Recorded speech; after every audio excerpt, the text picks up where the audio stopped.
negación de la ciencia y lleve a su sociedad con los ojos cerrados al abismo y con ella a la humanidad. El señor Trump está equivocado.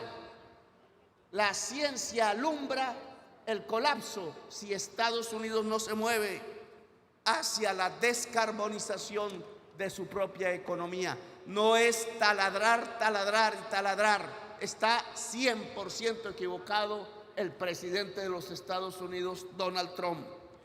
2, el que se lleve a Europa a invertir en más armas de acuerdo a su Producto Interno Bruto. Ese es un error de Europa, si hace caso. No es un problema de defensa y seguridad. No es Rusia el enemigo, es la crisis climática el enemigo. Son sus nietos, señoras y señores presidentes y primeros ministros de Europa, los que están en riesgo, al igual que todos los hijos y las hijas del enorme, gran y civilizatorio pueblo europeo y de la humanidad entera. Es más enemigo la muerte sobre el hijo y el nieto que los peligros fetiches que desde las épocas napoleónicas y anteriores tienen sobre una Rusia que no es sino parte de Europa. 3, amenazas de invasión por doquier. Perdemos tiempos. Invasión a Gaza y genocidio. Amenaza de invasión a Venezuela. Amenaza de invasión a Cuba. Amenaza de invasión a Colombia. El que les habla aquí ha sido considerado por Trump como un líder del narcotráfico, cuando en mi vida personal y a riesgo de perderla he sido el primer paladín de la lucha contra el narcotráfico en Colombia, aumentando como ningún gobierno en la historia mundial las incautaciones de cocaína, solo para silenciarme ante estos eventos y que me calle ante la realidad. Amenazas de invasión a Brasil, amenazas de invasión a México y, óiganlo bien, invasión real al Caribe colombiano. Los mismos misiles que caen sobre los niños y las niñas de Gaza hoy caen sobre pobres jóvenes que no son narcos, sino empleados de los narcos o a veces pescadores en las lanchas rápidas en el Caribe. Más casi 70 asesinatos que rompen el derecho internacional humanitario a través del principio de la proporcionalidad de la fuerza, es decir, son ejecuciones extrajudiciales en el Caribe, cerca de esta región. Y sigue, políticas antiinmigratorias hechas al estilo de los nazis contra nuestros pueblos en Estados Unidos, contra los pueblos árabes y subsaharianos en Europa. Y sigue ya los mismos misiles que caen en el Caribe. Y estas políticas todas que producen a lo largo de estos 2 años desde Dubái, que perdemos el tiempo, que son fetiches, fantasmas para ganar votos rápidos en los países del poder, los que emiten más CO2 y no hacer nada contra la crisis climática. Son excusas inventadas para abrazarse con el lobby petrolero, ganar un poco más de dinero y llevarnos más cerca al colapso climático. ¿Qué hacemos entonces? Indudablemente el objetivo no puede ser otro que en lo más rápido del tiempo, y es un cronómetro, es una carrera contra el reloj, construir una economía descarbonizada. Cero carbón, cero petróleo, cero gas. Economía descarbonizada es igual a construir una economía de la vida, la podemos llamar así, como Hinkelarmer en Costa Rica, de origen alemán, él la denominó. Hoy, literalmente, el señor Trump está contra la humanidad. Al no venir aquí, lo demuestra. Trump está contra la humanidad. ¿Qué hacemos entonces? Dejarlo solo, olvidarlo. El olvido es el castigo mayor. Cuando quiera hablar, hablamos, pero sobre la vida, no sobre nada más. ¿Qué hacemos? El progresismo del que hago parte tiene que saber que la bandera es su vida. No hay un progresismo fósil, porque sería un progresismo falso. El progresismo mundial tiene que definir con claridad que su bandera es llevar la humanidad hacia la vida, y ese es el objetivo real de corto plazo que tenemos.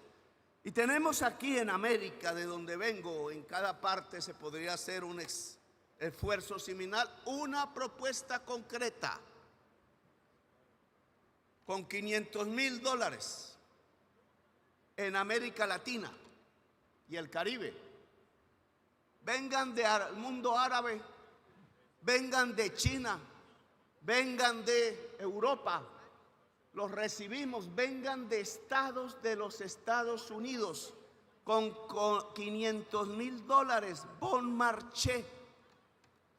Se puede lograr que lo que hoy es potencial se haga realidad. 1.400 gigas anuales de generación de energía limpia. Tenemos ese potencial que se puede volver realidad. Está en nuestro sol, en nuestros vientos, en nuestra agua. Está en los volcanes y en la geotermia. 1.400 gigas anuales, algo igual puede hacer África, mientras la matriz de generación de energía eléctrica de los Estados Unidos consume o genera 1.200 gigas al año, 70% energía fósil. Matemáticamente fácil. Si se invierten $500,000 millones aquí, limpiamos 100% la matriz energética de los Estados Unidos. Es decir, un paso fundamental en evitar que de la crisis pasemos al colapso climático y salvemos entonces la existencia en el planeta Tierra.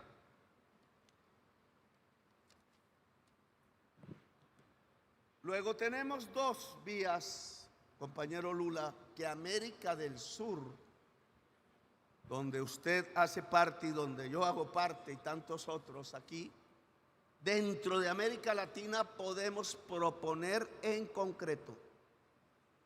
Necesitamos recursos y ponemos también nuestros recursos para salvar esta selva. Esta selva es el tercer pilar climático del mundo, como las columnas del antiguo Hércules sostienen la vida en el planeta.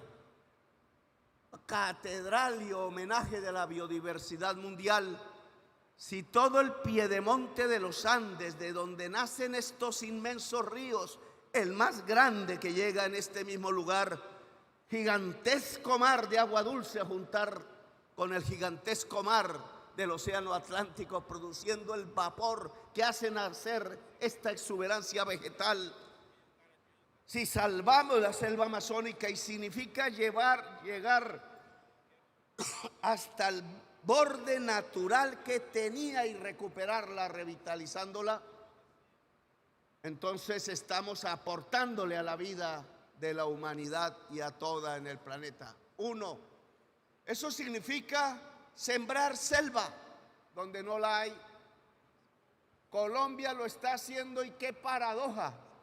En donde antes existían 80,000 hectáreas de cultivos de hoja de coca que hoy están abandonados y que pueden ser fácilmente de nuevo selva. Todo el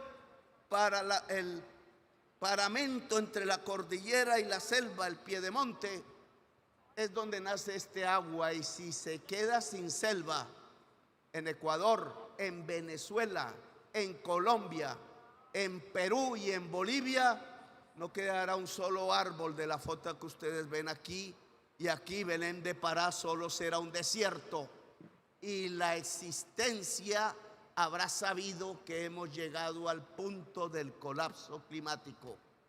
Luego esta es la primera carta que América del Sur coloca para que nos ayuden y nos ayudemos a salvar la vida. No necesitamos el norte para ello, necesitamos la humanidad.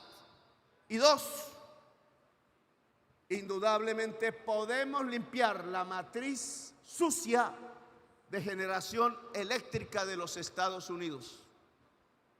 Gran acumulador de CO2, el mayor del mundo, y responsable, por tanto, de la crisis y la posibilidad del colapso climático. ¿Qué necesitamos? 500.000 millones de dólares.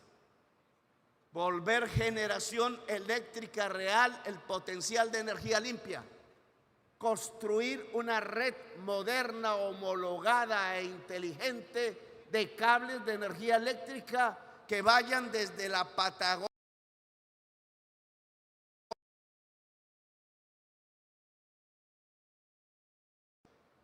Si esas dos cosas las logramos, más otros elementos del transporte de energía eléctrica, América del Sur puede limpiar 100% todas las matrices de energía eléctrica desde la Patagonia hasta Alaska, incluida la matriz de energía eléctrica de los Estados Unidos, y no necesitamos a Trump para ello. Olvidémoslo, necesitamos acuerdos con los estados de los Estados Unidos, California, Nuevo México, Texas, la Florida, Illinois, etcétera, Nueva York, si lo quiere. Y necesitamos un gran acuerdo latinoamericano y del Caribe para hacer que nuestros países construyan y conecten la ley de energía eléctrica. Y necesitamos un gran acuerdo mundial con China, que acaba de hablar, con el mundo árabe, que necesita que lo que invirtió en petróleo se vuelva energía limpia en el mundo, e inversiones y prosperidad en su pueblo, con África, porque puede hacer lo mismo que América del Sur respecto a Europa, con Europa, que ahora se encuentra este 9 de noviembre, pasado mañana creo, en la ciudad hermosa del Caribe de Santa Marta, corazón del mundo, de acuerdo a los indígenas, centro energético del planeta, de acuerdo a la leyenda urbana actual, corazón del mundo para salvar la vida, presidente Lula, presidente Boric, presidentes de América Latina. Debemos estrechar la mano europea. Ahí en Santa Marta llegaron en carabelas y con espadas, conquistaron y construyeron la primera ciudad americana, al mismo tiempo que durante un siglo los indígenas resistieron con sus armas. Fue una guerra de un siglo, presidente Lula, en ese mismo lugar, tratando de que la civilización ancestral que había en América resistiera a la civilización europea que llegaba en ánimos de conquista. 5 siglos después, este 9 de noviembre, queremos encontrarnos de nuevo sin armas, abrazarnos con franqueza, encontrar las civilizaciones, no desencontrarlas. La guerra entre civilizaciones es la barbarie y el fin de la humanidad antes del colapso climático. El encuentro de las civilizaciones, su diálogo, es la sabiduría humana. En Santa Marta podemos encontrar a América Latina, al Caribe hoy vejado y humillado, y a Europa occidental, para darnos la mano alrededor de varios temas, pero uno fundamental: ser faro democrático para llevar al mundo a una economía descarbonizada e invertir en donde hay la potencia de la energía limpia para que se vuelva energía para el mundo, que se vuelva vida, que podamos construir una economía de la vida Los espero a todas y todos en Santa Marta, centro vital y corazón del mundo, tierra hermosa y caribeña, para darnos esta mano, una mano por la vida de la humanidad y del planeta Tierra. Gracias, muy amables.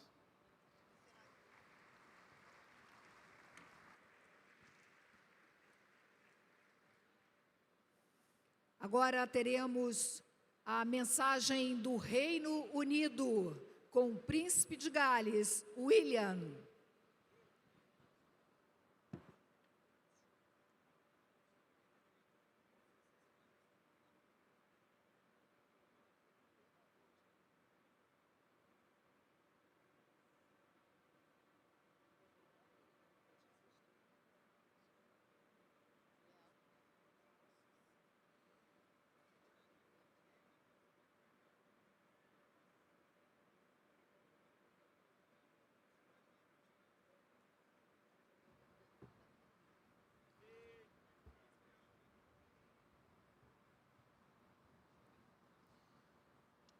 Bom dia, muito obrigado, presidente Lula e governador Barbalho, pelas calorosas boas-vindas a Belém do Pará. We come together today, here in the heart of the Amazon, at a pivotal moment in human history. A moment that demands courage, cooperation, and unwavering commitment to our planet's future. A future that belongs not to us, but to our children and grandchildren. I want to first express my profound gratitude to Brazil for welcoming us all to Belém. Over the last week, I've seen firsthand that your global commitment to environmental progress is not new. It's built on decades of bold action, visionary thinking, and shared purpose. From the Rio Earth Summit in 1992 to Brazil rapidly becoming a leader in renewable energy and sustainable agriculture, you have shown the world what climate ambition looks like. Just earlier this week, the vibrant city of Rio de Janeiro hosted the Earthshot Prize, a global initiative I founded to accelerate and spotlight the most innovative solutions to our planet's greatest environmental challenges. Many of these solutions are born in the global south. I want to add my thanks to the gracious hospitality of Mayor Eduardo Pez. The event was not only a celebration of ingenuity and hope, but a powerful reminder of what's possible when we lead with vision and courage. It was inspiring to witness such bold ideas from people all over the world come to life in a place so deeply committed to sustainability. And so as we gather here in Belém, 10 years on from the Paris Agreement, we are reminded of the extraordinary power of nations, communities, and individuals coming together to drive change. Where we unite behind shared purpose, we can scale and accelerate solutions that transcend borders. Solutions that give us hope and fill us with optimism for the future. I have long believed in the power of urgent optimism, the conviction that even in the face of daunting challenges, we have the ingenuity and determination to make a difference, and to do so now. I grew up with my father, the King, talking about the power of nature and the importance of harmony in the natural world, a subject he has championed for over 5 decades. It's a privilege to also represent him here today, as well as everyone else who has championed this cause for so many years. All of us here today understand that we are edging dangerously close to the Earth's critical tipping points, thresholds beyond which the natural systems we depend on may begin to unravel. The melting of polar ice, the loss of the Amazon, the disruption of ocean currents. These are not distant threats. They are fast approaching and will affect every one of us, no matter where we live. Communities around the world are already facing rising seas, extreme heat, wildfires, floods, droughts, and increasing frequency of extreme weather. We saw the disastrous impact of simultaneous floods, fires and droughts in Brazil in 2023. Just this year, I visited the Welsh town of Pontypridd with my wife Catherine, where the community is still recovering from devastating floods.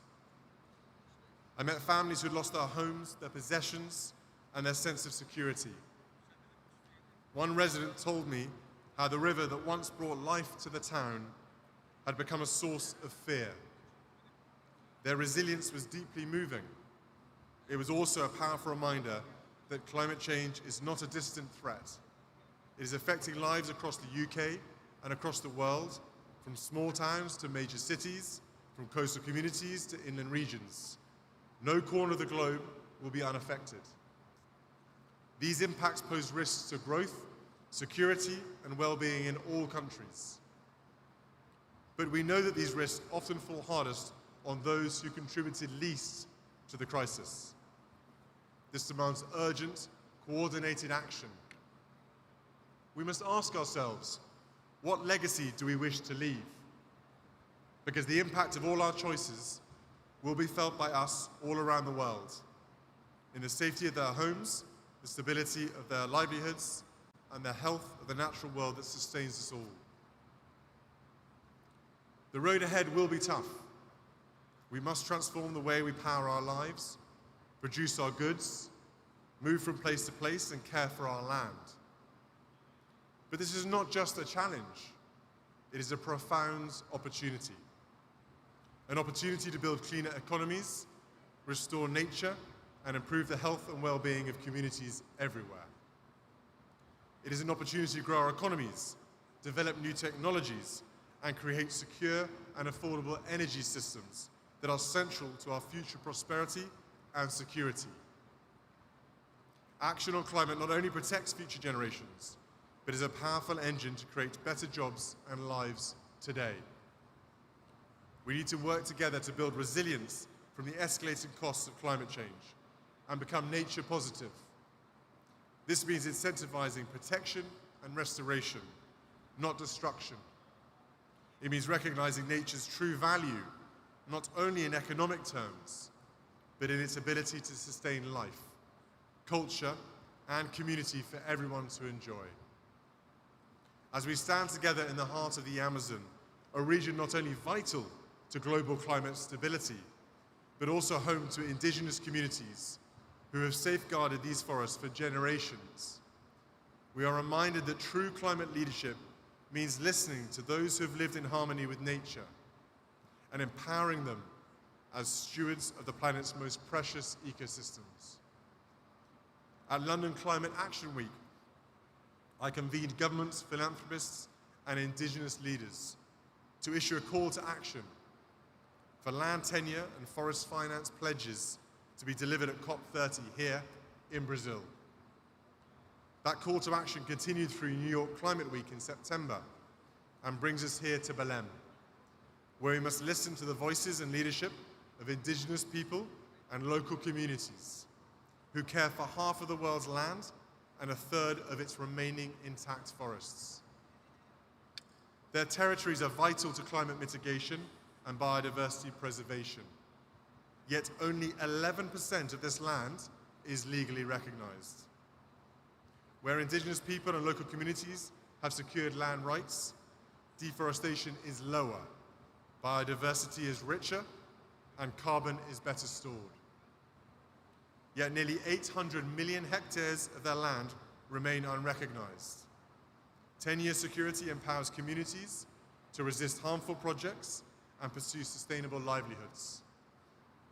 This is not just a moral imperative, it's a practical climate solution to the climate and biodiversity challenges our planet faces. Let us build a future where indigenous people and local communities are recognized as global climate leaders, where their rights are protected, their voices heard, and their knowledge respected as vital to the health of our planet. This week in Rio, I had the privilege of meeting representatives from indigenous people and local communities at events hosted by the Earthshot Prize and the Royal Foundation's United for Wildlife program.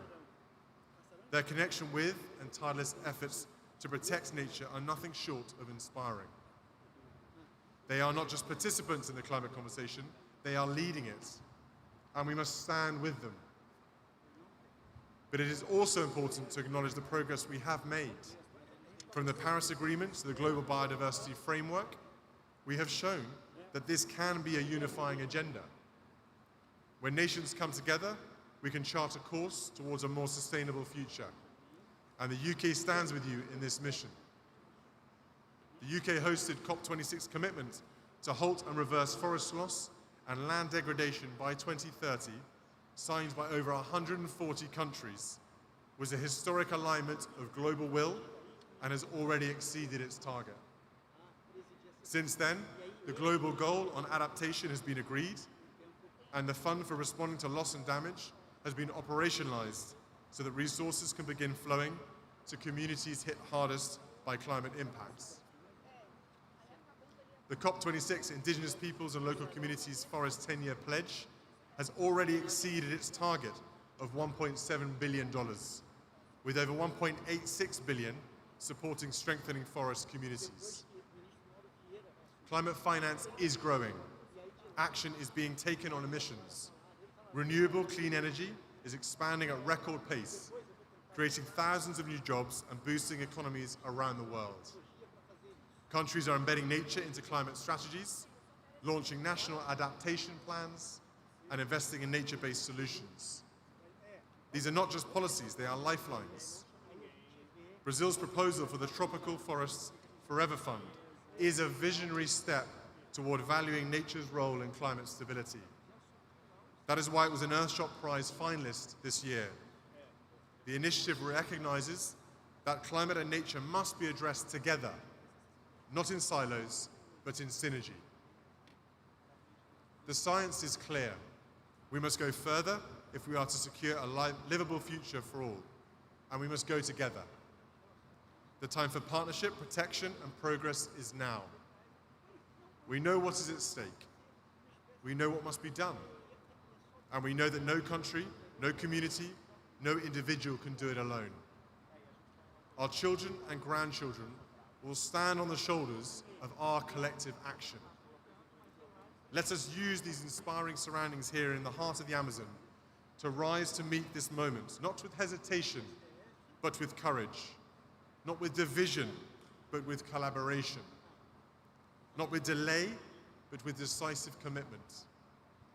Let us honor the leadership of those who have long protected the planet, Indigenous peoples and local communities, and walk forward together.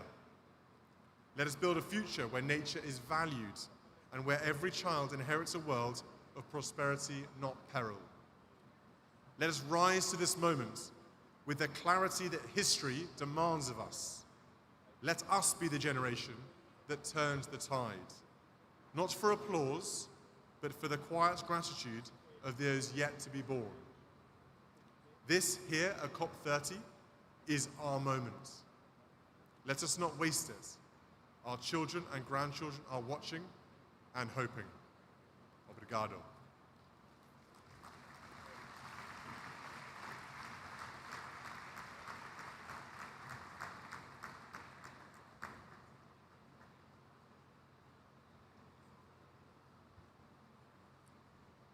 E nesse momento teremos a manifestação do primeiro-ministro do Reino Unido, Keir Starmer.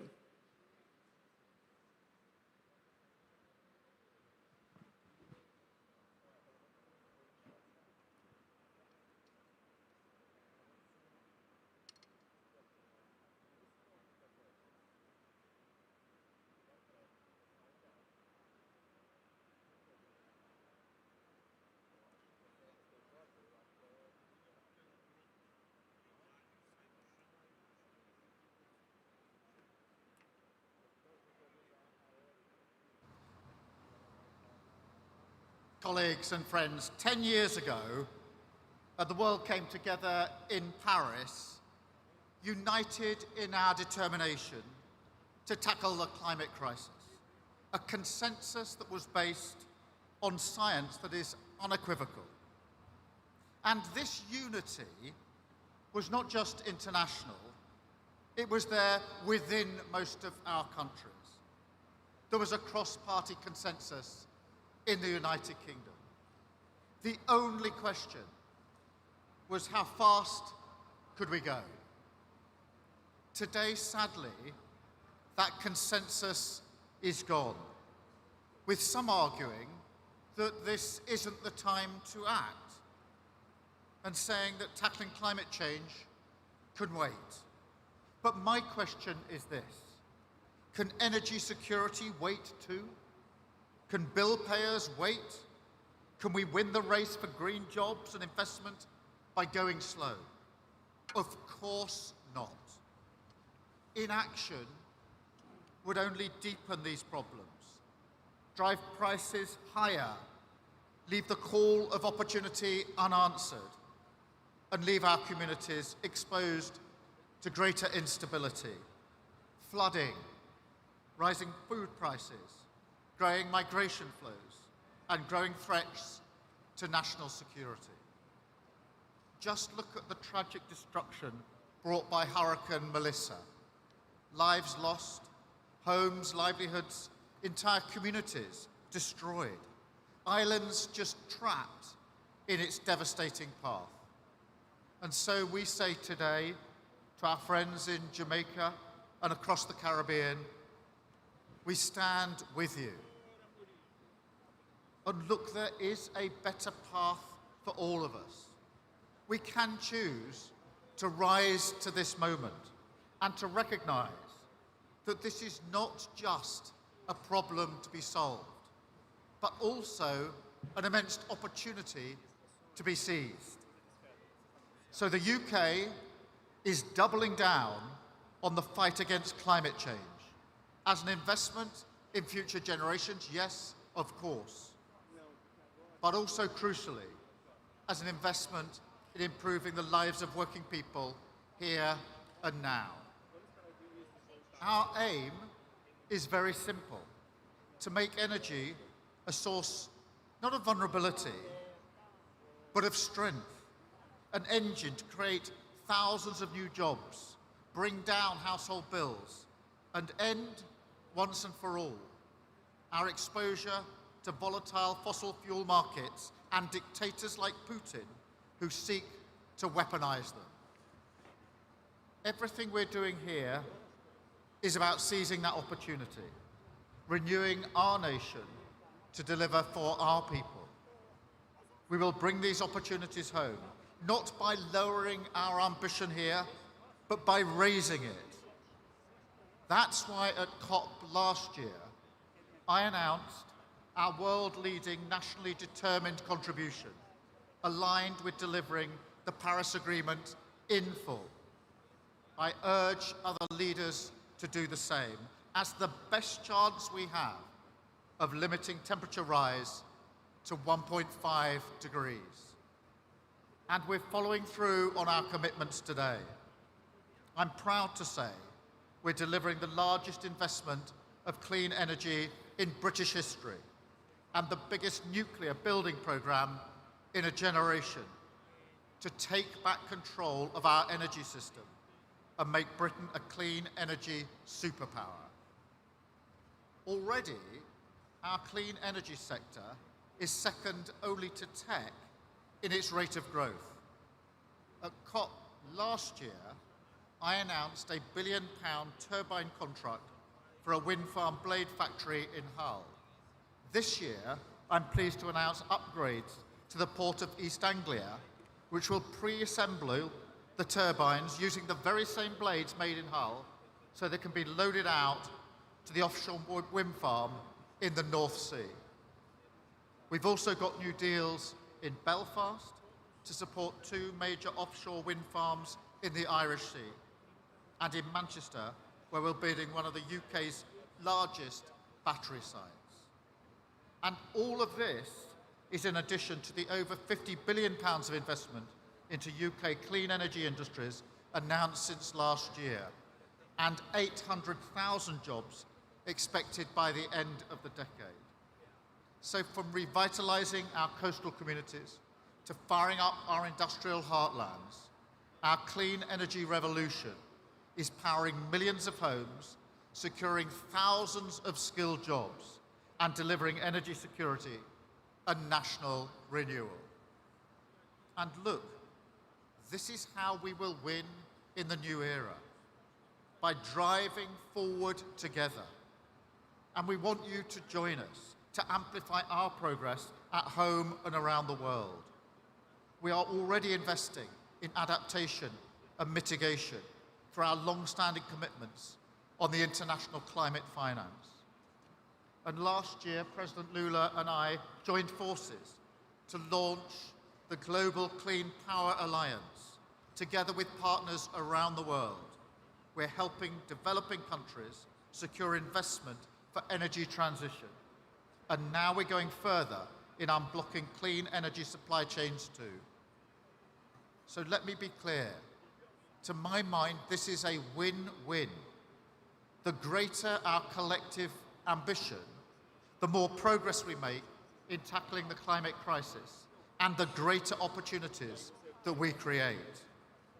For example, just for UK businesses, providing goods and services for global net zero transition could be worth £1 trillion by 2030. So look, my message is that the UK is all in, because we know you don't protect jobs and communities by sticking with the status quo. You don't meet a challenge like climate change by standing still. You do it by embracing change, embracing the opportunities, and doing it together. This iconic setting eloquently makes that point. The Amazon rainforest helps to regulate the climate for every person on Earth, and it reminds us that this is a truly collective endeavour. So, as His Royal Highness the Prince of Wales said just a moment ago, let's be inspired by this setting and let's rise to meet this moment together. Thank you very much.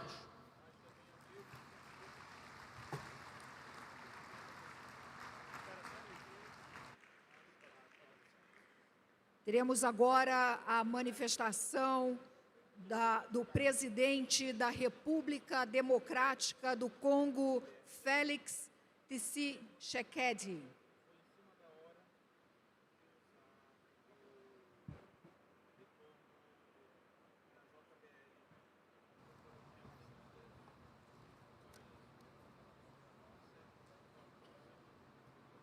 Excellences, Monsieur Luiz Inácio Lula da Silva, président de la République fédérative du Brésil, Excellences, Mesdames et Messieurs les chefs d'État et de gouvernement, Monsieur le Secrétaire général des Nations Unies, Monsieur le Secrétaire exécutif de la Convention cadre des Nations Unies sur les changements climatiques, Monsieur le Président désigné de la COP30, Mesdames et Messieurs les ministres, distingués invités, Mesdames et Messieurs, je voudrais avant toute chose exprimer au nom du peuple congolais ma gratitude au président Luiz Inácio da Silva et au peuple brésilien pour leur hospitalité et saluer le choix symbolique du Brésil d'accueillir cette 30e conférence des partis ici à Belém, au cœur de l'Amazonie.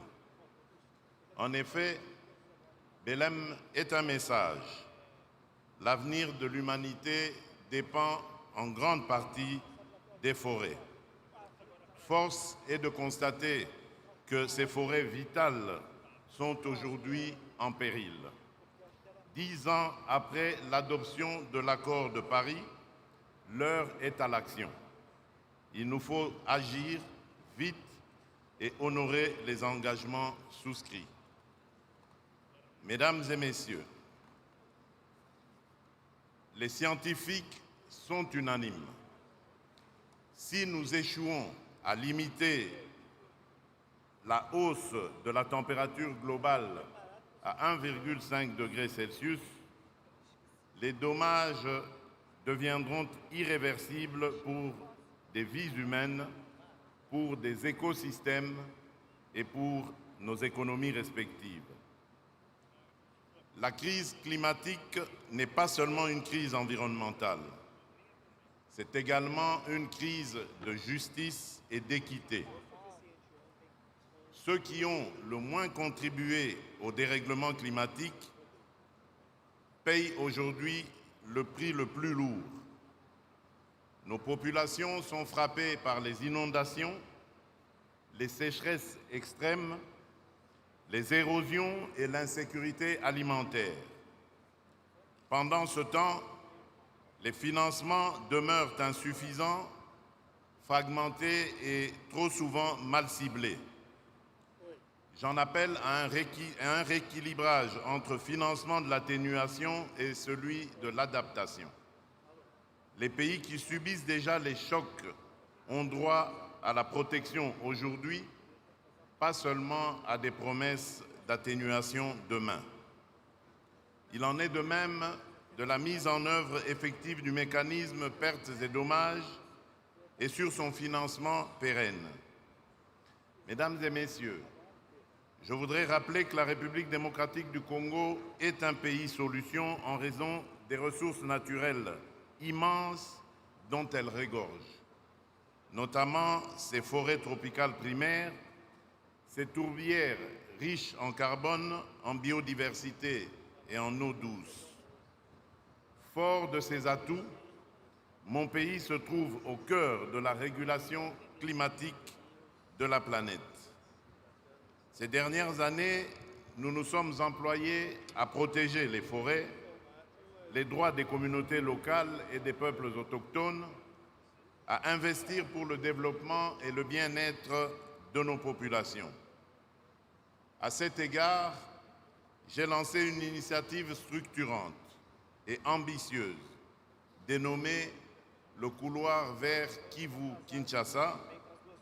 Il s'agit en effet d'une approche territoriale intégrée de conservation des paysages, couvrant plus de 540 000 km², dont plus de 100 000 km² de forêts primaires.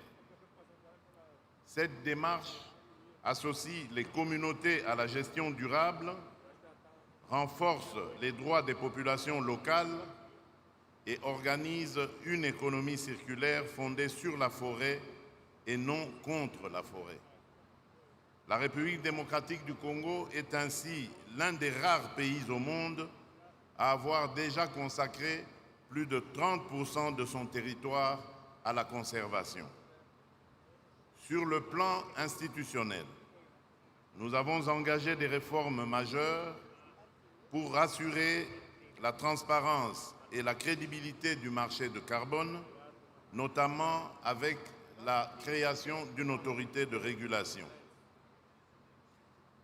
Dans la même perspective, je voudrais saluer l'initiative brésilienne Tropical Forest Forever Facility.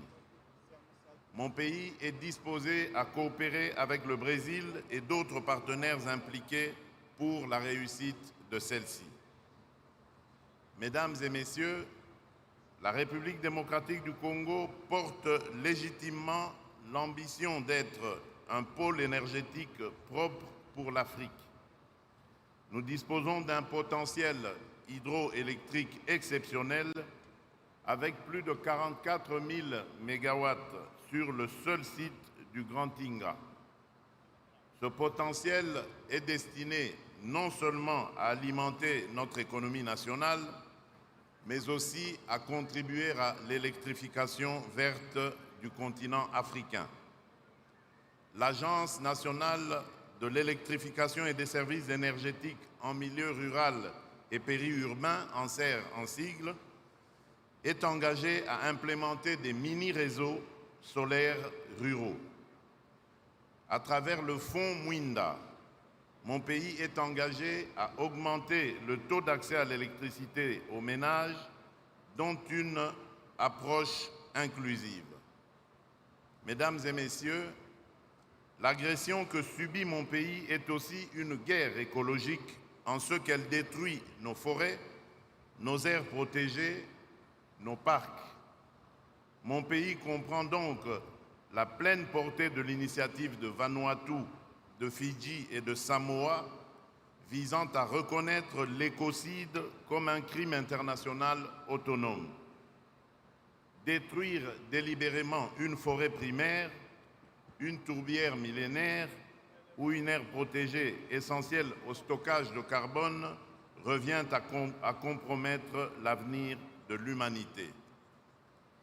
Mesdames et messieurs, distingués invités, comme je l'ai mentionné à l'entame de mon propos, nous devons agir. Je recommande l'application effective des engagements pris à Bakou, en l'occurrence le décaissement des 300 milliards de dollars par an. Je formule vivement le vœu que la COP30, ici à Belém, marque un départ dans notre volonté commune de léguer aux générations futures une planète où il fera beau vivre. Pour ce faire, il nous faut agir maintenant dans un cadre multilatéral fondé sur le respect des engagements, la justice climatique et l'équité. Je vous remercie.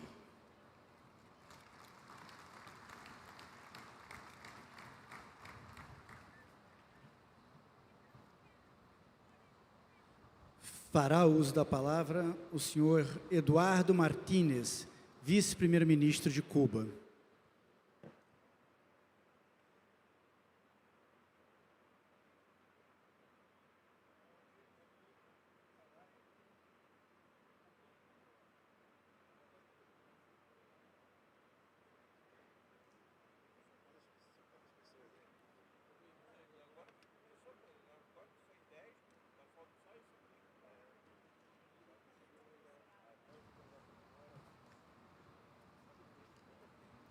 Querido presidente Lula, distinguidos líderes, señoras y señores, asisto a este foro tras participar en labores de recuperación que lleva a cabo nuestro país luego del paso del monstruoso huracán Melissa por las provincias orientales de Cuba. Expresamos nuestra solidaridad a los pueblos hermanos de Jamaica, Haití, República Dominicana y Bahamas, que también fueron azotados por esta potente tormenta, evidencia directa de que el cambio climático es real. Excelencias, celebramos que la 30ª conferencia de las partes tenga lugar en la región de América Latina y el Caribe, en el entorno simbólico de la Amazonía, hogar de los ecosistemas más complejos del mundo y escenario propicio para renovar nuestra voluntad de afianzar el régimen multilateral e impulsar esfuerzos para una cooperación internacional más eficaz en el enfrentamiento al cambio climático. Debemos reconocer que la respuesta global al cambio climático ocurre en un contexto desfavorable. Las causas que originaron la crisis actual no han desaparecido. Por el contrario, continúan reproduciéndose en patrones de consumos y estilos de vida insostenibles que consolidan la desigualdad y los privilegios de las élites hegemónicas herederas de un pasado colonial que aún hoy perpetúa las desigualdades entre nuestras naciones. De esta manera se fracturan los postulados alcanzados en la histórica Declaración de Río de 1992, de la que Brasil es orgulloso albacea, y que establecen la relación simbiótica entre el medio ambiente y el desarrollo. Se resquebrajan las bases del régimen multilateral climático cuando se abandonan las obligaciones contraídas y se deja a su suerte a las naciones y los pueblos que menos han contribuido al cambio climático. También se socava la credibilidad del sistema multilateral cuando no se condena la salida unilateral del Acuerdo de París en su 10º aniversario del gobierno de los Estados Unidos, máximo emisor histórico. La inusitada carrera armamentista protagonizada por los países desarrollados y el alarmante desvío de cuantiosos recursos financieros para planes de guerra ocurren cuando los países del sur nos enfrentamos cada día a la disyuntiva de convertir en realidad las metas trazadas en el Acuerdo de París, mientras intentamos superar las condiciones de pobreza y desigualdad sin el necesario apoyo internacional.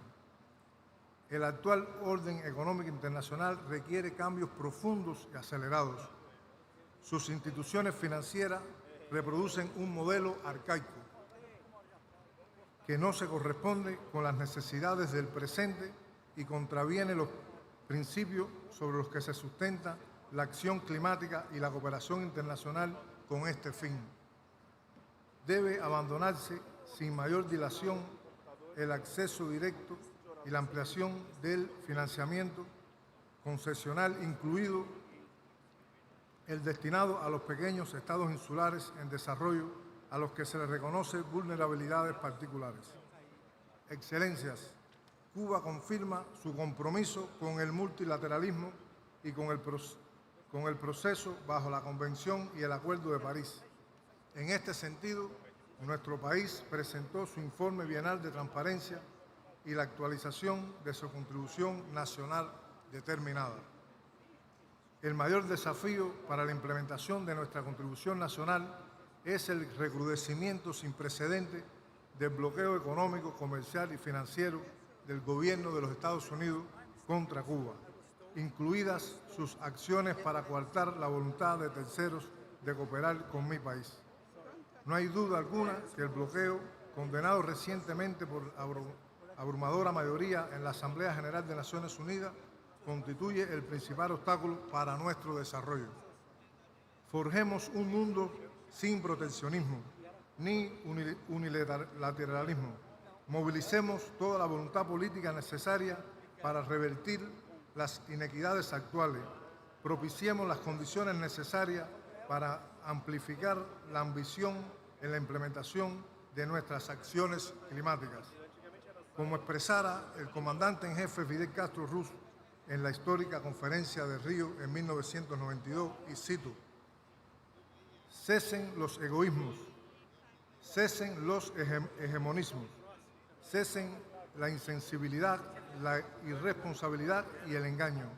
Mañana será demasiado tarde para hacer lo que debíamos haber hecho hace mucho tiempo. Muchas gracias.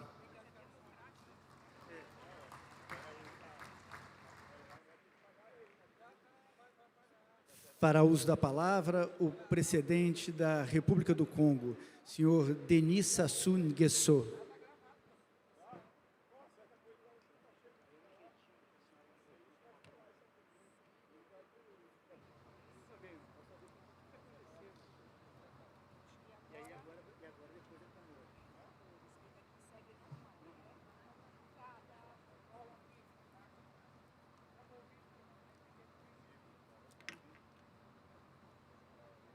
Monsieur le Président de la République fédérative du Brésil, Monsieur le Secrétaire général des Nations Unies,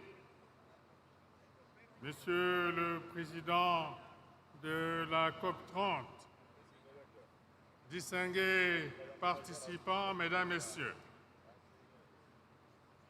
je voudrais adresser mes sincères remerciements à son Excellence, Monsieur Luiz Inácio Lula da Silva, président de la République fédérative du Brésil, ainsi qu'au peuple et au gouvernement brésilien pour l'accueil chaleureux qui nous a été réservé à ma délégation et à moi-même.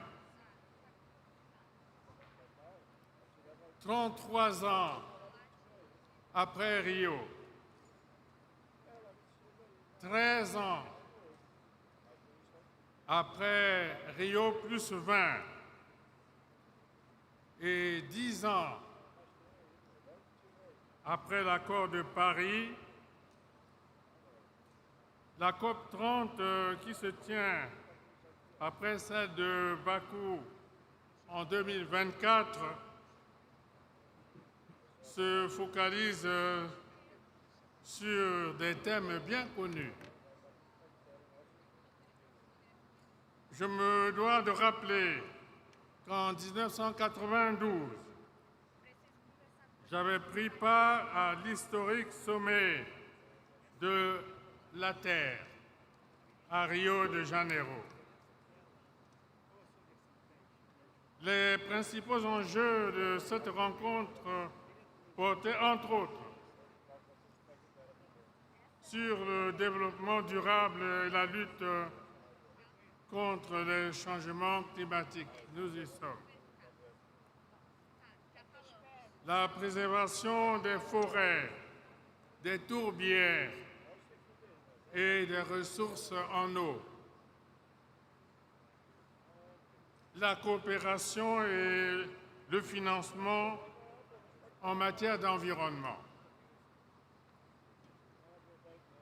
Et aujourd'hui, 10 ans après les accords de Paris de 2015,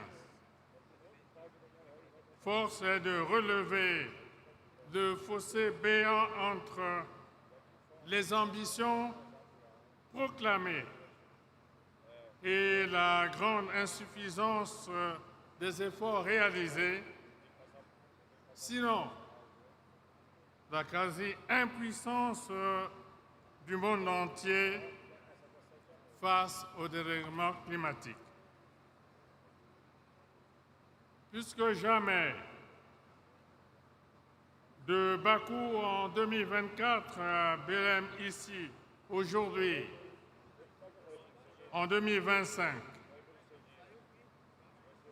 la responsabilité dans l'équité au service de la survie de l'humanité nous interpelle tous sous l'emprise des incertitudes inhérentes au retard des réponses à apporter pour réduire le réchauffement climatique, aux promesses de financement non tenues et toujours attendues par les pays vulnérables en appui à leur lutte contre les changements climatiques et en lien avec la transition énergétique. Monsieur le Président, Mesdames, Messieurs, depuis plus de 4 décennies, mon pays,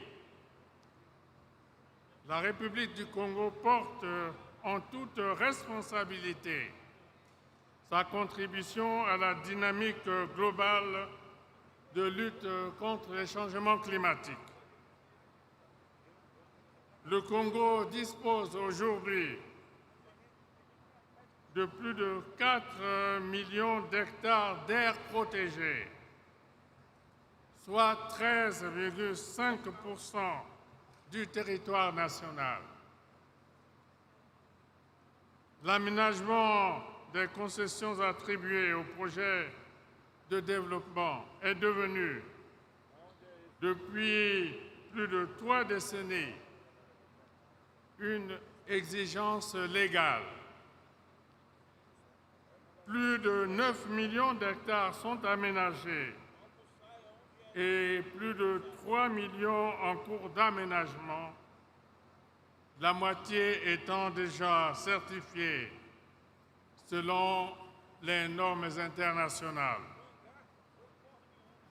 Ces espaces abritent les plus vastes tourbières tropicales au monde et sont des régulateurs climatiques essentiels. À travers la Journée nationale de l'arbre, le programme national d'afforestation et de reboisement, le Fonds bleu pour le bassin du Congo, l'aménagement forestier durable et la certification des forêts en zone tropicale humide, le Congo continue de démontrer sa ferme volonté de contribuer à la lutte contre les changements climatiques. Sous l'impulsion de mon pays, l'Assemblée générale des Nations unies a proclamé la décennie 2027-2036 des Nations Unies pour le boisement et le reboisement dans le cadre d'une gestion durable des forêts. C'est pourquoi j'encourage l'initiative du Brésil de créer le Fonds pour la préservation des forêts tropicales face à la crise de la déforestation tropicale. Cette initiative, qui rejoint celle de la Commission climat du bassin du Congo, avec son instrument financier, le Fonds bleu pour le bassin du Congo, est d'autant plus louable qu'elle se met également au service des peuples autochtones et des communautés locales qui sont les premiers gardiens des écosystèmes les plus riches en biodiversité du monde. À propos, mon pays, qui dispose d'une loi qui assure la promotion et la protection des peuples autochtones, a abrité il y a peu le premier congrès mondial des peuples autochtones des 3 bassins forestiers tropicaux, l'Amazonie, le Congo et le Bornéo-Mékong. Je demande à la COP30 de prendre en compte les conclusions de ce congrès contenues dans un document appelé « Déclaration de Brazzaville ». Une mise en œuvre en synergie de toutes ces initiatives ne pourra avoir que d'heureux effets pour le bien de l'humanité. Enfin, je tiens à réaffirmer l'engagement solennel de mon pays en faveur d'une gouvernance forestière fondée sur les principes de durabilité, de souveraineté écologique et de solidarité intergénérationnelle. J'exhorte les nations nanties à accompagner financièrement les pays en développement dans leurs actions d'atténuation, d'adaptation et de prévention, tout en accordant une attention soutenue à la compensation des pertes et dommages liés au dérèglement climatique. Et je vous remercie.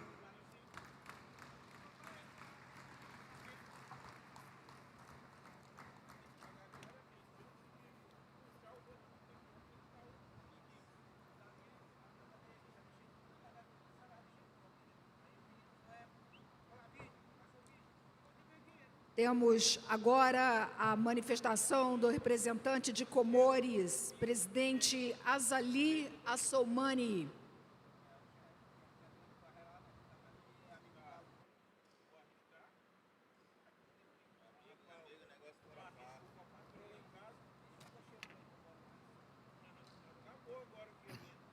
Excellences, Monsieur Lula da Silva, président de la République fédérative du Brésil et très cher ami.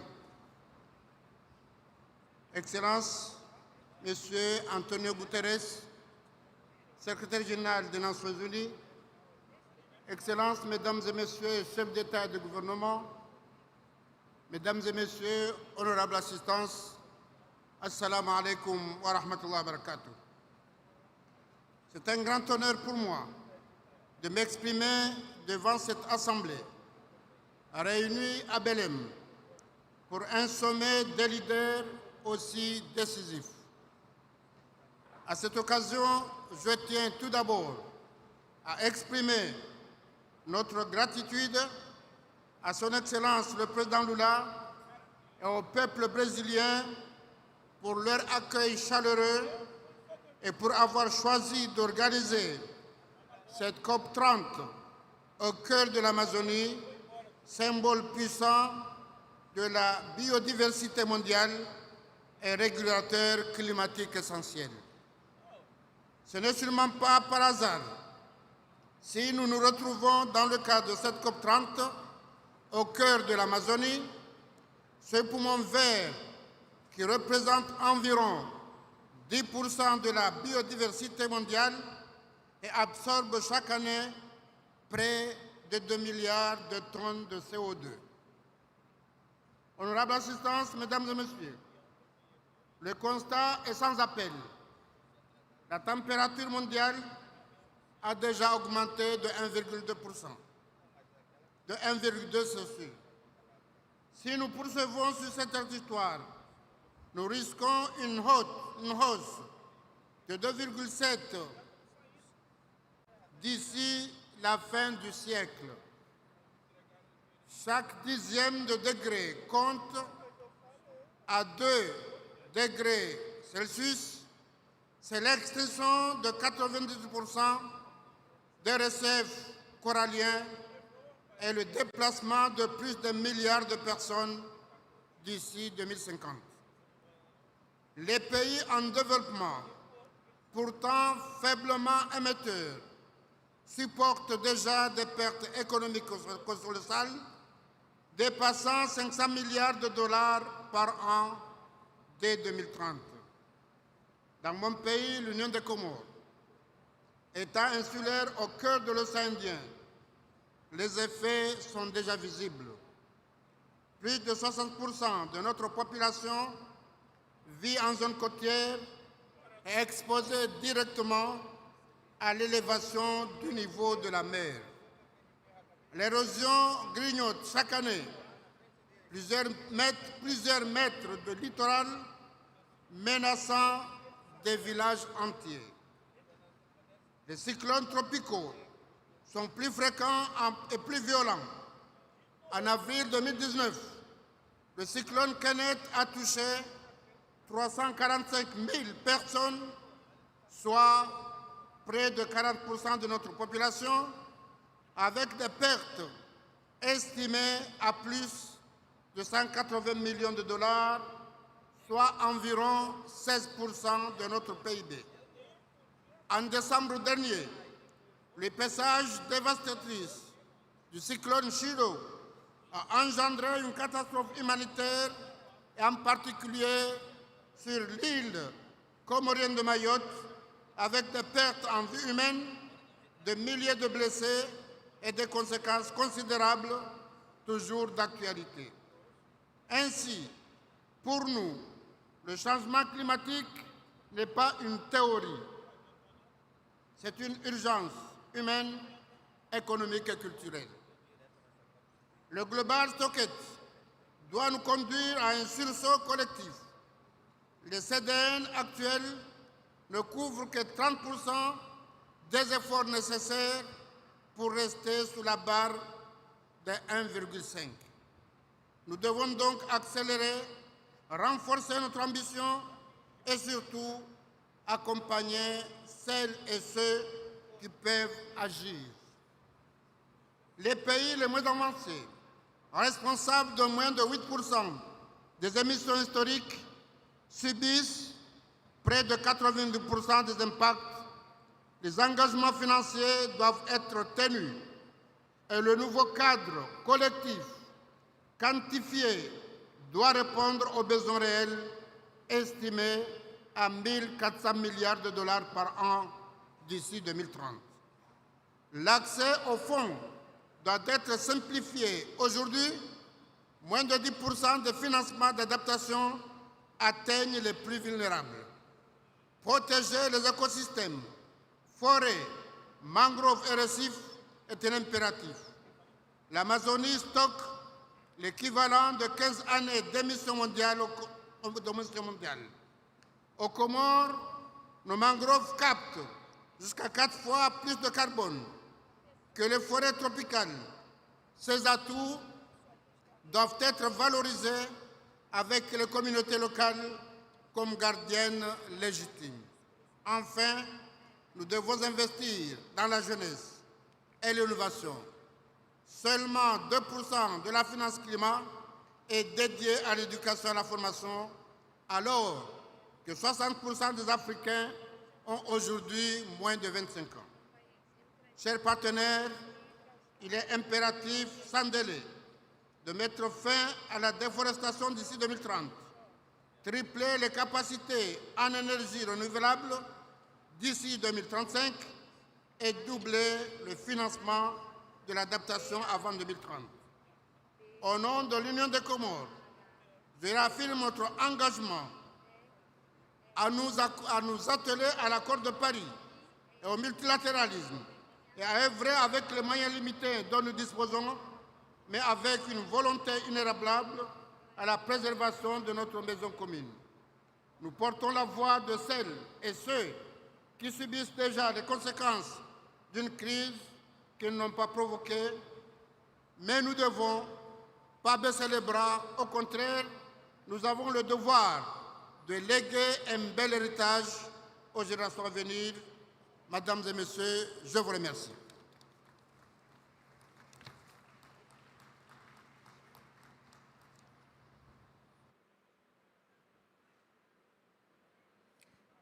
Teremos agora a manifestação da vice-presidente do Equador, Maria José Pinto.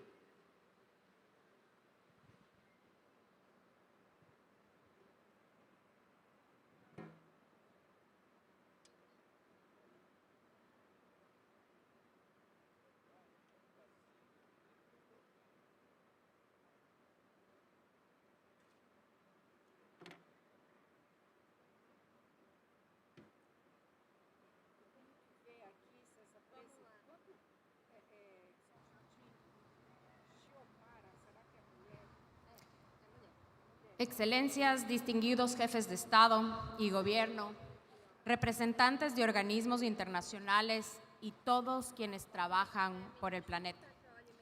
Reciban un saludo en nombre del Ecuador. En esta COP vamos a hablar de bosques, de carbono, de transición energética, pero yo quiero empezar hablando de algo que casi nunca tiene micrófono en estos foros. Los niños. ¿Por qué? ¿De qué sirve proteger la Amazonía si no protegemos primero a quienes la habitan? ¿De qué sirve hablar de futuro verde si los niños de la selva crecen rodeados de miedo? ¿Cómo podemos hablar de conservación si al mismo tiempo miles de niños están siendo reclutados por las mismas mafias que destruyen los ríos, los suelos y la vida? La verdad es incómoda, pero es real. La minería ilegal no solo mata árboles, envenena cuerpos y contamina agua. También destruye infancias, también roba futuro, también desplaza comunidades enteras. Y por eso hoy quiero decir algo simple: no hay conservación si no hay seguridad. No hay sostenibilidad si hay comunidades amazónicas que viven bajo amenaza. No hay clima sin infancia.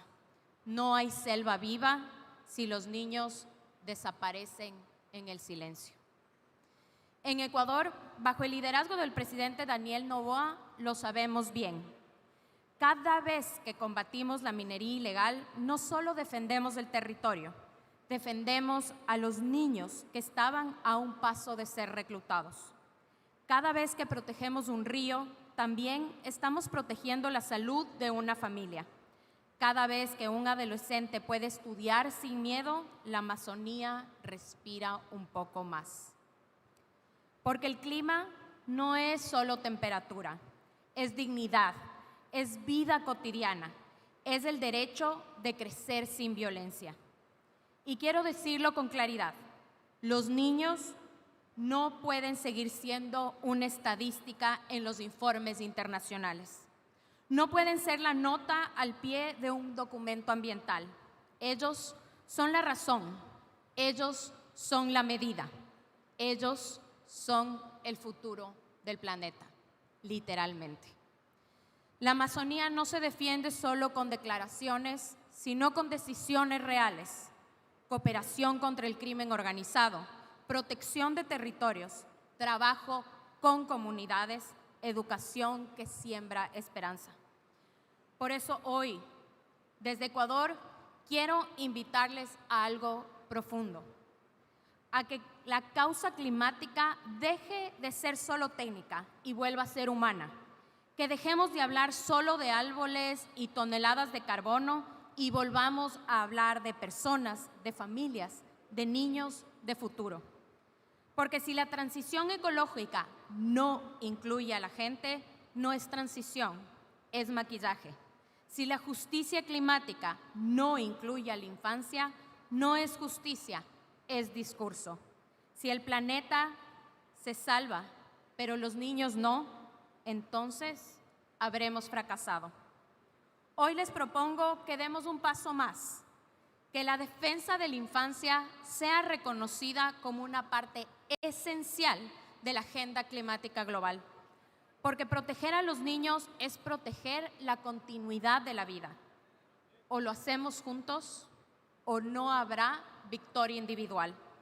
La Amazonía no tiene fronteras, el futuro tampoco. Y termino con esto. Un niño que hoy crece sin miedo, mañana será un adulto que sabrá cuidar la tierra.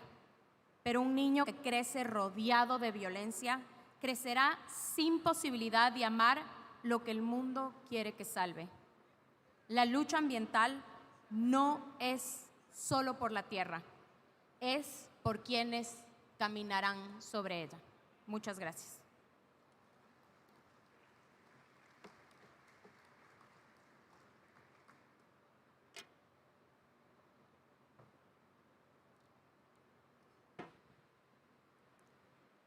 Temos agora a manifestação da Guiana através do presidente Irfan Ali.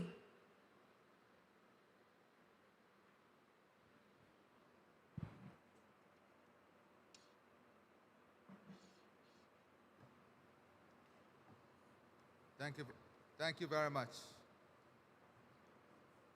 Excellencies, colleagues, friends, once again, we meet in Brazil, more than 30 years after the world created the UNFCCC in Rio. Now, after 30 COPs and conquest-related meetings, many of our people ask, what have these COPs achieved?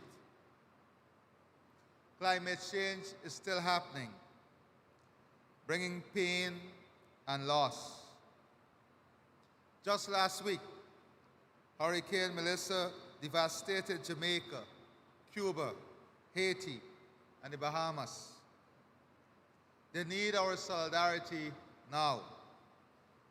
But my answer to those who question what COPs and a wider process are achieving is to ask, what is the alternative? There is still no other forum where every nation can sit as equals to shape the planet's response. So we must make this process work. But to do so, we must recognize that a COP process and a wider climate agenda is not moving forward with the speed or success our people deserve. In part, this is because the agenda has been captured by the extremes. Some of that comes from climate deniers and those who put profit before planet. We must keep challenging them. But they're not the only obstacles. Too many who claim to care about climate are also standing in the way. Countless activists dedicate themselves daily to climate justice.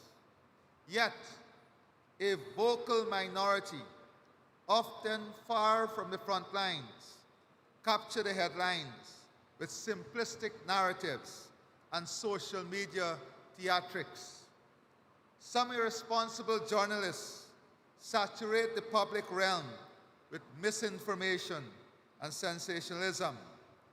And too often, bureaucracies, including within international institutions, have become better at stopping progress than enabling it. These forces create a different kind of climate denial by generating public fatigue and skepticism that solutions can never be found. Here in Belém, we need that to change. Our challenge is not to dismiss COPs, but to fix the machinery of cooperation so that good ideas can move forward. And being in Brazil can inspire us. Under President Lula, Brazil achieved the largest reduction in deforestation ever recorded, an 80% fall that prevented 5 billion tons of carbon emissions. It is encouraging to see the spirit carried forward by the COP30 presidency. That is the right focus, and we support it wholeheartedly. In Guyana, we have seen how fair and effective solutions can work. When we launched our low-carbon development strategy in 2009, many said it could not be done, that a small country could not provide a model for the world or pursue growth while protecting its forests. But we proved otherwise. We implemented one of the biggest bilateral climate partnerships ever with the government of Norway. More recently, Guyana became the first country to issue R3's jurisdictional carbon credits, the first to engage with CORSIA compliance market, and the first to complete large-scale sales agreement. Guyana remains in net carbon sink, with our forests storing 19.5 gigatons of carbon. Carbon credit revenues flow directly to indigenous peoples and local communities, and to renewable energy, technology, job creation, and the biggest adaptation investment in our history. We have proven a simple principle. When people protecting nature share directly in its value, everyone wins. So if we believe this can be done, based on our experience, how do we recommit the global process to energetically solving problems? I offer 3 priorities. First, we must recognize that the world we face today is not the same as 30 years ago. The digital revolution, artificial intelligence, and automation are reshaping economies. Global energy demand is rising, including demand for AI and data systems that were not even imagined a few years ago. Yet chronic energy insecurity still defines the lives of billions. All of this makes one truth unavoidable. We must accelerate the energy transition at the same time as we expand energy security.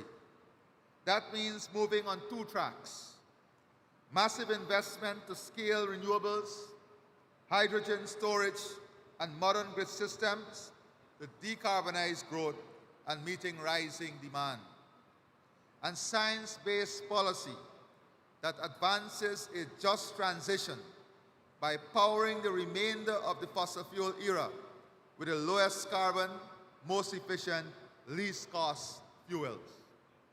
That means recommitting to global rules, not relying on global slogans. A carbon price, the removal of fossil fuel subsidies, and competition that is based on carbon science. And competition that is based on carbon science, not legacy advantage. It also means recognizing that responsible producers must be included in the search for solutions. None of this is easy, and it does not fit neatly into the narrative peddled by some. But it is only by grasping these difficult challenges that we will win the battle against climate change. The second priority is we must act on forests. Yes, we must act on forests.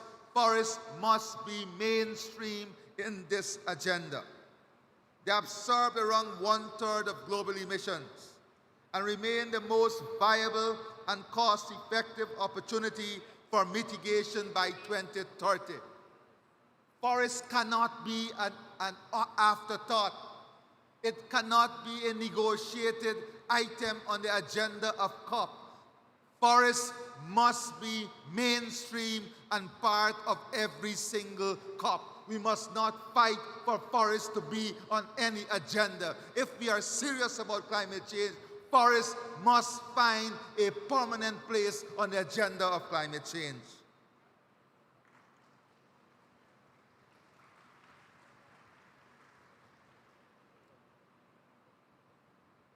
I congratulate Brazil for advancing the Tropical Forest Forever facility, the TFFF. It complements the work we are doing through the Forest and Climate Leaders Partnership, the FCLP, a group of almost 40 countries, co-chaired by Guyana and the United Kingdom.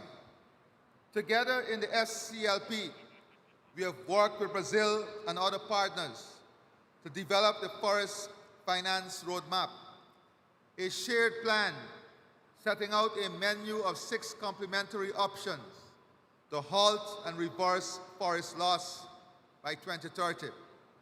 The world must now act on all the financing options in the roadmap, expanding jurisdictional RED+, scaling up the TFFF, strengthening concessional finance, and unlocking private capital. Once again, we also express our support for the Bridgetown Initiative. We must also connect to the other Rio Conventions by integrating biodiversity into our work. Healthy biodiversity strengthens ecosystem. Strong ecosystems stabilize the climate, and a stable climate protects economies and sustains societies. This is why Guyana is expanding our protected areas to meet our 30 by 30 target, and why we launched the Global Biodiversity Alliance this year, bringing countries together to value nature in its entirety, not just the carbon it stores.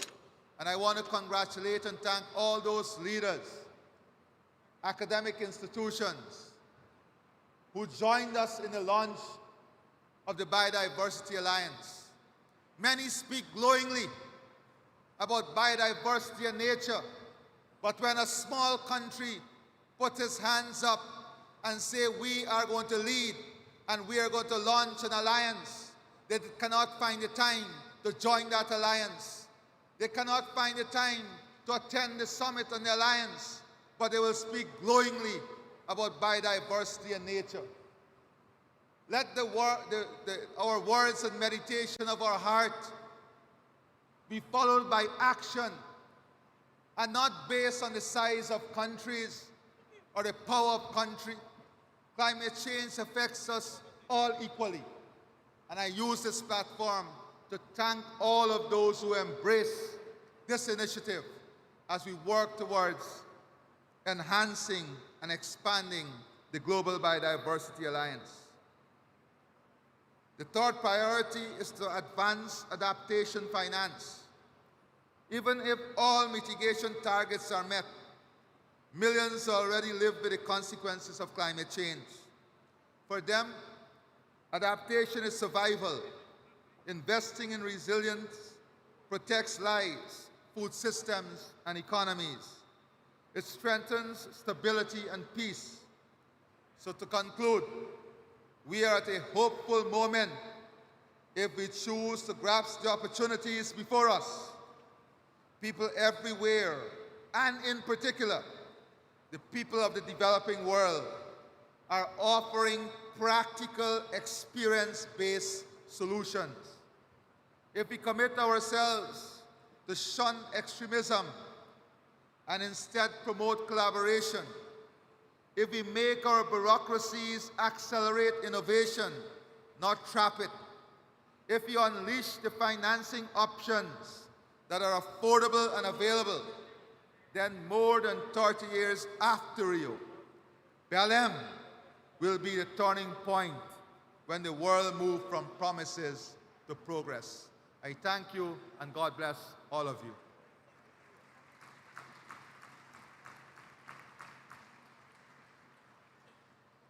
Agora teremos a manifestação da presidente de Honduras, Xiomara Castro.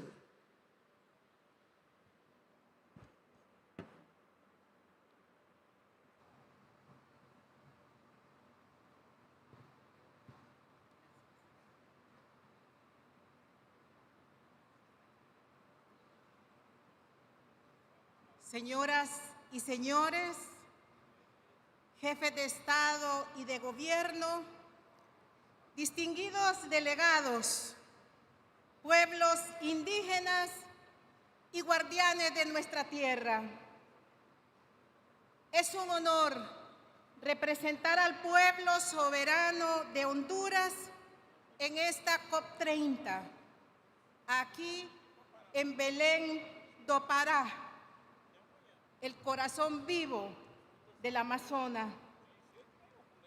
Agradezco al presidente Luiz Inácio Lula da Silva, a su equipo y al pueblo brasileño por organizar esta cumbre que devuelve al sur la voz de la esperanza y de la vida.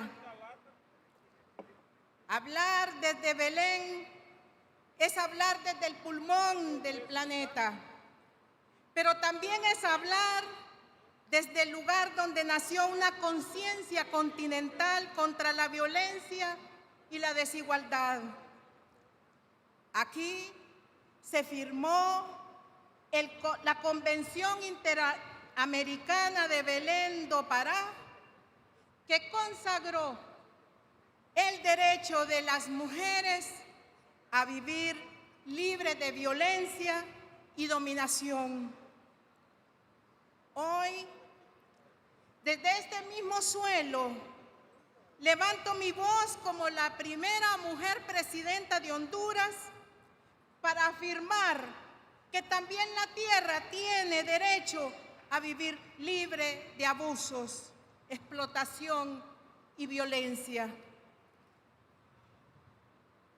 Fui electa después del golpe de Estado del 2009, revirtiendo 12 años y 7 meses de saqueo, impunidad, corrupción público-privada. Durante ese periodo, la narcodictadura entregó los ríos, los bosques, las minas y las costas al capital especulativo. Redujo al Estado a servidumbre y repartió el país como un botín. 25 grupos económicos y 10 familias concentraron el poder y destruyeron los cimientos de la democracia. Refundar Honduras ha significado devolver su dignidad, su soberanía y el alma verde. Nuestros países del trópico somos la reserva vital del oxígeno que sostiene al mundo. Sin embargo, seguimos siendo los más castigados por la desigualdad climática. En la COP28, como presidenta de la coalición de países con bosques tropicales, denuncié que 100 corporaciones generan el 71% de las emisiones contaminantes, mientras el norte global con apenas el 10% de la población, produce más de la mitad de los gases que destruyen el clima. El capitalismo se ha convertido en el principal verdugo ambiental. Devora los bosques, seca los ríos y condena al hambre y desplazamientos a millones de seres humanos. El cambio climático no es pronóstico, es una herida abierta que sangra en nuestros pueblos. En Dubái propuse 7 medidas urgentes para que la naturaleza y la vida humana sea reconocida como bienes supremos universales. Hoy se las reitero a ustedes. Exigir ante las Naciones Unidas el cese inmediato de las guerras que devastan el planeta y asegurar la paz con respeto a los derecho internacional. Condenar el terrorismo en todas sus formas, incluyendo el terrorismo del Estado. El genocidio contra el pueblo palestino en Gaza no puede quedar impune. Erradicar el lucro depredador que destruye bosques, ríos y tierras ancestrales, fortaleciendo alianzas entre países tropicales y pueblos indígenas. Formular una iniciativa para que los países acreedores y los organismos de crédito internacionales aprueben la conversión de la deuda externa para implementar planes de desarrollo ambiental y mitigar los efectos nefastos del cambio climático.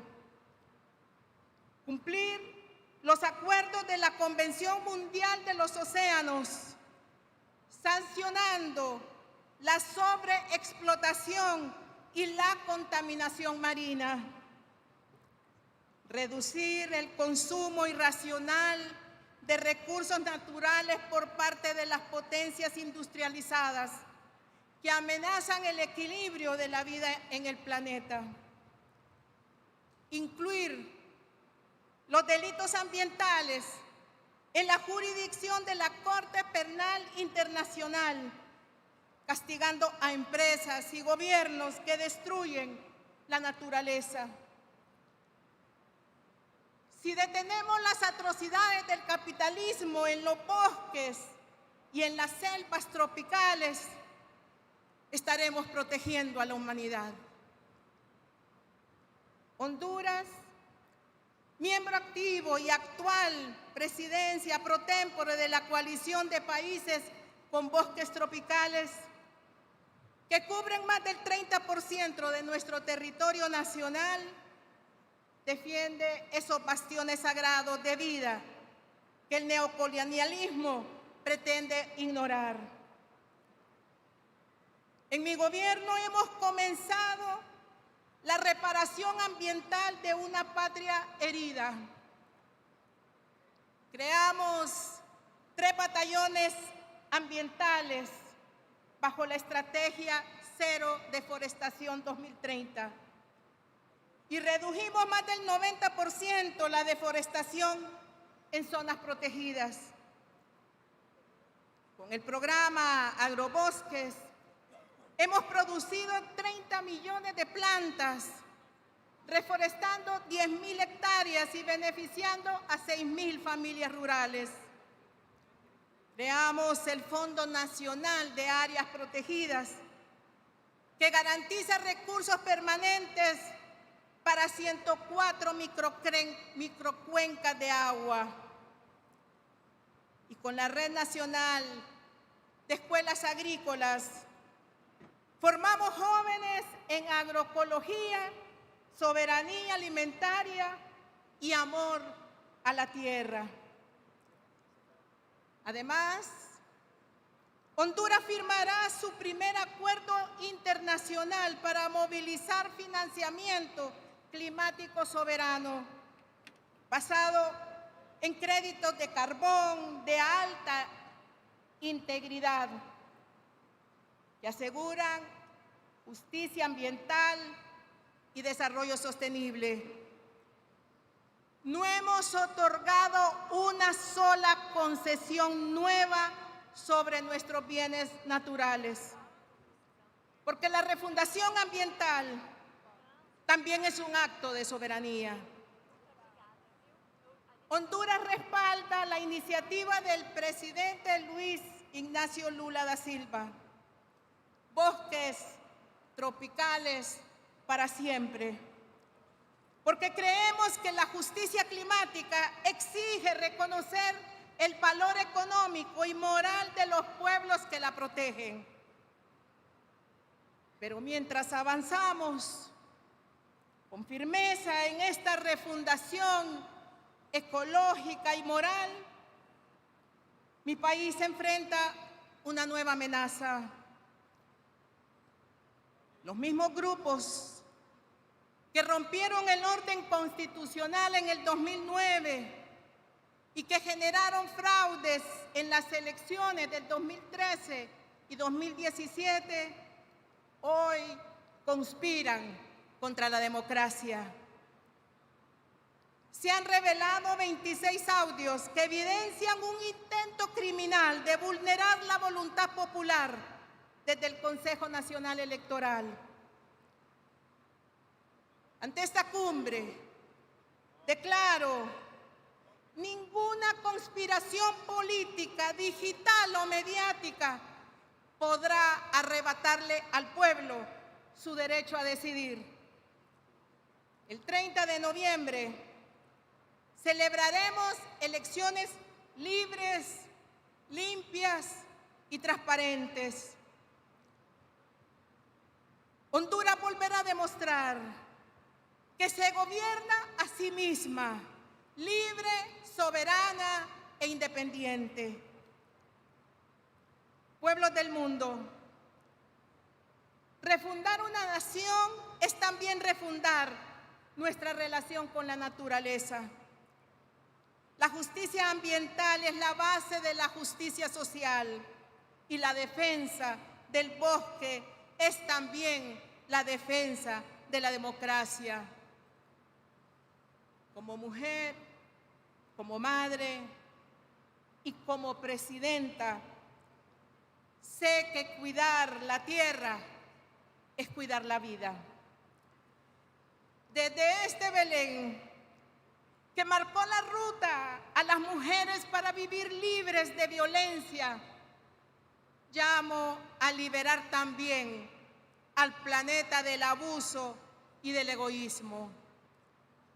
Que esta COP30 sea recordada como la cumbre donde el sur dejó de pedir permiso y comenzó a exigir respeto.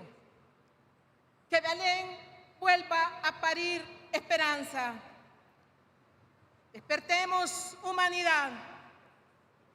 Ya no hay tiempo, nos dijo Berta Cáceres. Muchas gracias.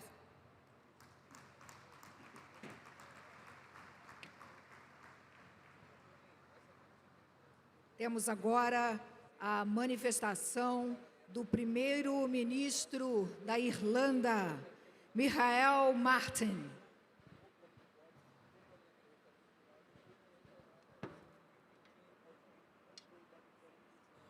Excellencies, could I first of all thank President Lula for hosting this very important COP30 in beautiful Brazil.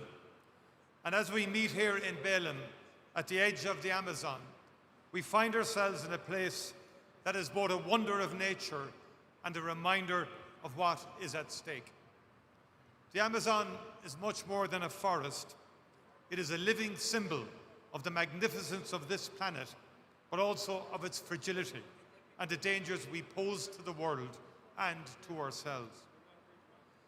Climate change is no longer a distant threat. It is a daily reality, and we are all feeling its consequences. In the 12 months since COP29 in Azerbaijan, Ireland experienced Storm Eowyn, which brought the strongest wind gusts ever recorded in my country and the highest storm surges on our western seaboard. In Ireland, we too had the warmest spring and summer on record and an unprecedented marine heatwave. Only last week, Hurricane Melissa, the strongest storm ever to make landfall there, has devastated parts of Jamaica, Cuba, Haiti, and other nations of the Caribbean. And as recently as yesterday, Typhoon Kalmegi in the Philippines left over 100 dead. And we also know that the effects are not felt equally. The poorest and most vulnerable nations, and the poorest people within all nations, those who did least to cause the crisis, are often those who suffer first and suffer most. We all must recognize that each of our futures is connected. All nations, large and small, rich and poor, will reap what we collectively sow in these crucial years. I recall when the world gathered in Glasgow for COP26. The mood then was optimistic as we emerged from the pandemic. There was a large global turnout and a palpable sense of joint purpose to tackle the shared challenge of climate change. I am concerned that that spirit of common purpose is weakening. Our attention is being drawn to other threats and crises that can seem more pressing. Geopolitical turbulence, economic pressure, conflict and dislocation, all have been presented as reasons to ease or delay action. But increasingly, the challenges we face arise because of climate change, and this will worsen with time. At a time when political leadership has never been more vital, there are fewer of us here in Belém, fewer leaders ready to tell it as it is. Climate change is unarguable. The science is undeniable. Temperatures are rising and the clock is ticking. If we are not prepared to tell our citizens the truth about this, we are failing them and this planet in the most profound way. Science cannot be denied. The European Union, of which Ireland is a part, remains steadfast in its determination to play its full part. We in Europe have now set our sights on reducing our collective emissions by 90% by 2040. This will undoubtedly be challenging, but it is necessary to drive the investment, innovation and invention that a transition to a fully decarbonised economy and society will require. Ireland will continue to be part of that effort. Change is underway across our economy and society to steer Ireland towards a decarbonised future powered by renewable energy. We are seeing the fruits of our efforts. Ireland's emissions have been falling for the last 3 years, and we now have lower overall emissions than at any point since 1990, despite our population growing by over 50% over that period, along with significant economic growth as well. We are making real progress, but we know that we have to go much further. A particular focus of my government is to find ways of doing what we need to do more quickly. Meeting our climate targets and decarbonising our society requires a transformation in energy, agriculture, transport, industry and buildings.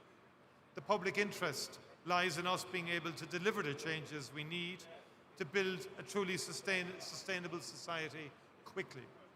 We're therefore looking at how to rebalance our decision-making processes to make sure that the public interest is given the right weight.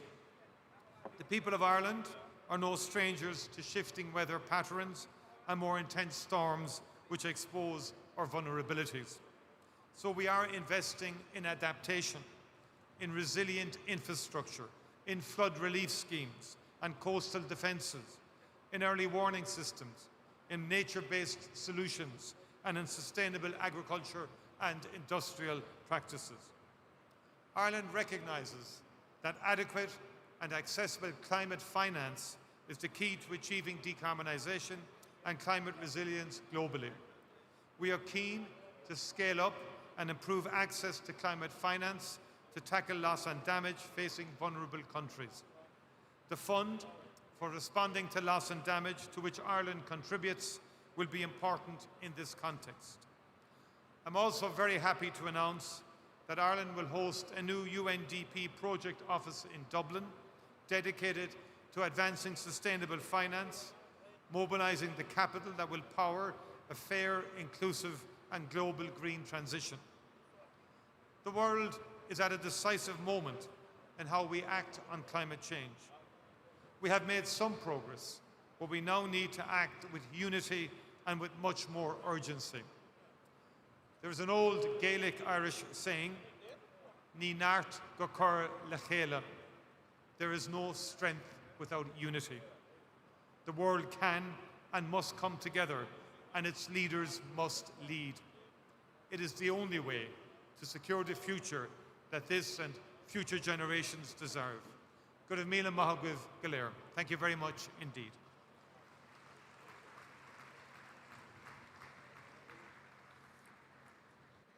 Vamos agora à manifestação do presidente de Moçambique, Daniel Francisco Chapo.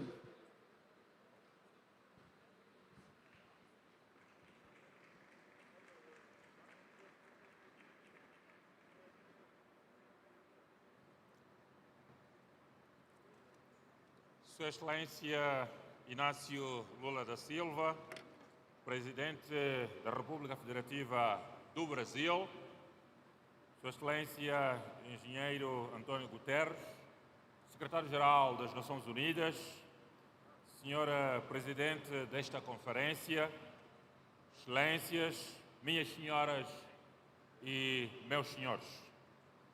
Queremos começar por criar e citar, sobretudo, o saudoso Papa Francisco, que uma vez disse: o tempo para buscar soluções globais está se esgotando.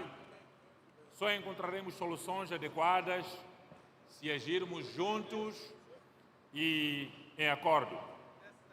Estas palavras, Excelências, devem fazer-nos assumir esta reunião como prioritária nas nossas agendas, pois é sobre a nossa casa comum, a Mãe Terra. Assim, é com profunda honra que me dirijo a esta augusta cimeira de líderes mundiais, em nome do Governo e do povo da República de Moçambique, para expressar o nosso apreço ao povo irmão brasileiro e ao Governo do Brasil pela hospitalidade calorosa e pela organização exemplar desta 30ª Conferência das Partes aqui na inspiradora cidade de Belém do Pará. A escolha de Belém, no coração da Amazônia, como palco da COP30 é profundamente simbólica. Estamos reunidos no pulmão do planeta, um espaço que encarna tanto a generosidade como a fragilidade da natureza. Que este local nos inspire a decisões corajosas e transformadoras para assegurar uma exploração sustentável e responsável dos ecossistemas que sustentam a vida na Terra. Excelências, reunimos-nos num momento crítico da história da humanidade. Um momento em que o mundo enfrenta simultaneamente crises interligadas, conflitos armados, eventos climáticos extremos, fluxos migratórios sem precedentes, declínio econômico e uma preocupante estagnação no cumprimento dos compromissos globais do financiamento ao desenvolvimento. Estes desafios exigem mais do que palavras, exigem ação concertada e solidariedade multilateral renovada. Passaram-se mais de 3 décadas desde a histórica Cimeira do Rio, marco que despertou a consciência coletiva sobre o impacto das mudanças climáticas e a necessidade de todos nós protegermos o planeta como legado comum. Hoje, o imperativo é o mesmo, mas a urgência é maior.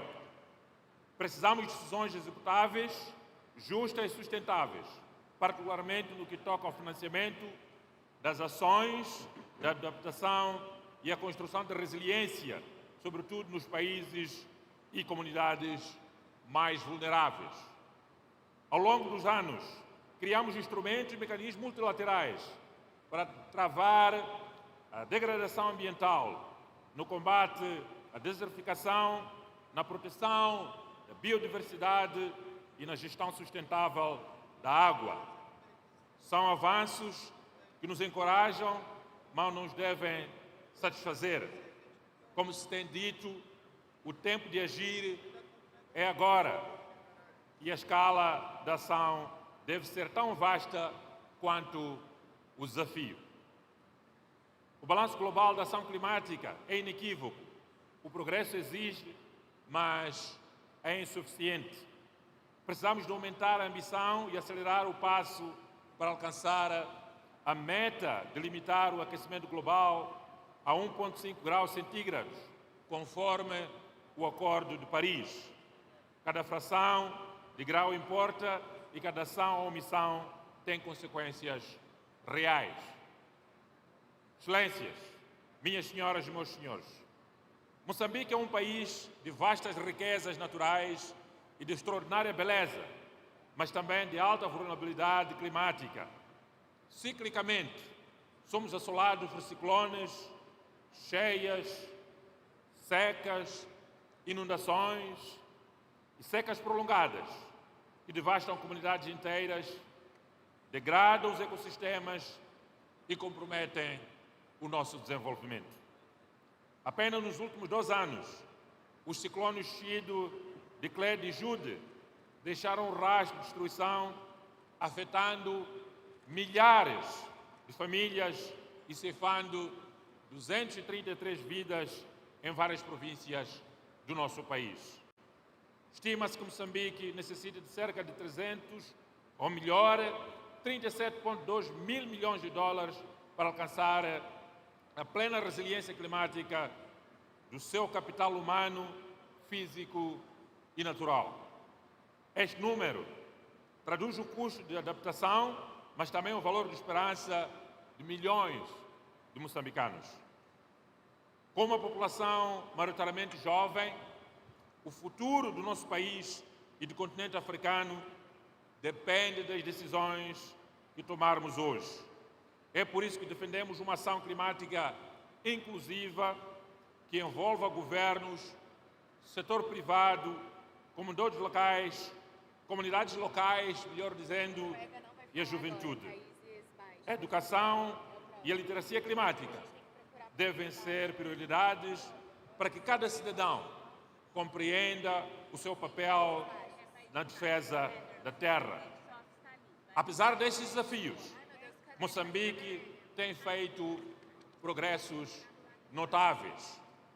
Lançamos a iniciativa da preservação e proteção da floresta do Miombo, que abrange 7 países de África Austral e cobre cerca de 190 milhões de hectares no nosso continente e principalmente na região da SADC.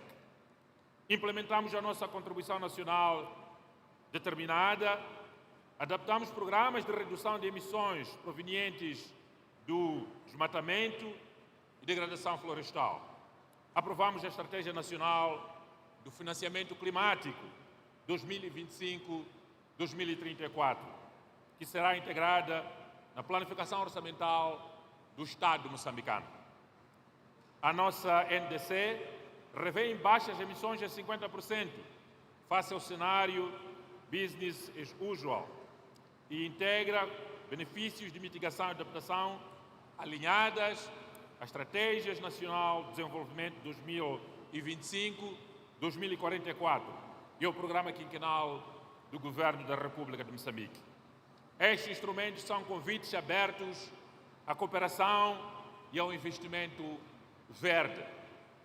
Excelências, acreditamos que a luta contra as mudanças climáticas é também uma grande oportunidade de transformar economias, criar empregos verdes, inovar e promover um crescimento sustentável. Mas para tal, precisamos de solidariedade internacional efetiva. As promessas de financiamento devem ser honradas e operacionalizadas, nomeadamente no Fundo de Perdas e Danos, que deve se tornar um instrumento real de justiça climática a nível global.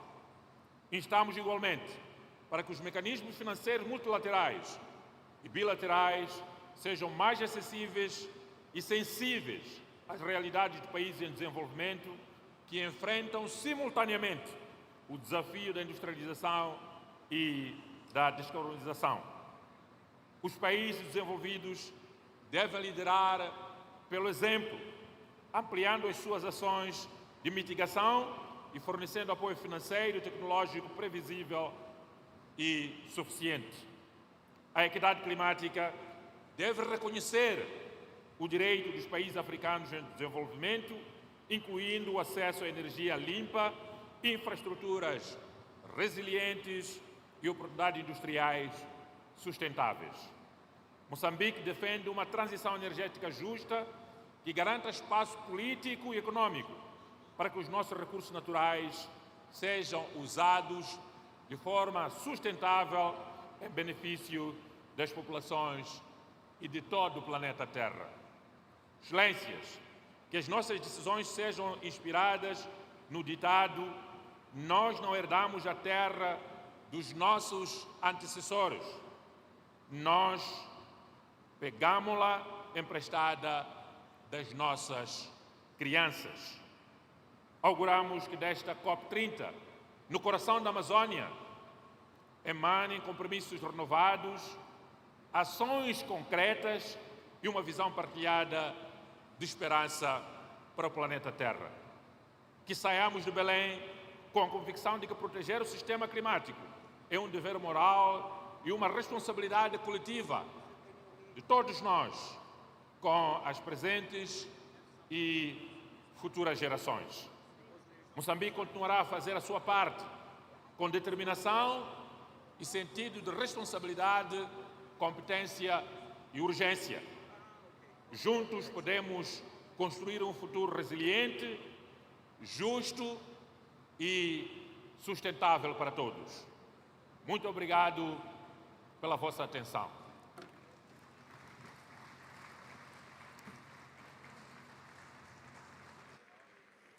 Chamamos agora a manifestação dos Países Baixos através do primeiro-ministro Dick Schoof.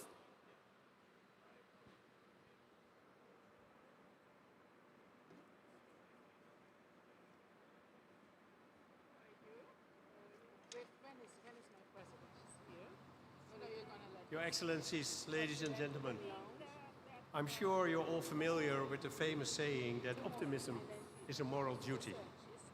I believe that, generally speaking, this is a good advice. But of course, optimism is not the same as being naive. Getting the world on track for a 1.5-degree future is not an easy task. We must be realistic. We must face up to all the difficulties and challenges that stand between us and the goals we agreed on in Paris. And there is no question we must pick up our pace. At the same time, we should acknowledge the progress made since 2015. For example, temperature projections are lower today than before Paris. And in the real economy, the energy transition is accelerating, with governments, industries and society working together in a true multi-round, creating solutions that are feasible and affordable for all. Which brings me to my key message today, that there is hope in implementation, in delivering on promises made. We don't need more grand schemes or lofty words. What we need is concrete action on all the topics covered here in Belém. knowing that many small steps will eventually lead to the giant leap forward the world so desperately needs. The Kingdom of the Netherlands is ready to deliver. Take the pressing issues of climate finance. Last year, the milestone agreement of the new collective quantified goal reaffirmed the vast financial needs for developing countries when it comes to meeting their climate goals. The Netherlands continues to do its part, allocating 2.4 billion euros in climate finance in 2024. We firmly believe that climate adaptation needs to be center stage. That's why over 60% of our international public climate finance is directed at adaptation, with a focus on food security and water management. And it's why we applaud the COP presidency focus on adaptation. On adaptation, water management in particular is part of my country's DNA. This is the result of centuries of working across sectors to keep our feet dry in a country where large areas lie below sea level. We are a maritime nation. We are a kingdom that stretches from the North Sea coast in Europe to the island countries in the Caribbean. So we know how vital it is to adapt to rising sea levels and changing weather conditions. We know how vital it is to innovate, moving from traditional agriculture to climate-smart food systems, and we're eager to share our expertise in these fields with others. In today's world, water management, future-proof agriculture, and renewable energy sources like hydrogen are becoming more and more interconnected. And that's a good thing, because it's putting us firmly on the path of green growth. With this in mind, the Netherlands is convinced that strengthening the NDC partnership can serve as a catalyst. After all, NDCs are at the heart of the Paris Agreement, and the EU has just finalized its NDC for 2035. We are determined, and will continue doing our part. We have also agreed to work towards 90% emission reduction by 2040. Our ambition level is clear. And since NDC implementation on water and food is lagging behind, the Netherlands is supporting the NDC partnership with an additional 10 million euros. Because again, we must focus on implementation. And that includes following up on decisions made in previous COPs. In this light, I applaud Brazil for its Tropical Forest Forever facility initiative. The Netherlands is proud to support this initiative and will contribute $5 million to help to get the fund off the ground. What's more, and I think even more important, is that I know that Dutch asset managers and large investors like pension funds are interested in taking part too. Now, is this fund all it will take to achieve the pledge we reaffirmed 2 years ago? To stop and reverse deforestation by 2030? No, of course not. We also need to address the root causes and work towards deforestation-free products. But it is an important step forward. And as I said earlier, every step counts and leads to something bigger. So, ladies and gentlemen, let us send a strong message to the world from here in Belém. If we continue the moral duty of optimism with realism and resolve, working step by step, we can and we will move closer to the Paris goals. The Kingdom of the Netherlands stands ready to work with all of you. Thank you.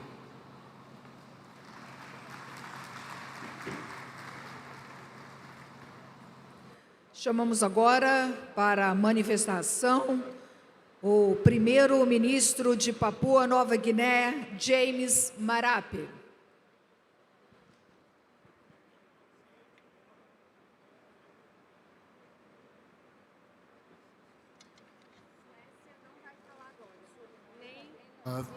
Thank you very much, Mr. President.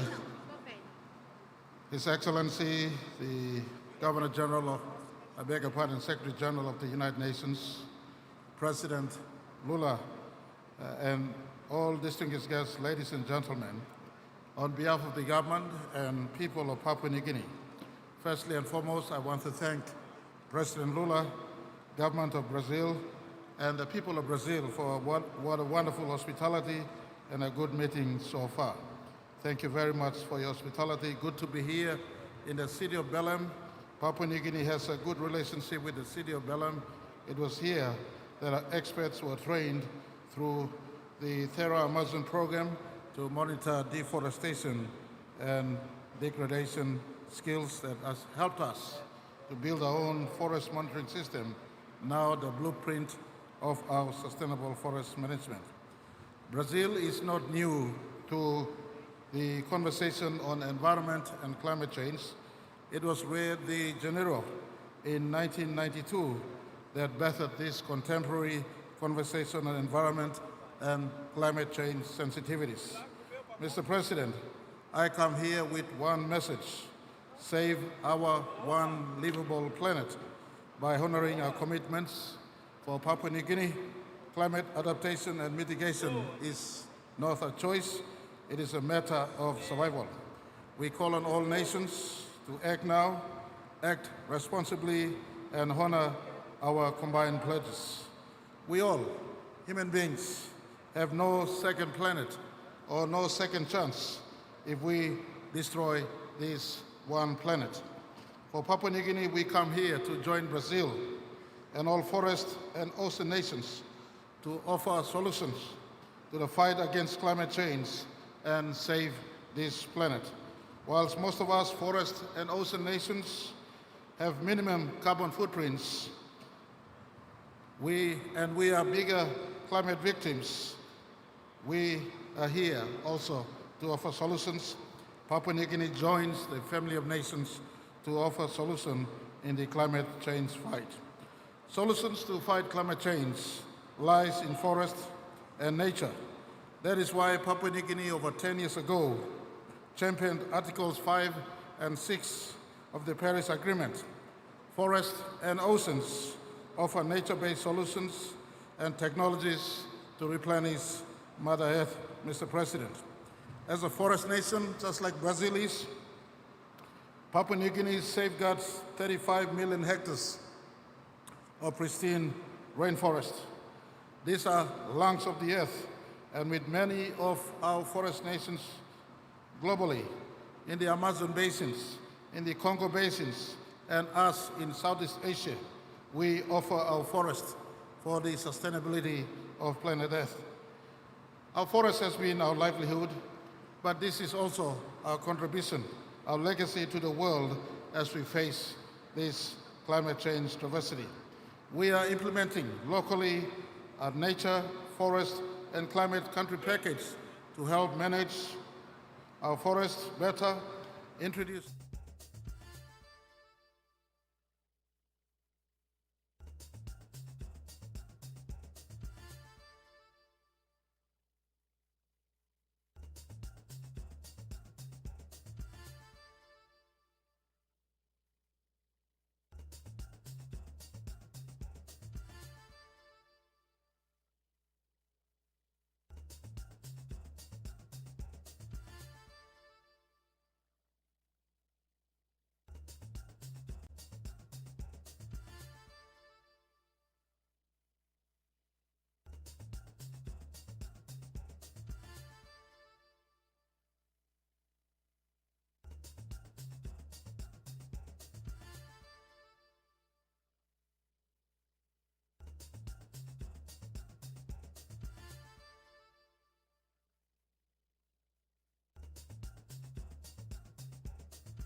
companheiras e companheiros, chefe de governo, chefe de Estado, eu penso que um pouco atrasado, mas nós vamos discutir aqui nesse almoço o lançamento do Fundo de Florestas Tropicais para sempre.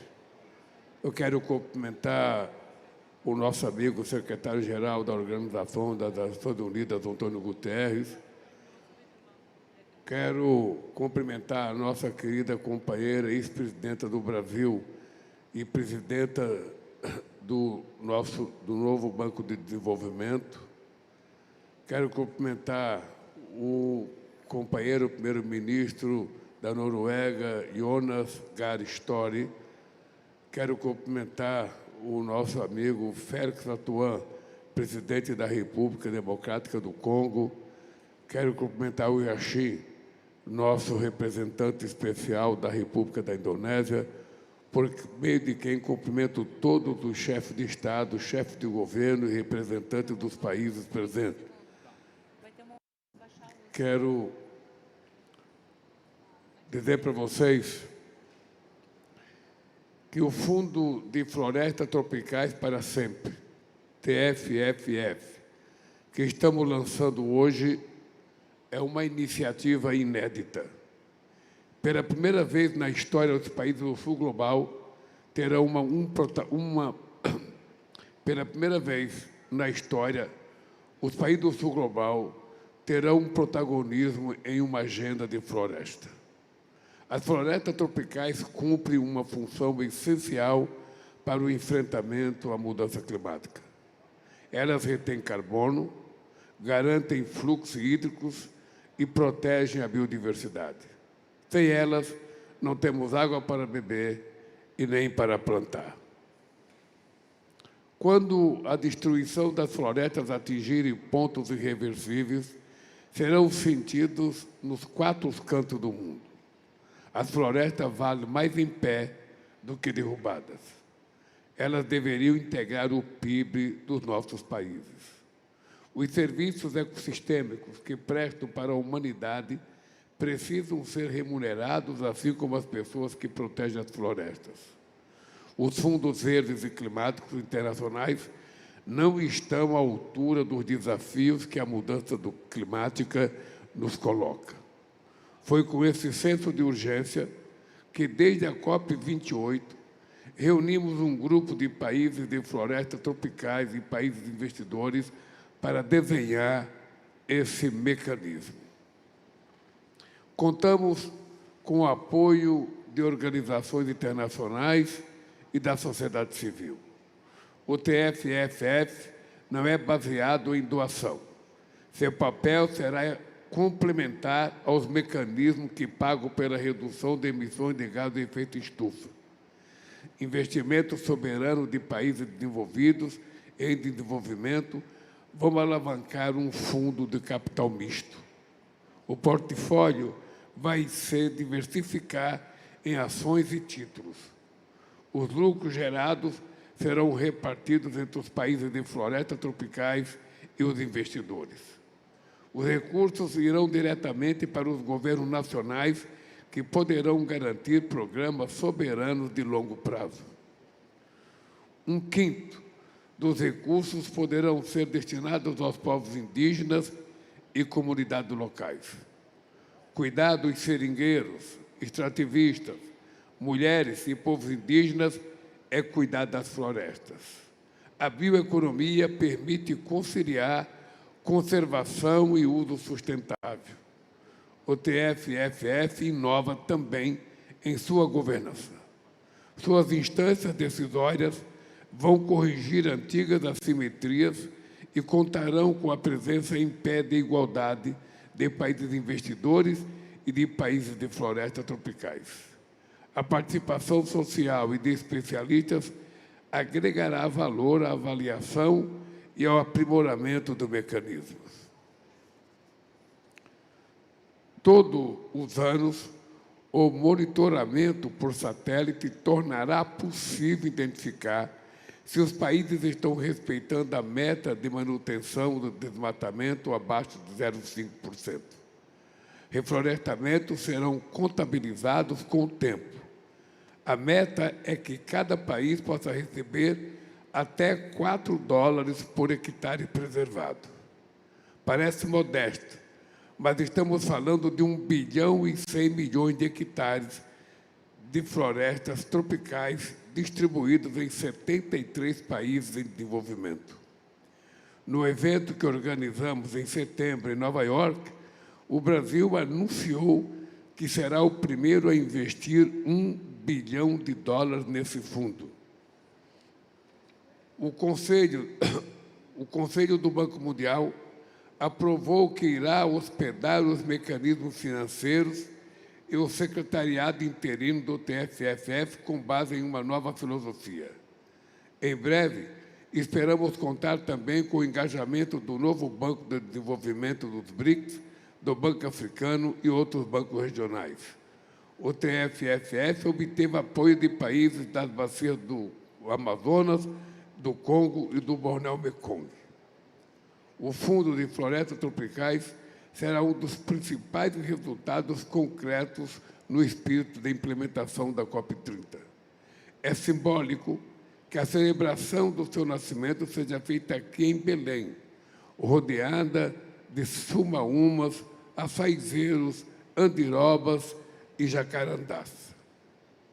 Em poucos anos, poderemos ver os frutos desse fundo.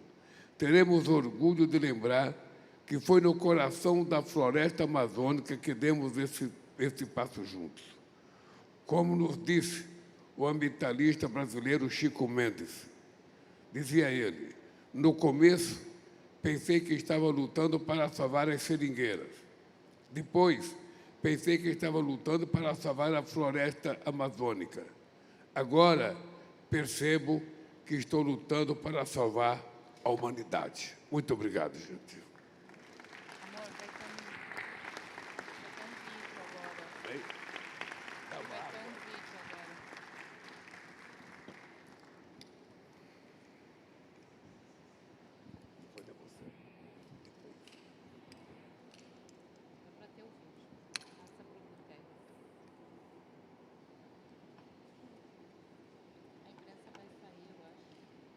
O que vai ter agora?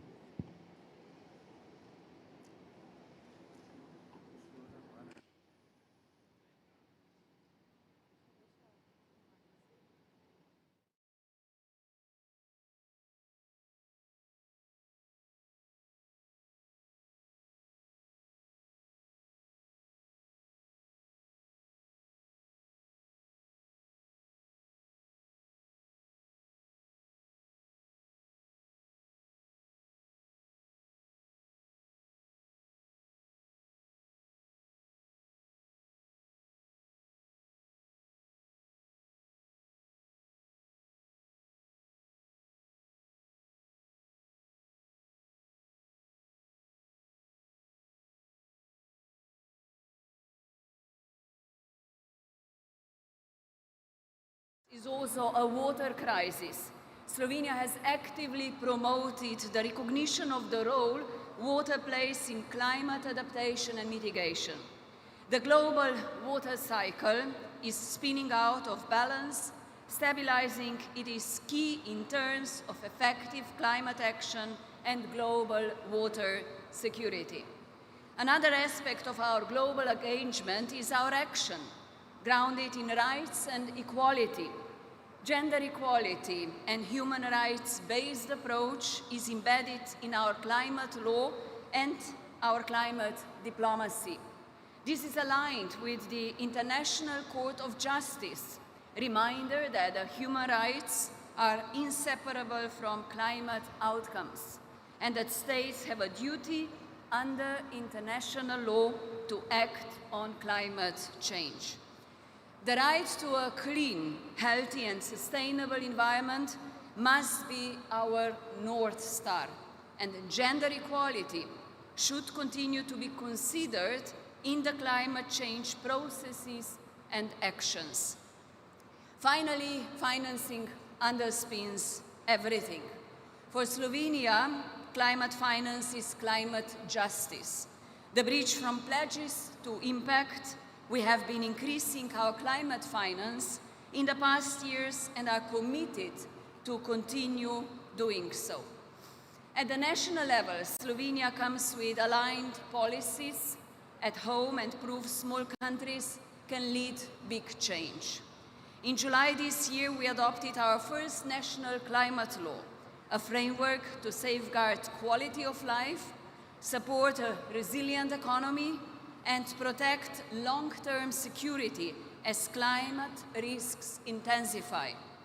It sets a legally backed commitment to climate neutrality by 2045 at the latest, and builds a governance system where an independent scientific advisory board informs policy and monitors delivery.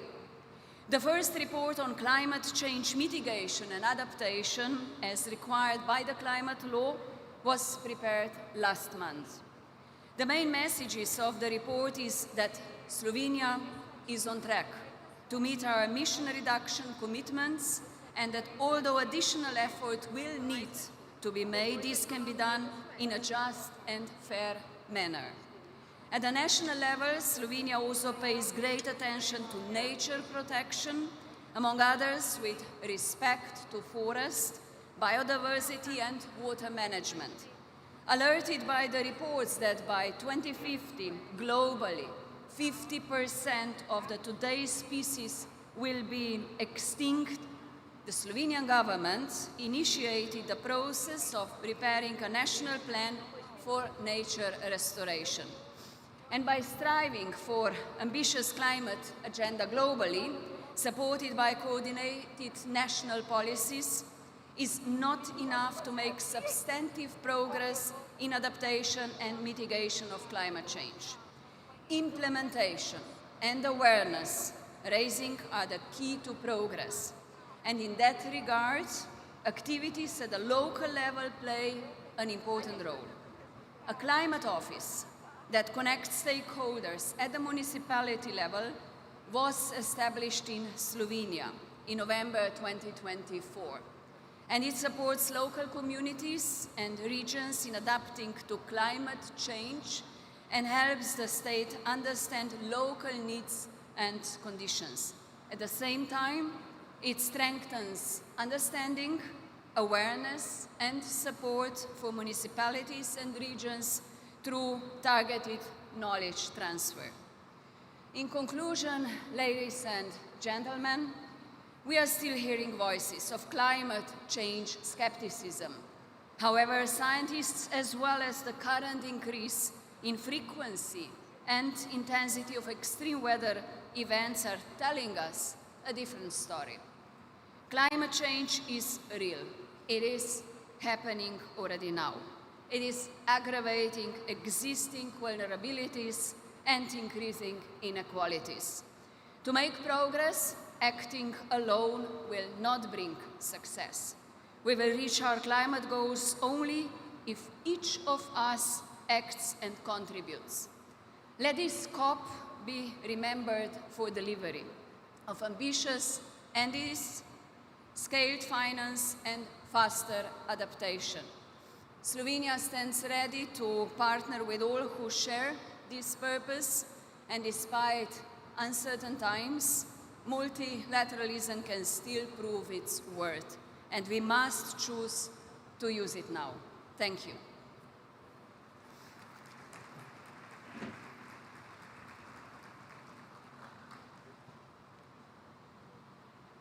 Chamamos para a manifestação o primeiro-ministro de Eswatini, Rossel Missor Dalamini.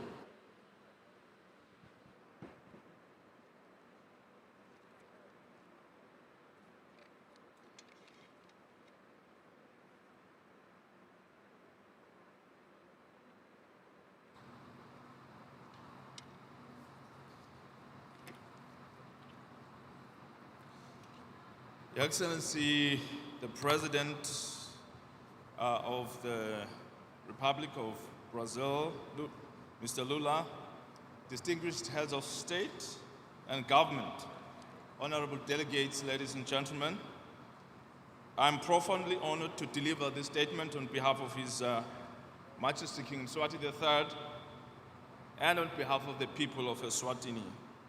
Allow me at the outset to extend gratitude on behalf of the delegation of Eswatini for the customary warm hospitality we have been accorded by the Federative Republic of Brazil.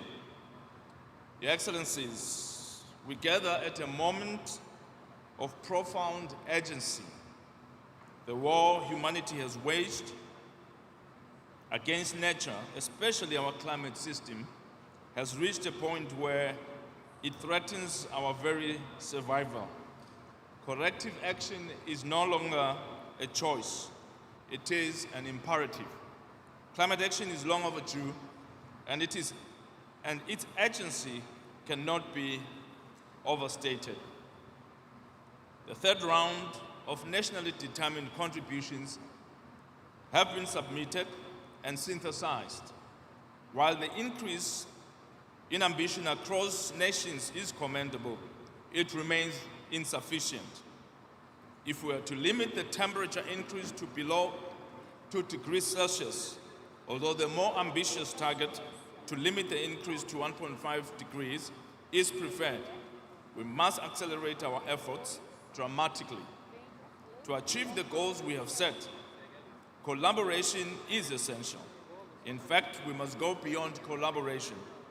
We must ramp up ambition and align with scientifically determined emission reduction targets. For Africa, distinguished delegates, this struggle is not about environmental policy. It is about survival and justice.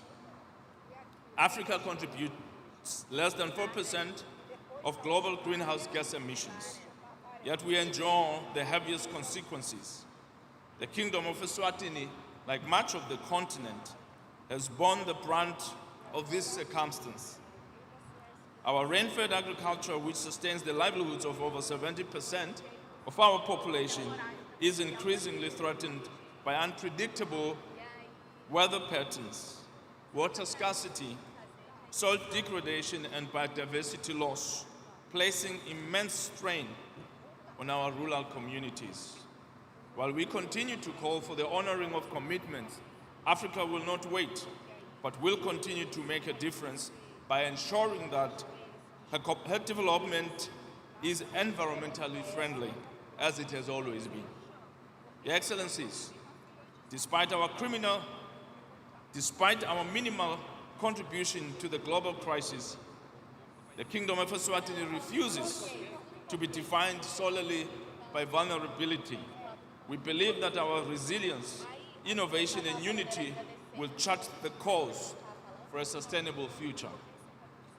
Drawing from our national development strategies, Eswatini is committed to strengthening NDC 3.0 commitments which cover both adaptation, mitigation, as well as social inclusion. Our response embraces robust, homegrown, nature-based and technology-based solutions. To begin with, we have prioritized watershed management, community reforestation, and sustainable land use practices to safeguard our ecosystems. Simultaneously, we are actively investing in climate-smart agriculture and integrated water resources management to strengthen our adaptive capacity. We are also advancing our initial adaptation communication to the UN FCCC, which outlines comprehensive actions such as flood control measures and efforts to achieve land degradation neutrality by 2030. Excellencies, Eswatini is determined and ready to play its part, but the principle of common but differentiated responsibilities must remain intact.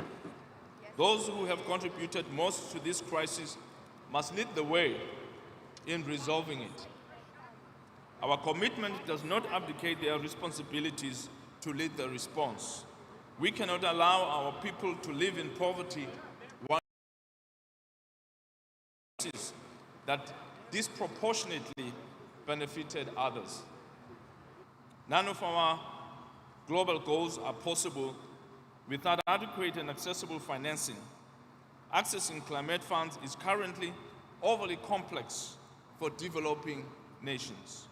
Eswatini's NDC alone requires an estimated 2.4 billion US dollars.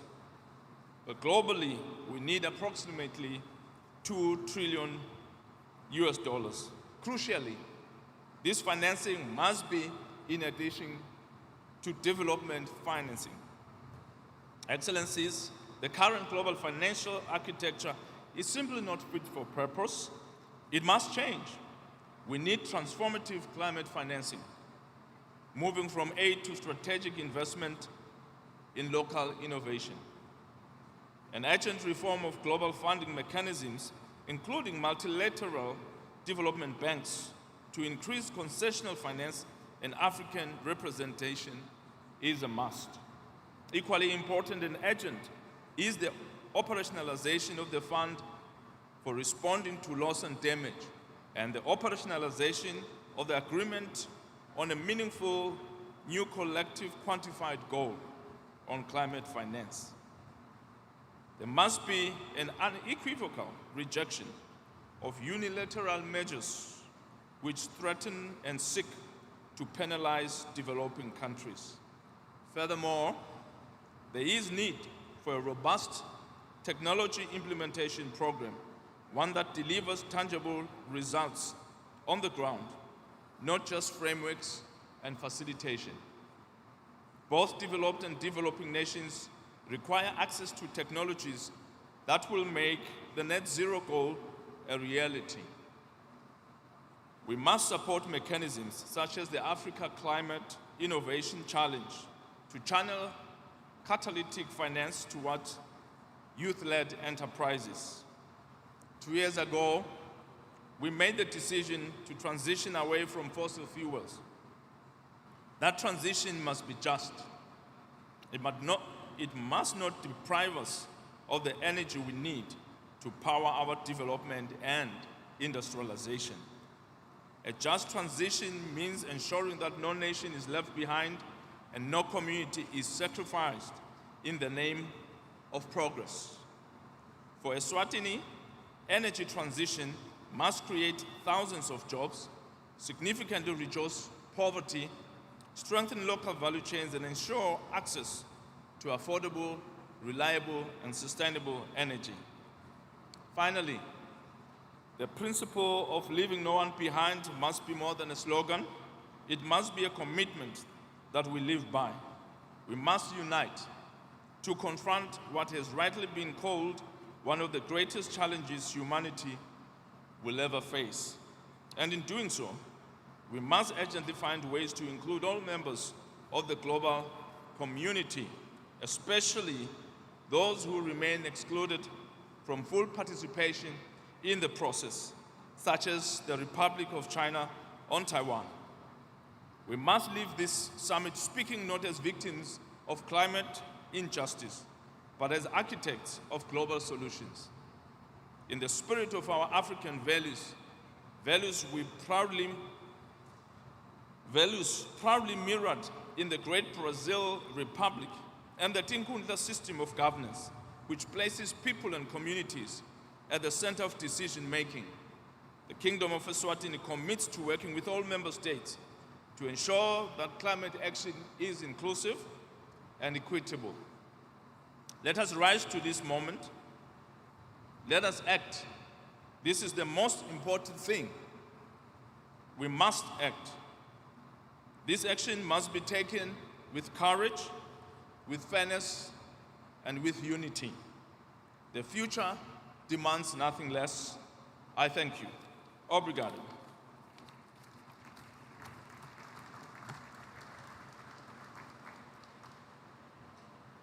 Nesse momento, chamamos para a manifestação o rei da Suécia, Carlos XVI Gustaf.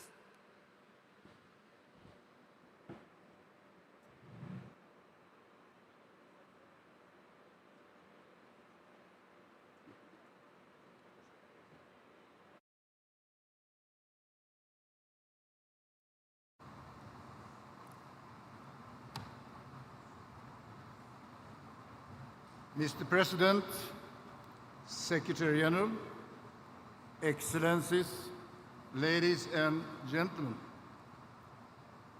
I've had the privilege of visiting Belém before, a vibrant gateway to the Amazon.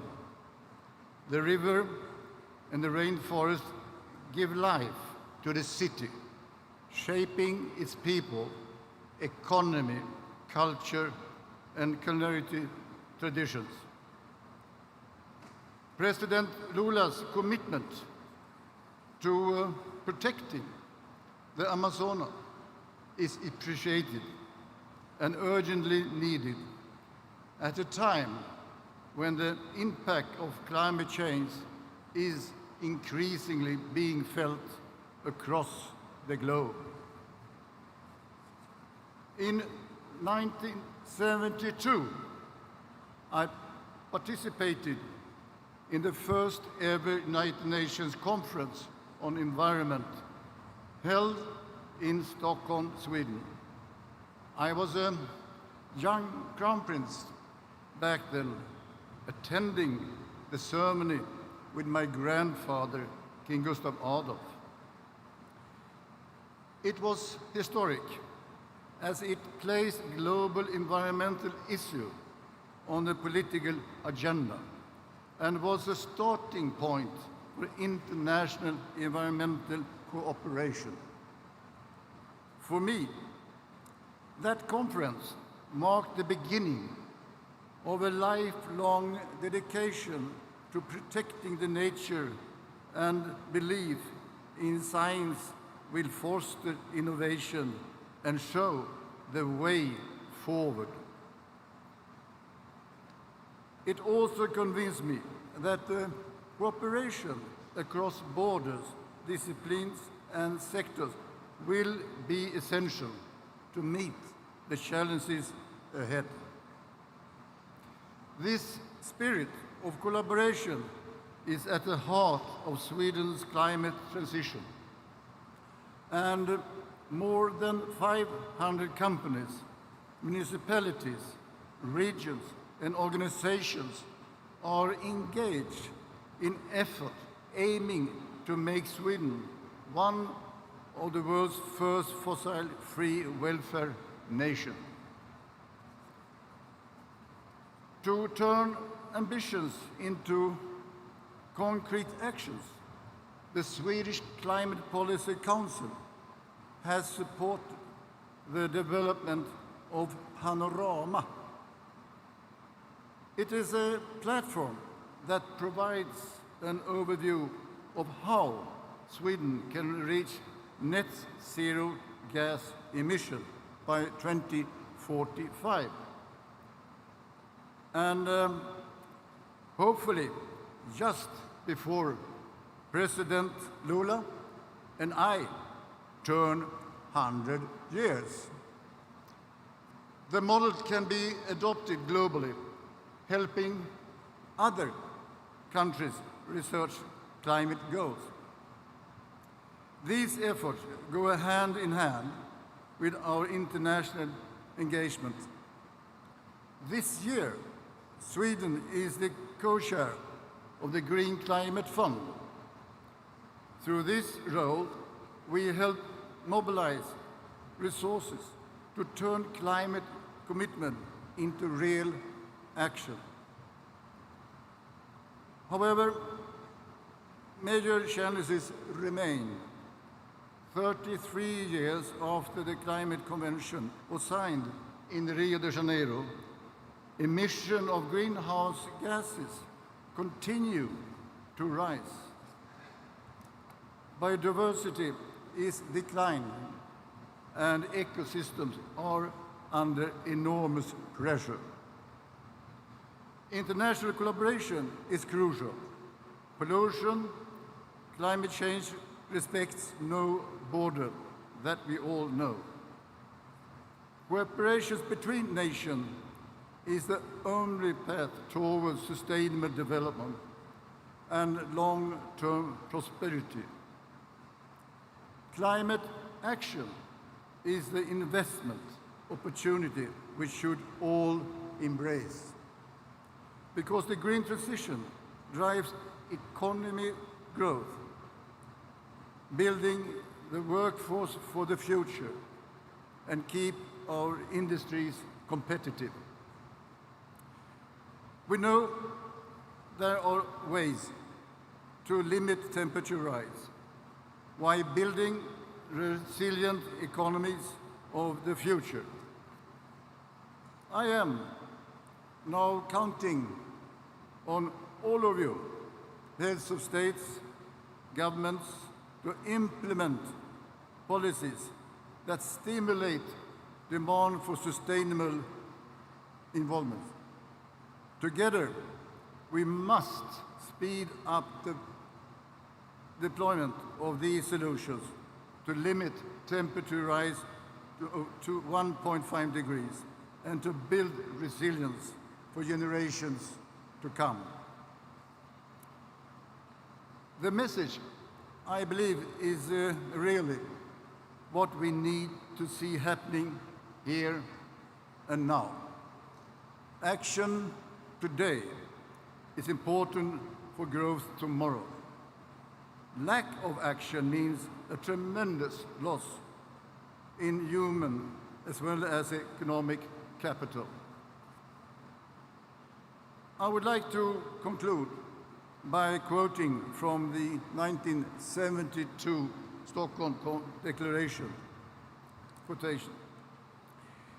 In our time, man's capability to transform his surroundings is used wisely, if used wisely, can bring to all people the benefit of development and the opportunity to enhance the quality of life. End of quotation. So let us make this gathering here in Belém turning point, a moment when the world come together, not just to discuss, but also to deliver. Thank you and good luck.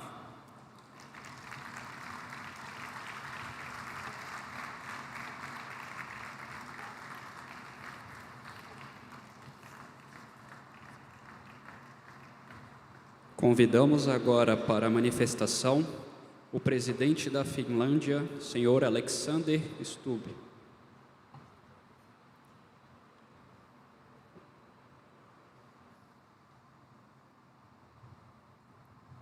Mr. President, Your Excellencies, ladies and gentlemen, it's a great honor for me as President of Finland to speak after the King of Sweden. He mentioned that he has been in Belém before.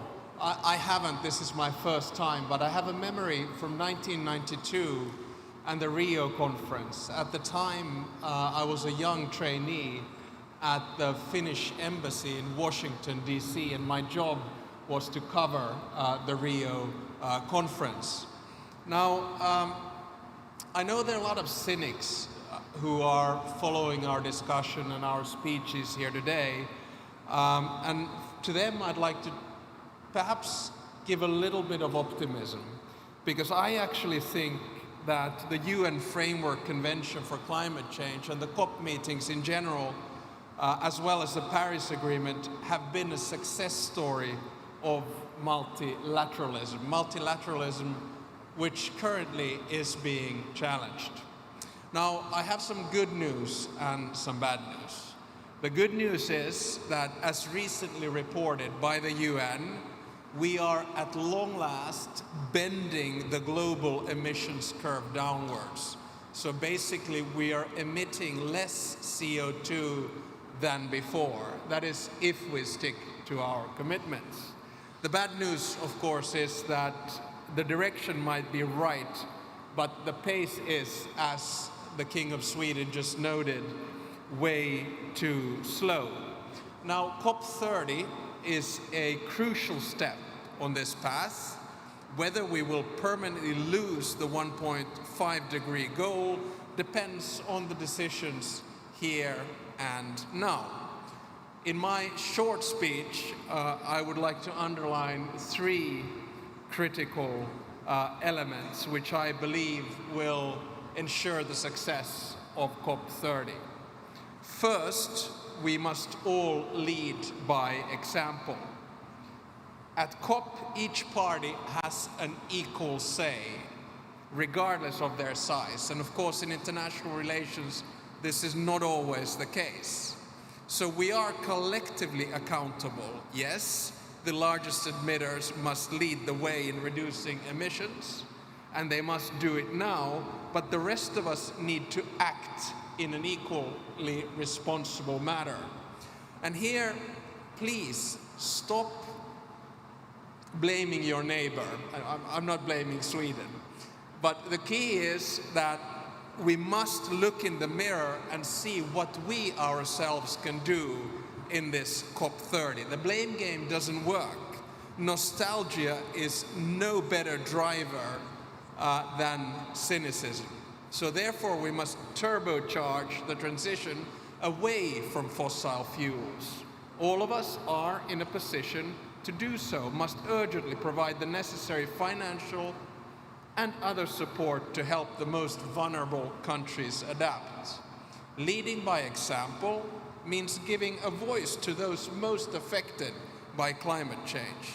So let me applaud the COP presidency, Brazil, for highlighting the role of the indigenous people in climate action, as well as underline the importance of the COP adopting an ambitious gender action plan. My second point is to put science in the driver's seat. While the states gathered here have different interests, we all share a common goal of ensuring a livable planet for future generations. And the only way we can do it is to rely on science. Not a single person in this room wants to pass on devastation to their children and grandchildren. We have the best scientists at our disposal, and they are unanimous that delaying climate action would have consequences that are devastating for all and irreversible for some. There are no excuses. At the same time, we need to recognize the growing amount of disinformation around climate science as an attempt to rattle the multilateral system and slow down a clean transition. When we face difficult political choices, debate is necessary, and it has to be frank and honest. Remembering our common goal, we must not yield to efforts stoking polarization. My third and final point is to say that be bold, be bold. We need at least 3 things to solve the climate crisis. 1 is regulation and targets. 2 is financing, in other words, money. And 3 is innovation. You can't pick and choose one of them. They go hand in hand. So please don't pit climate action and growth as some kind of enemies. They're friends. They go hand in hand. Numerous encouraging examples show that decoupling carbon emissions from economic growth is possible.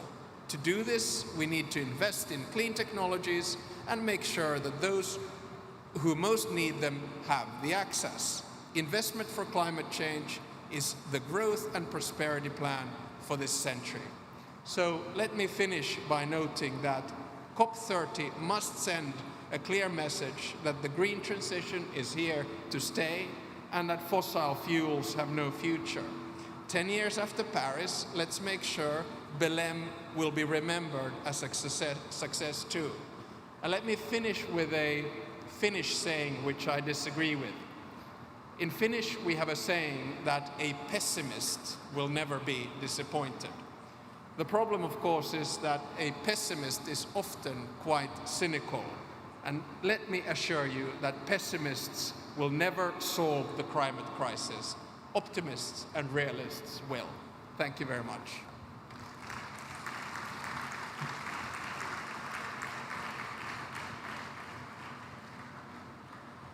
Convidamos para a manifestação o vice-primeiro-ministro de Guiné Equatorial, senhor Gaudêncio Messu.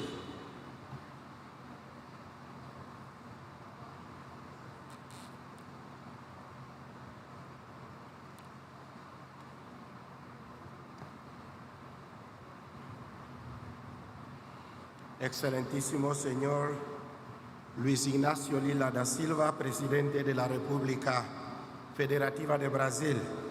Excelentísimo señor Antonio Guterres, secretario general de las Naciones Unidas. Excelencias, señoras y señores, jefes de Estado y de Gobierno y representantes de los países miembros de las Naciones Unidas aquí presentes, distinguidos delegados e invitados todos, señoras y señores, permítanme tomar la palabra en este evento tan significativo en nombre de Su Excelencia Obiang Mbasogo, presidente de la República de Guinea Ecuatorial, quien por razones de su apretada agenda no ha podido asistir a esta cumbre personalmente como había sido su deseo. Ante todo, expreso mi gratitud al excelentísimo presidente de la República de Brasil por la acogida a esta 30ª sesión de la Conferencia de las Partes sobre el Cambio Climático COP30. Felicitamos de igual forma la acogida y la hospitalidad de la que hemos sido objeto desde nuestra llegada a esta bella ciudad de Belén.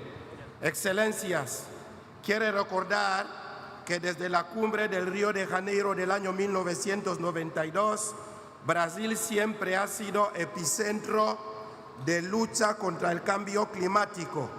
Por eso, esa COP30 que se celebra por vez primera dentro de la cuenca amazónica, que es la selva tropical más grande del mundo y considerado también como el primer pulmón del planeta debido a su rica biodiversidad y su papel en la regulación del clima.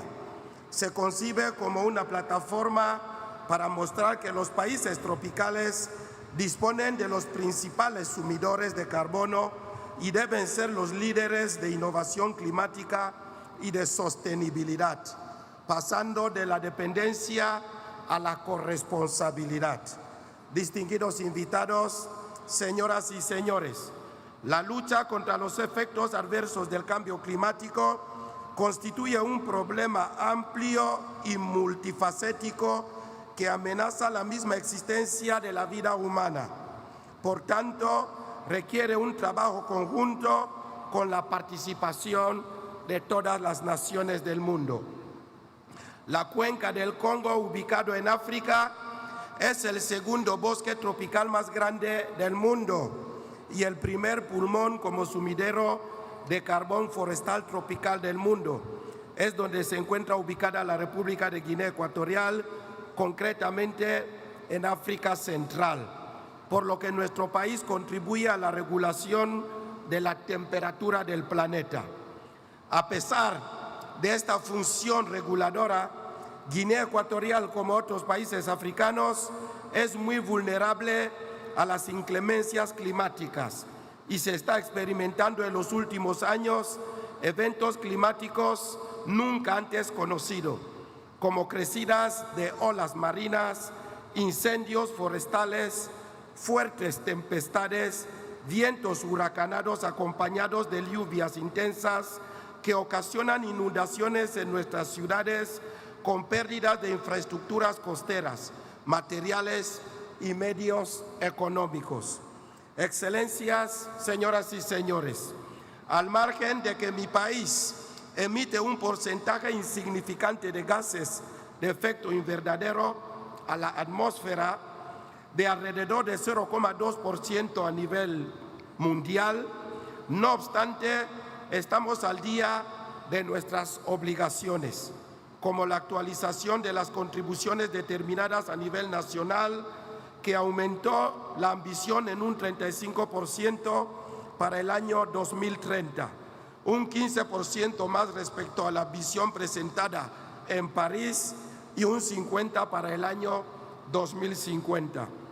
Excelencias, señoras y señores, Guinea Ecuatorial está promoviendo energías renovables con la construcción de centrales hidroeléctricas que tienen como objetivo alcanzar antes del año 2050 un 100% de energías renovables, donde actualmente el porcentaje total de energía de transición instalada en mi país es del 90% de fuentes hidroeléctricas y de gas natural. Además, mi país, la República de Guinea Ecuatorial, está cubierto de más del 80% de bosques. Protegemos desde antaño, así como la implementación de acciones de reducción de la deforestación con la finalidad de convertir nuestros bosques en verdaderos sumidores de carbono y la conservación de nuestros refugios de la biodiversidad. También mi país dispone de una parte insular y una larga costa atlántica, con una extensión marítima de unos 314.000 kilómetros cuadrados, casi 2 veces la superficie terrestre. Por eso se invierte mucho en la construcción de diques, rompeolas en las costas y la canalización de los ríos urbanos para la adaptación costera. Señoras y señores, el cambio climático es hoy la principal barrera para el desarrollo sostenible en el continente africano. Por consiguiente, pedimos un compromiso renovado a esta COP30 para proporcionar a los países más vulnerables para reforzar las iniciativas de acción para el clima a través del multilateralismo impulsado por las Naciones Unidas. Un financiamiento adecuado, transparente, justo, con fácil acceso, así como la transferencia de tecnologías para la valoración de nuestro capital natural con la finalidad de implementar las diferentes declaraciones como la africana sobre el clima y otras. Mi país comparte la agenda propuesta en esta edición de la COP30 desde la transición energética, la conservación de los bosques, la transformación de la agricultura y los sistemas alimentarios, entre otros, por lo que la República de Guinea Ecuatorial apoya las propuestas de las declaraciones de Belém sobre el clima, centrados en el desarrollo sostenible de las poblaciones, puesto que dichos temas están alineados con la Estrategia Nacional de Desarrollo Sostenible, Agenda Guinea Ecuatorial 2035. A pesar de los esfuerzos de Guinea Ecuatorial está realizando, aún necesitamos el fortalecimiento de los marcos de cooperación sur-sur y norte-sur entre países e instituciones, como la Comunidad de los Países de la Lengua Portuguesa CPLP, ya que es de suma importancia para consolidar la paz mundial y luchar juntos contra el cambio climático, deteniendo las guerras en el mundo, ya que no se producen solo las muertes de personas, sino que también contaminan la atmósfera global. Así reitero una vez más el total compromiso incuestionable de la República de Guinea Ecuatorial contra el cambio climático. Que Dios bendiga nuestras deliberaciones de esta COP30. Muchísimas gracias. Muito obrigado.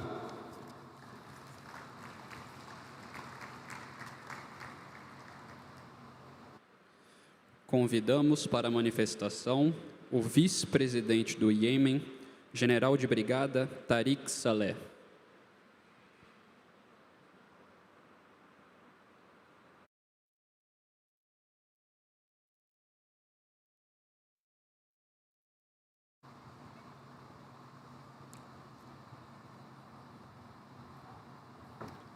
بسم الله الرحمن الرحيم.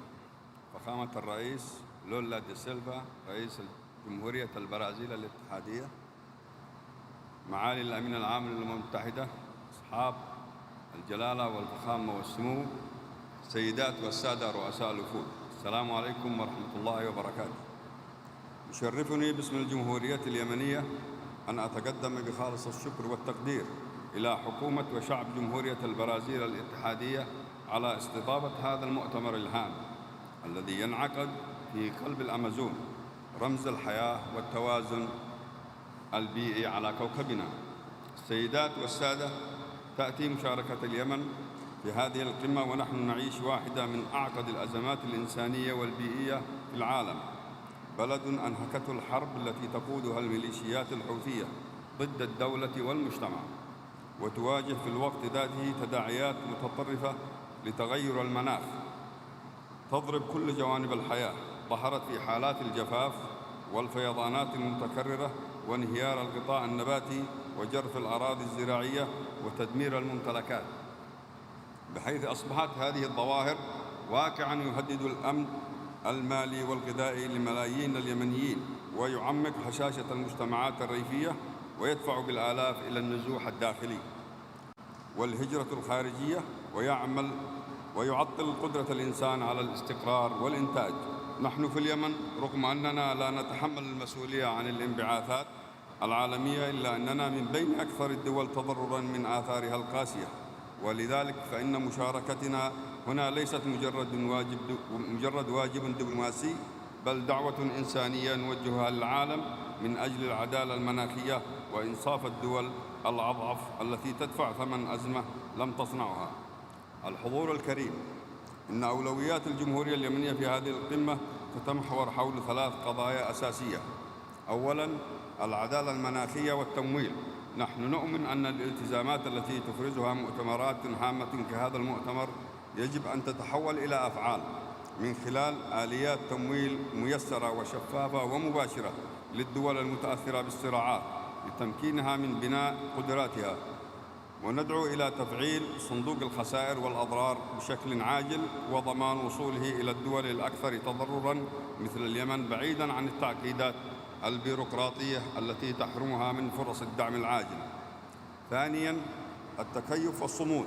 إن مستقبل الشعوب يعتمد على قدرتها على حماية مواردها الطبيعية، ونحن بحاجة إلى استثمارات حقيقية في قطاع المياه والزراعة والبيئة والبنية التحتية المقاومة للمناخ لحماية مواردنا الطبيعية. وللتعامل مع هذه القضية فقد أطلقت الحكومة اليمنية عبر وزارة المياه والبيئة الخطة الوطنية للتكيف، وشرعت في إنشاء مركز المعلومات والذكاء الاصطناعي لتعزيز إدارة البيانات البيئية والمناخية ومبادرات الاقتصاد الدائري والطاقة المتجددة في المدن والمناطق الريفية. ثانياً، الأمن والسلام المناخي. لا يمكن تحقيق استدامة بيئية في غياب السلام، وفي اليمن تعتبر شحة المياه وتدهور الموارد الطبيعية سبباً في تأجيج الصراعات المحلية، ولذلك فإن أي رؤية عالمية فعالة يجب أن تربط بين العمل المناخي وبناء السلام، وأن تدمج مفهوم الأمن المناخي ضمن استراتيجيتها التنموية والاستقرار.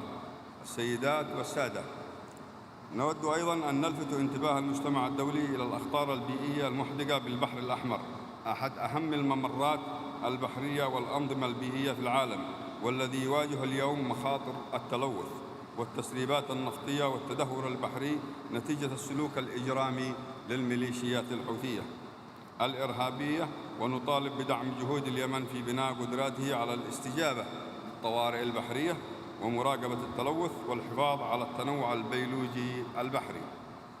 فخامة الرئيس، إن الجمهورية اليمنية رغم كل التحديات تؤمن بضرورة المضي في مسار التنمية المستدامة وتحقيق أهداف اتفاق باريس، كما أننا ندرك أن مسؤولية حماية الكوكب مسؤولية جماعية، وننظر إلى قمة بليم لا كمحطة تفاوض فقط، بل فرصة لإعادة بناء الثقة بين الدول المتقدمة والدول النامية، وتحويل الموعود إلى أفعال والأهداف النظرية إلى التزامات واقعية قابلة للتنفيذ. ونؤكد للجميع أن التعاون في بناء القدرات والتمويل العادل ونقل التكنولوجيا ليست طرفاً بل شرطاً أساسياً لتمكين الدول النامية من المساهمة الفاعلة في الجهد العالمي. ختاماً، نجدد شكرنا لجمهورية البرازيل الاتحادية على استضافة هذا المؤتمر التاريخي، وندعو العالم أجمع لأن يجعل من كوب 30 قمة للتنفيذ والعدالة، وتثبت أن الإنسانية قادرة على توحيد جهودها من أجل كوكب أكثر أماناً واستدامة. شكراً لحسن استماعكم.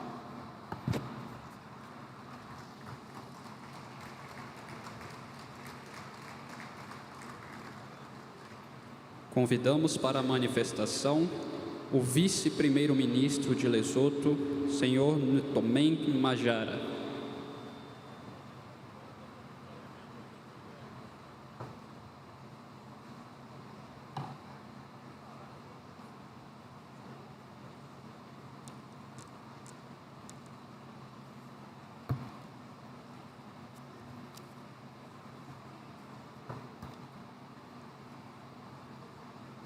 Your Excellency, President Lula da Silva, Excellencies, distinguished heads of state and government, His Excellency, the United Nations Secretary General, distinguished delegates, with all protocol observed, I bring you warm greetings from the Mountain Kingdom, Lesotho, the kingdom in the sky. A land perched high above most of the rest of the world, where the beauty of our mountains meets the harsh realities of a changing climate. Our unique, lofty altitude makes us proud, yet it also renders us deeply vulnerable. In Lesotho, climate change is not an abstract concept. It is a lived experience, etched into every mountain ridge, every foothill, every valley, every field, and every household. From the highlands to the lowlands, our people face severe droughts, floods, snow, frost, and storms which negatively affect and reshape lives and livelihoods. Each passing season reminds us that climate change is no longer a distant threat. It is here and it is accelerating. Excellencies, when the Paris Agreement was adopted in 2015, the world pledged to limit the temperature rise to well below 2 degrees, with efforts to keep it at 1.5 degrees. Yet, the evidence before us is sobering. We are drifting and veering dangerously off course. For Lesotho, 1.5 degrees is not a target. It is a threshold of survival. The rising heat threatens our food systems, our water security, and our very way of life. Our people, contributing less than 0.01% of global emissions, bear the full brunt or weight of a crisis they did not cause. For us, climate action is not merely a policy choice, it is a moral imperative. Lesotho's national climate change policy, adopted in 2017, envisions a climate-resilient nation pursuing low-carbon, sustainable development for the well-being of all Basotho. This vision rests on 4 strategic pillars: resilience and adaptation, low-carbon development, inclusive governance, and integrated coordination. These 4 pillars underpin our nationally determined contribution: the National Strategic Development Plan, our long-term vision, Technology Action Plan, and National Adaptation Plan, all guided by science, equity, and justice. Through our NDC, Lesotho has committed to reducing greenhouse gas emissions by 60% unconditionally, and up to 24% with international support by the year 2030. We pursue this through a 2-pronged approach, namely adaptation, protecting lives, ecosystems, and the economy from climate impacts, and mitigation, reducing emissions, even as a nation which contributes minimally to global totals.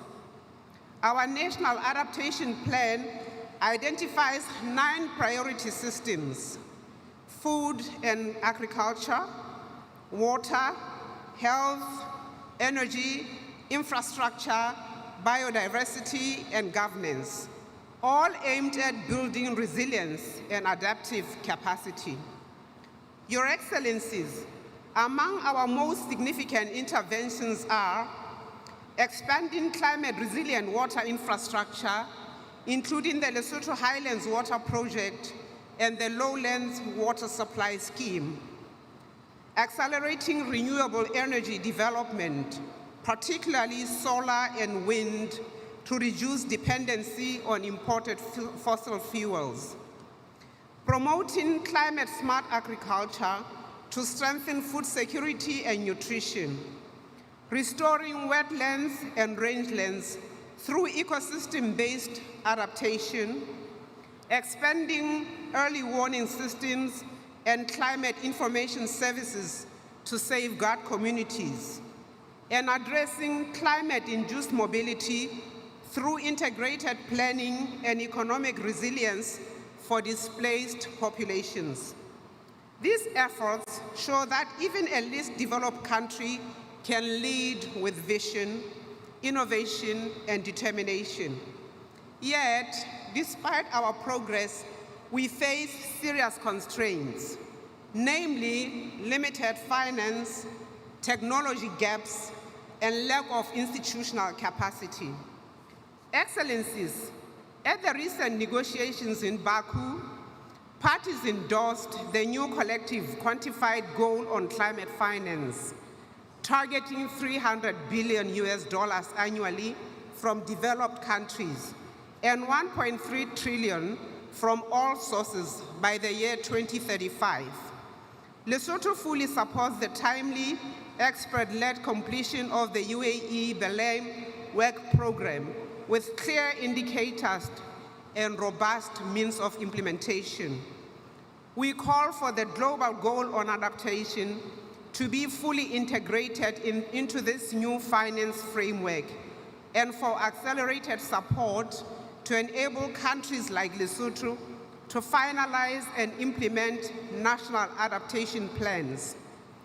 The special circumstances of least developed countries must be recognized and prioritized in all adaptation-related decisions. Distinguished delegates, in alignment with global ambition, Lesotho calls for a significant and immediate scale-up of adaptation finance, including full operationalization of the Loss and Damage Fund with grant-based support for LDCs. Transparent, predictable mechanisms to track progress toward both the $300 billion and the $1.3 trillion targets, and simplified, equitable access to climate finance for the most vulnerable nations. Climate finance must be fair, predictable.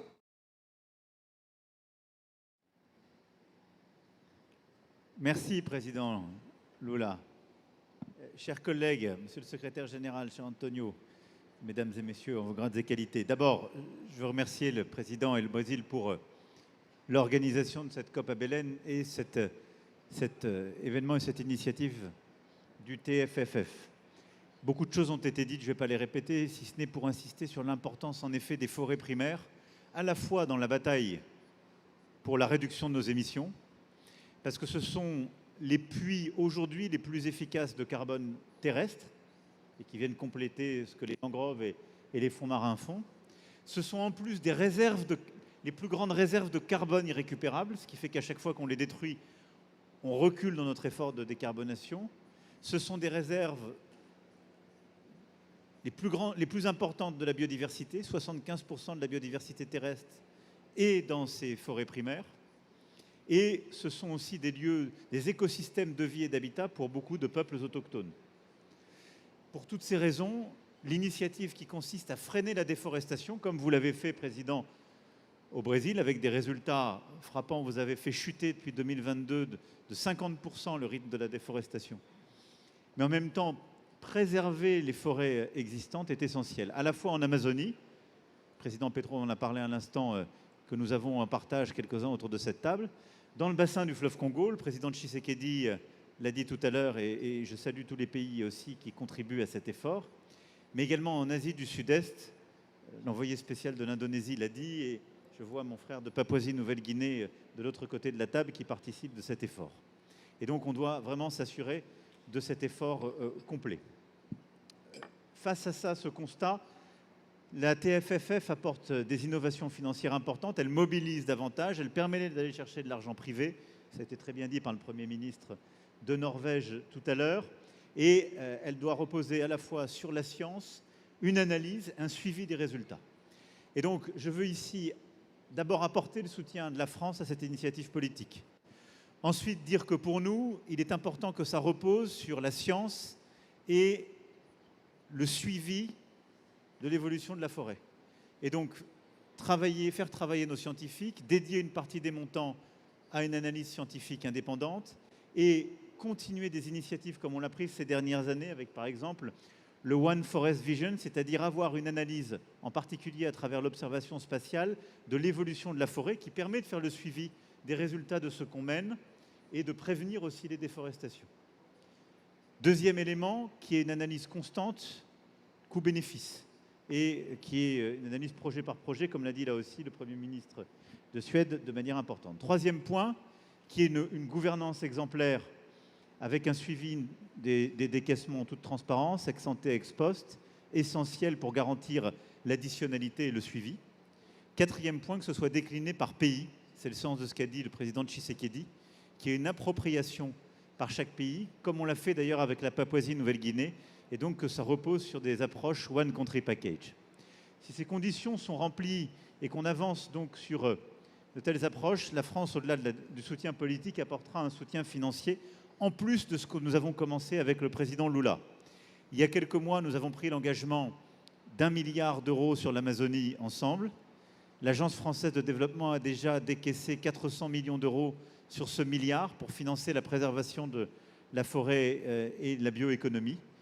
Et donc, sur la base des conditions et des hypothèses que je viens d'évoquer, la France apportera d'ici 2030 un soutien supplémentaire de 500 millions d'euros qui pourrait être contribué à la TFFF. Voilà, Président, ce que je voulais dire en remerciant la Banque mondiale d'avoir accepté d'accueillir le secrétariat et d'être l'administrateur de la facilité, ce qui est une garantie de bonne gouvernance et de bon fonctionnement. Et vous dire qu'au-delà de ce soutien politique et de cet engagement financier, je crois que nous sommes là aussi pour dire combien la préservation de nos forêts, la lutte contre la déforestation sont un enjeu essentiel pour nous tous. Merci, Président.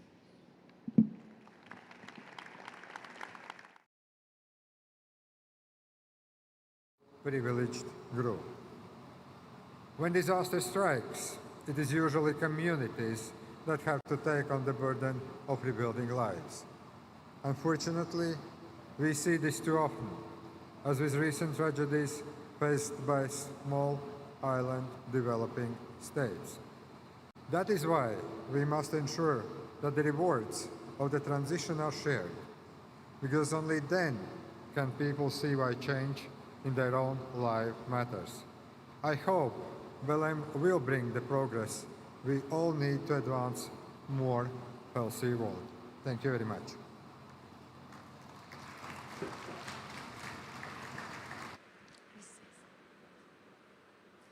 Nesse momento, chamamos para a manifestação o príncipe-chefe de Estado de Mônaco, Alberto II.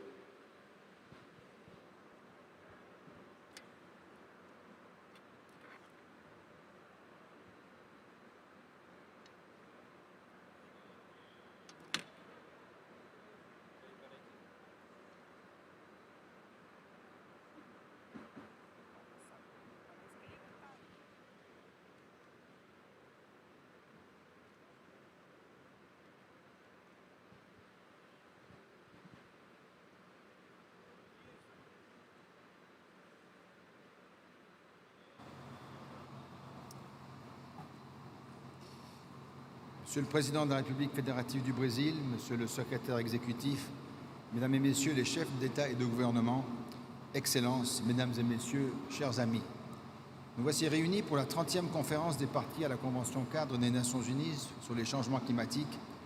30 ans que nous travaillons ensemble à évaluer et à répondre aux besoins de chacun, à faire le bilan du chemin parcouru et à rehausser notre ambition. Ceci avec l'objectif commun de relever le défi de notre temps, faire face au changement climatique et donc de réduire nos émissions de gaz à effet de serre. La science se trouve aujourd'hui confrontée au péril de l'idéologie et du relativisme, alors même qu'elle n'a jamais été aussi sûre, si accessible et surtout si claire. Alors qu'elle franchit année après année les limites planétaires, l'humanité n'a jamais été aussi menacée qu'aujourd'hui par les changements climatiques. Ne nous y trompons pas, ces bouleversements sont de notre fait. La Cour internationale de justice et le Tribunal international du droit de la mer ont récemment tous deux établi un lien clair entre nos activités anthropiques, les bouleversements que connaît le climat et la responsabilité qui pèse sur nos États. Une responsabilité historique, d'une part, découlant du développement économique longtemps indifférent aux atteintes infligées aux écosystèmes de notre planète. Mais surtout une responsabilité vis-à-vis de l'avenir.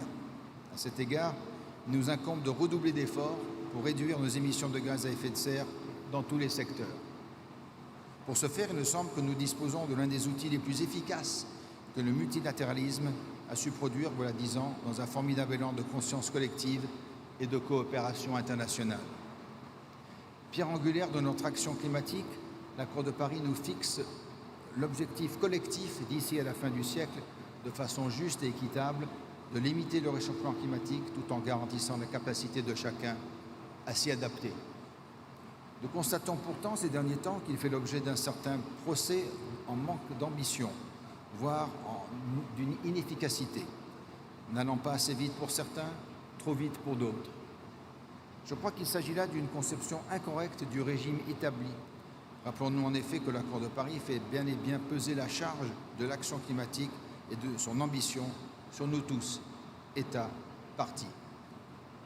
Excellences, chers amis, c'est précisément dans cette perspective et conformément au nouvel objectif collectif de financement climatique adopté à Bakou l'année dernière que j'ai décidé que Monaco doublerait le financement international qu'il consacre spécifiquement à l'action climatique des pays en développement d'ici 2028.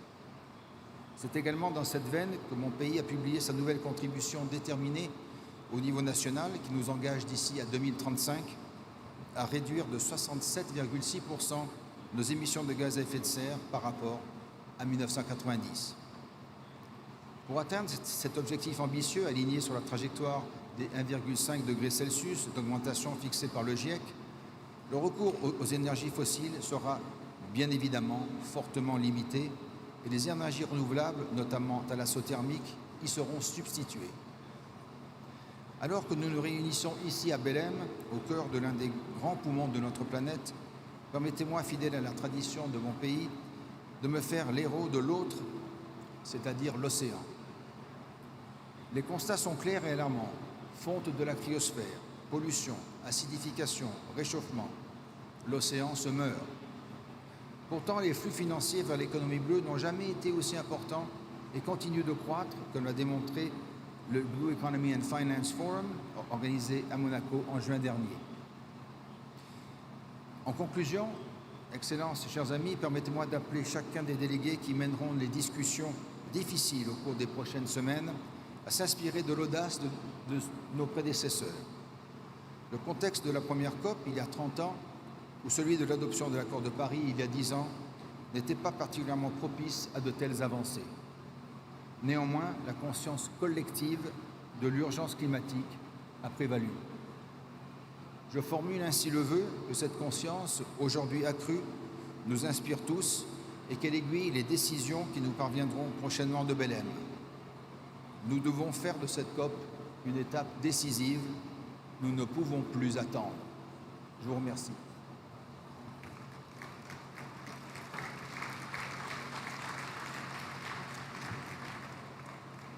Nesse momento, chamamos para a manifestação o vice-primeiro-ministro da Itália, Antonio Tajani.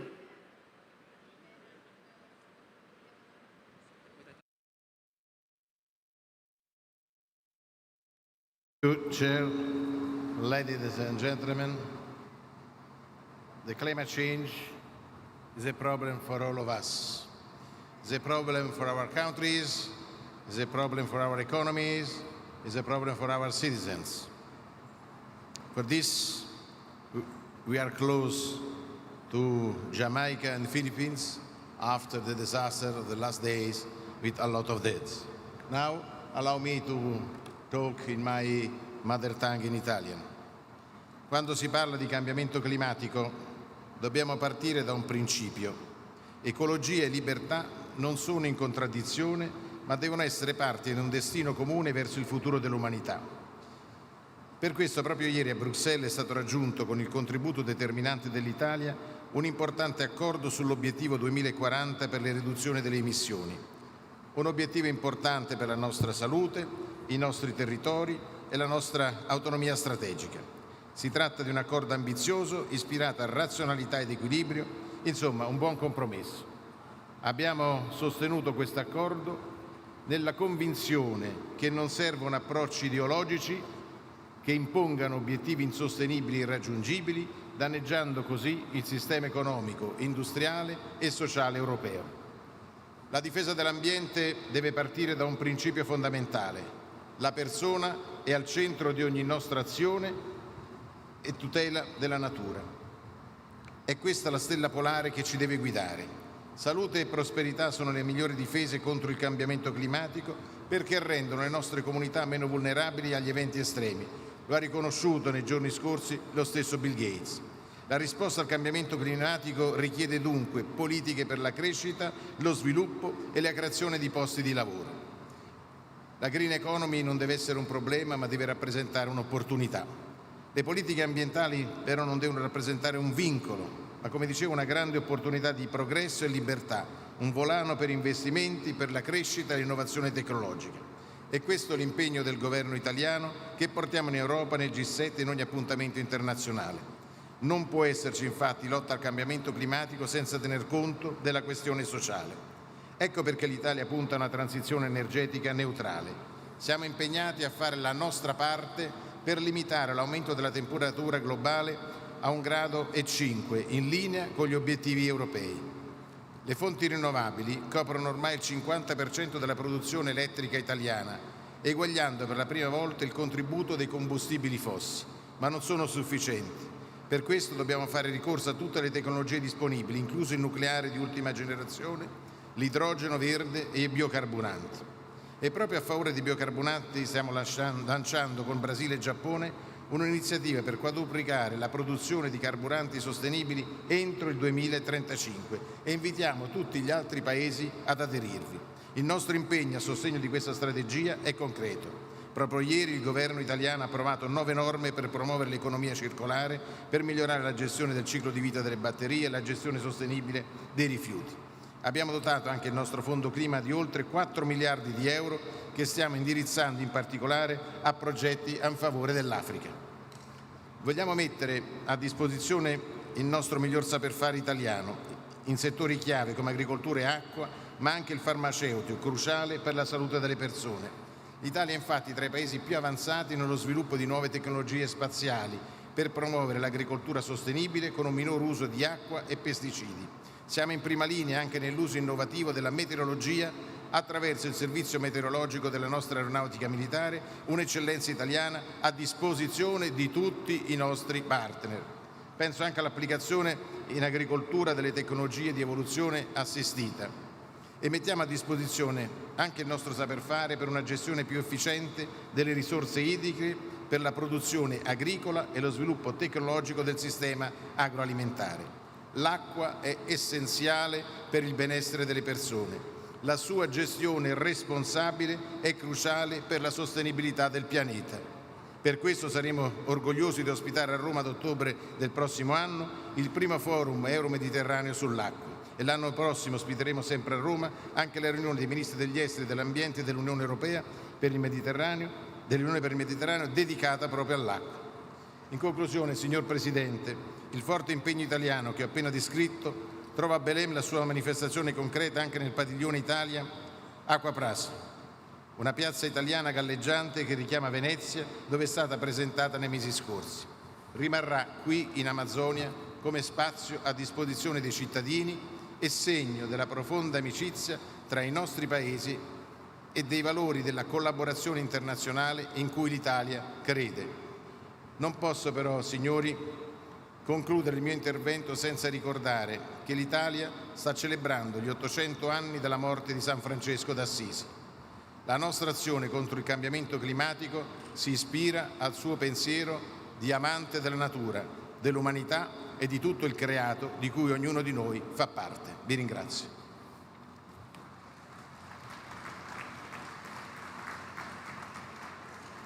Convidamos para a manifestação o vice-presidente da Nigéria, senhor Kashim Shettima.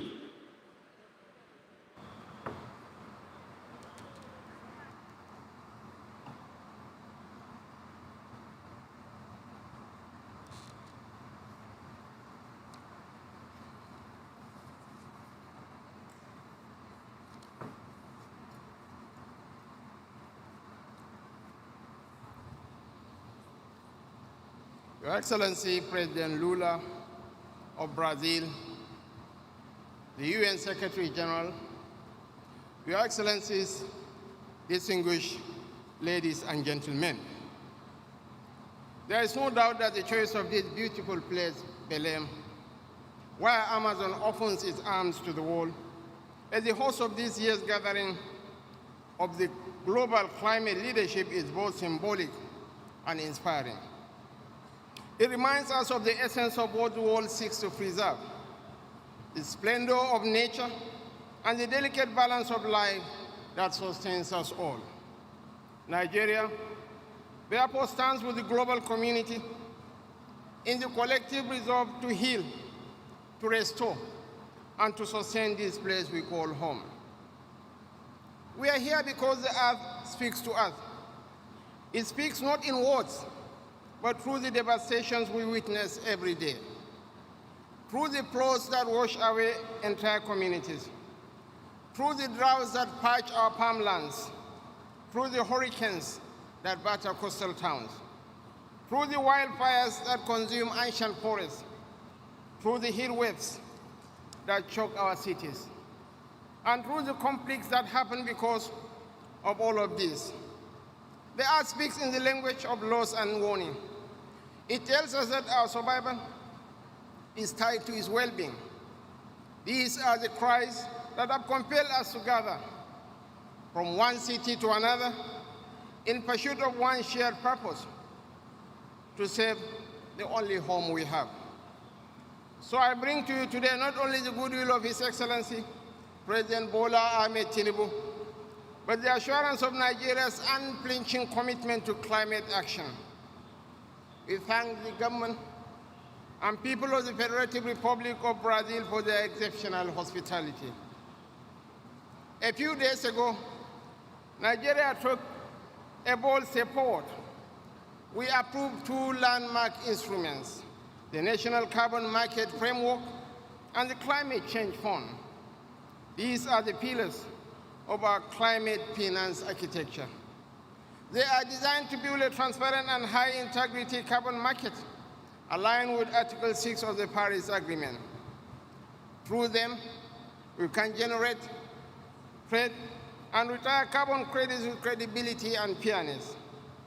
We can mobilize billions of dollars in climate investments to finance adaptation, resilience, and green industrialization. The proceeds will flow into the Climate Change Fund to support communities most affected by climate impacts. To guide this journey, we have launched a 5-year carbon market roadmap. This will establish an emissions trading system and a carbon tax regime strengthened by fiscal incentives that reward clean innovation. Excellencies, distinguished ladies and gentlemen, Nigeria's third nationally determined contribution, validated and submitted in September 2025, marks an ambitious step in our climate journey. It commits us to an absolute emission reduction of 32% by 2035 and chart our way to net zero in the long run, supported by strategies across energy, agriculture, transport, waste, and industry. Our decade of gas strategy anchors this transition, using natural gas to stabilize power and drive industrial growth, while expanding solar and off-grid solutions for rural electrification. Through these efforts, we are powering small businesses, promoting clean energy, and transforming agricultural waste into opportunity. Nigeria's geography, from the Sahelian plains in the north to the mangroves of the Niger Delta, reflect nature's generosity and reminds us of our responsibility to preserve what sustains us. This is why we are investing in climate-smart agriculture, livestock transformation, and sustainable land use practices that reduce conflict over resources and enhance food security. Yet, no nation can finance climate ambition with goodwill alone. Climate finance remains the vehicle of effective implementation, and we therefore call for a reliable and equitable architecture that recognizes the unique realities of developing nations and empowers them to deliver on global commitments. Nigeria welcomes the operationalization of the Loss and Damage Fund and urges our partners to ensure its accessibility to the most climate vulnerable nations.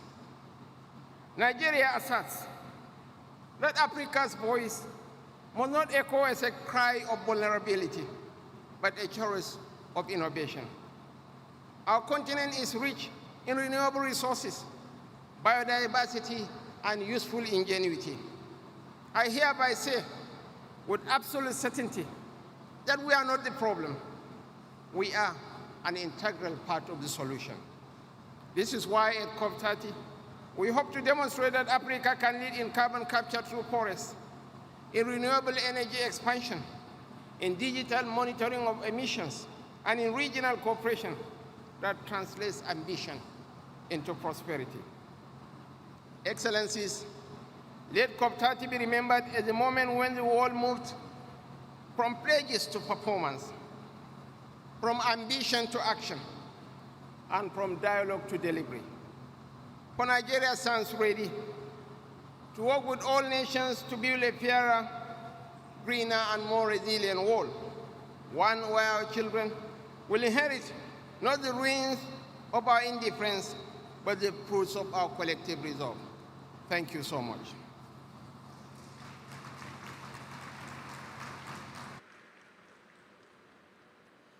Neste momento, chamamos para a manifestação o presidente da França, Emmanuel Macron.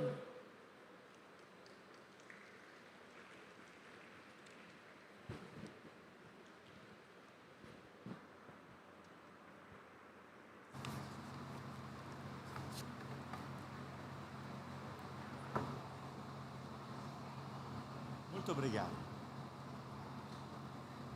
Mesdames, Messieurs les chefs d'État et de gouvernement, Mesdames, Messieurs les ministres, Mesdames et Messieurs les ambassadrices et ambassadeurs, Mesdames et Messieurs, je tiens avant toute chose à remercier le Brésil qui nous accueille ici à Belém, au cœur de l'Amazonie, dans cette forêt unique, poumon de l'humanité, que nous sommes fiers avec la Guyane française de partager avec tant d'autres pays amazoniens. Nous vivons en effet les 10 ans de l'accord de Paris, qui fut un des grands succès du multilatéralisme. Cette date est devenue un cap. Il y a 10 ans, le monde se réunissait pour adopter cet accord qui est devenu une boussole pour notre action climatique. 10 ans après, l'heure est au bilan. En 2015, le monde se dirigeait vers un réchauffement climatique qui était de l'ordre de 4 à 5 degrés Celsius en plus d'ici la fin du siècle. Grâce à l'accord de Paris et la mobilisation permise, aux engagements de tous les États, mais aussi des entreprises, des collectivités locales, de la société civile, les comportements ont commencé à changer, les décisions ont commencé à être planifiées, les investissements ont commencé à se faire, une méthodologie nouvelle s'est déployée et ces estimations sont désormais de plus 2,8 degrés Celsius. Ce n'est évidemment pas rien comme changement, car chaque dixième de degré compte.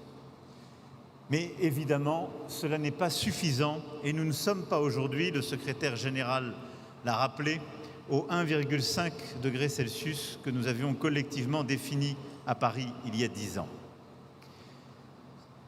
L'accord de Paris fut aussi un changement de paradigme, investir dans le climat pour stimuler la croissance et le développement. C'est l'un des acquis les plus puissants de la décennie écoulée. Les énergies décarbonées sont désormais les plus compétitives, les plus résilientes, plus sûres pour notre avenir. Et l'Europe en est la preuve en ayant démontré en 20 ans qu'on peut réduire massivement les émissions de près de 40% en l'espèce tout en préservant la croissance économique. Cependant, comme je le disais, cela n'est pas assez et les 2,8 degrés Celsius de réchauffement prévisionnel d'ici la fin du siècle ne sont pas un point d'aboutissement. Et alors que s'ouvre la COP 2030, nous devons donc convoquer à nouveau l'esprit qui a présidé à l'adoption de l'accord de Paris. Le choix du multilatéralisme face au repli sur soi, de la science face à l'idéologie et de l'action face au fatalisme. Ces principes éclairent les priorités qui doivent être les nôtres à Belém et je voudrais en retenir 4 pour cette COP 30. La première ici à Belém est de démultiplier notre énergie à combattre le changement climatique. Au-delà de l'obligation juridique soulignée sans équivoque par la Cour internationale de justice en juillet, c'est une nécessité morale envers les plus vulnérables et les générations futures. L'Europe et la France sont à l'avant-garde de la décarbonation et continueront de l'être. Nos objectifs pour 2012 puis pour 2020 ont été atteints. L'Europe a toujours été au rendez-vous et continuera de l'être avec sa nouvelle contribution déterminée au niveau national, construite sur la base d'un avis scientifique et la fixation d'un objectif de 90% de réduction des émissions nettes en 2040. C'est une des NDC les plus ambitieuses au monde. Nous l'avons confirmé il y a à peine 48 heures par un vote des Européens. Et quand l'Europe prend un engagement, elle le tient. Nous avons besoin que tous les grands émetteurs s'engagent avec nous sur cette voie. Et cette voie est claire, elle passe par la sortie progressive des énergies fossiles, comme nous l'avons reprécisé, ancré lors de la COP 28 à Dubaï. Toutes les solutions sont là. Batteries, stockage, voitures électriques, énergie décarbonée, carburants alternatifs pour le transport aérien et maritime. Chaque pays doit désormais présenter sa feuille de route en matière d'investissement, élaborer sa stratégie permettant d'organiser la sortie des énergies fossiles, mais aussi attirer les capitaux, les investissements publics et privés dans les secteurs d'avenir. Il est indispensable de continuer nos efforts pour sortir du charbon, qui est la source la plus émettrice de gaz à effet de serre. La France s'y emploie, d'abord en ayant fermé les 2 dernières centrales thermiques, et ce sera pleinement parachevé d'ici 2027. Plus aucune ne permet de produire le mix électrique français. En encourageant par notre stratégie européenne la sortie du charbon de nos partenaires européens qui en sont encore dépendants, mais également en accompagnant dans la sortie du charbon et la décarbonation de nombreux pays à travers les partenariats pour une transition énergétique juste, les fameux JETP définis à la COP de Glasgow, et pour n'en citer que quelques-uns, ceux qui ont été signés avec l'Afrique du Sud, l'Indonésie, le Vietnam ou le Sénégal. À court terme, le chemin passe également par la définition d'un cadre plus contraignant pour les émissions de méthane. Et je veux insister sur ce point. Je sais que, entre autres, la Première ministre Mia Mottley y est revenue. Cet objectif est essentiel dans notre combat. Tant le méthane est contributeur de ces émissions, il est réalisable à moindre coût, en particulier dans le secteur énergétique, par des investissements qui permettent d'éviter les fuites de méthane. Ce doit être une priorité absolue et nous ne sommes pas aujourd'hui à la hauteur de cet enjeu et il est indispensable que tous nos acteurs fassent ces investissements nécessaires, que nous endossions une nouvelle coalition pour pouvoir le suivre. Il est évident que tous les pays en développement doivent accéder à une énergie décarbonée, abondante et fiable pour leur développement et les efforts de décarbonation ne doivent pas se faire aux dépens du développement économique. Cette philosophie, celle qui consiste à accompagner chaque pays dans sa stratégie propre, ne pas opposer lutte contre les inégalités et lutte contre le dérèglement climatique, et de mobiliser davantage de financements publics et privés par des mécanismes nouveaux, est au cœur du pacte pour la prospérité des peuples et la planète lancé en 2023 et sur lequel je reviendrai. La deuxième priorité pour cette COP, c'est de protéger, de restaurer nos 2 grands puits de carbone naturels, nos forêts et notre océan. La France milite depuis des années pour les solutions fondées sur la nature qui permettent de créer un pacte pour le climat, les sols, la biodiversité et, in fine, la sécurité humaine. La nature est surtout notre assurance pour adapter nos sociétés, créer des écosystèmes résilients, soutenir aussi nos agriculteurs, nos peuples autochtones, nos sociétés. C'est pourquoi la France s'est engagée avec constance dans le combat pour les forêts, l'océan et la préservation de nos capacités hydriques partout sur la planète. Un événement spécifique prévu par le président Lula permettra d'y revenir cet après-midi, mais je veux dire combien, à la fois ce que nous avons pu finaliser lors du sommet de l'UNOC à Nice, ce sur quoi nous nous sommes battus avec beaucoup de nos collègues amazoniens, africains ou d'Asie du Sud-Est pour nos forêts, est essentiel dans ce combat. Et je sais que Prince Albert de Monaco a à nouveau rappelé l'importance de ce combat qu'il mène depuis tant d'années avant beaucoup d'autres, et je veux ici l'en remercier. À cet égard, les politiques d'adaptation sont incontournables. Soyons honnêtes, nous n'y avons pas consacré l'attention nécessaire jusqu'à présent. Il nous faut en particulier protéger les plus vulnérables, et je pense aux petits États insulaires qui, année après année, font face à des catastrophes toujours plus intenses. La France consacre aujourd'hui un tiers de sa finance climat à l'adaptation, soit 3 milliards d'euros en 2024. C'est 8% de la contribution publique mondiale à l'adaptation, sur une contribution totale de 7,2 milliards, et nous continuerons d'être au rendez-vous. Troisièmement, nous le savons, pour atteindre nos objectifs, il faudra de nouveaux financements. Regardons là aussi la réalité en face. L'effort public ne peut pas reposer sur un petit nombre de pays que l'on peut compter sur les doigts de la main. Tous ceux qui sont en position de le faire doivent assumer leurs responsabilités à cet égard. Et la base des contributeurs publics doit être élargie à tous les pays qui aujourd'hui sont en position de contribuer. Nous devons aller plus loin dans l'alignement des flux financiers, dans la réforme de l'architecture financière internationale et dans l'identification de sources de financements innovantes. C'est d'ailleurs tout l'objet du pacte pour la prospérité des peuples et de la planète, le 4P que j'évoquais, qui a réuni 73 États autour de ce principe clé de mobiliser davantage, en particulier le FMI, la Banque mondiale et les plus grands contributeurs publics possibles, mais de davantage mobiliser la finance privée grâce à des mécanismes de garantie sur les premières pertes et un effet de levier accru de la finance publique. Nous avons besoin de financements innovants et justes. Les initiatives nées du 4P vont dans ce sens. Avec le Kenya, l'Espagne, la Somalie, le Bénin, la Sierra Leone, Antigua and Barbuda, nous avons largement avancé le travail à une meilleure contribution du secteur de l'aviation à l'adaptation. Avec le Royaume-Uni, nous avons travaillé à la mise en place d'un cadre pour les crédits biodiversité et nous continuerons ainsi d'avancer pour bâtir des outils de financement de la transition comme les swaps d'aide climat. Tous ces mécanismes permettent d'améliorer la contribution du secteur privé à cet effort. Ils sont indispensables.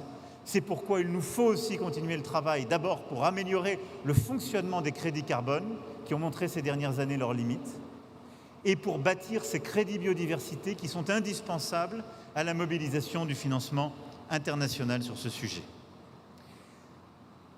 Enfin, et c'est mon dernier point, à l'heure où les prophètes de désordre sèment le doute quant à l'urgence climatique et remettent en question les certitudes les mieux étayées, nous devons protéger la science et fonder nos politiques sur ces constats.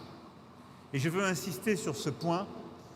Nos COP reposent sur une mobilisation collective qui a été nourrie par les travaux d'une science internationale indépendante, en l'espace celle menée par le GIEC. De la même manière, nous avons bâti une action nouvelle pour la biodiversité grâce à l'IPES. Et nous avons construit nos engagements de la Conférence des Nations Unies pour les océans sur la base d'un compromis, d'un consensus scientifique. La désinformation climatique fait aujourd'hui peser une menace sur nos démocraties, sur l'agenda de Paris et donc sur notre sécurité collective. C'est pourquoi, je le redis ici avec force, nous devons soutenir la science libre indépendante. Nous devons continuer l'engagement derrière nos scientifiques pour gagner ce combat climatique. Et c'est dans cet esprit que la France accueillera en décembre à Paris les scientifiques du GIEC et contribuera à rassembler tous les pays qui sont prêts à pérenniser un financement visible, solide pour ces travaux scientifiques. Voilà, mesdames et messieurs, face à l'urgence, j'ai l'intime conviction que les moments de crise accrue doivent aussi nous conduire à bâtir des avancées décisives. Nous avons l'opportunité de faire de la COP30 un succès. Avec l'Union européenne, la France se tiendra aux côtés du Brésil pour relever ce défi. Nous venons de le faire sur l'engagement en matière de forêt. Nous allons le poursuivre pour nos forêts et nos océans, mais nous allons aussi le poursuivre au-delà des sommets, par la constance de nos engagements, par la robustesse des coalitions d'acteurs que nous avons bâties et par la force de la conviction que nous partageons. C'est à l'aune de cette mobilisation que cette COP sera jugée, mais je le dis avec beaucoup de confiance et d'amitié. Je vous remercie.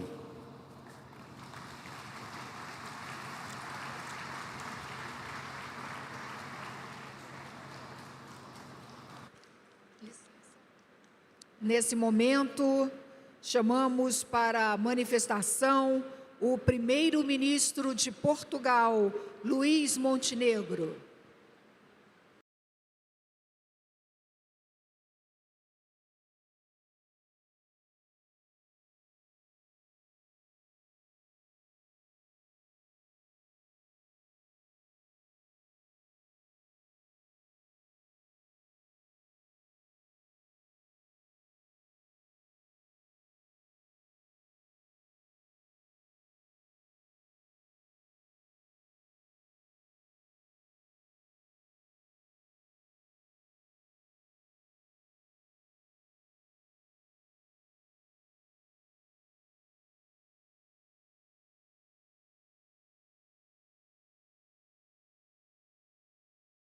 Uma série de compromissos dos 73 países que mantêm florestas tropicais, uma série de vantagens para quem zera o desmatamento, penalidades, por assim dizer, né, ou uma diminuição do aporte quando a pessoa não cumpre com esse requisito, e um olhar muito atento para as comunidades locais que preservam o meio ambiente.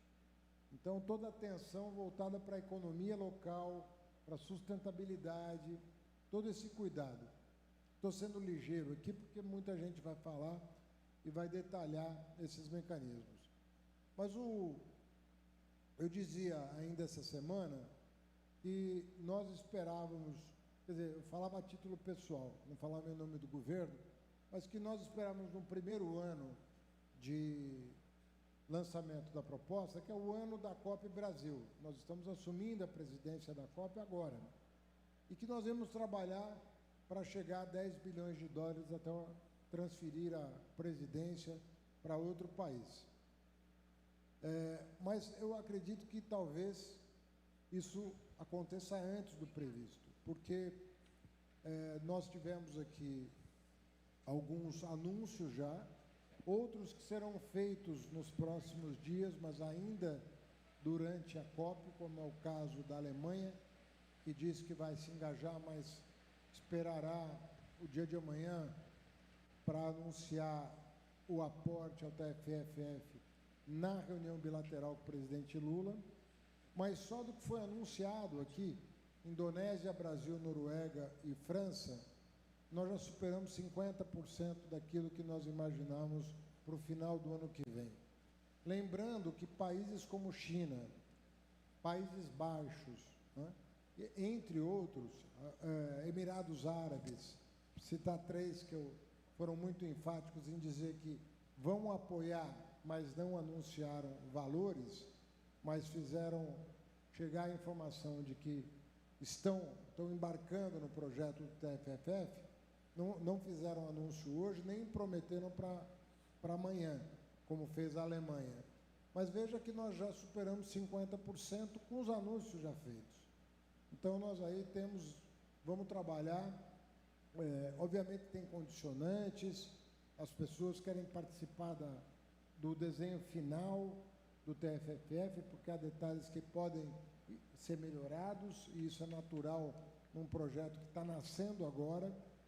Tivemos também uma bilateral com o Reino Unido, em que o príncipe e o primeiro-ministro manifestaram integral apoio ao TFFF e disseram que o Reino Unido vai fazer propaganda junto ao setor público e privado dessa proposta que eles consideram muito original e que pretendem apoiar.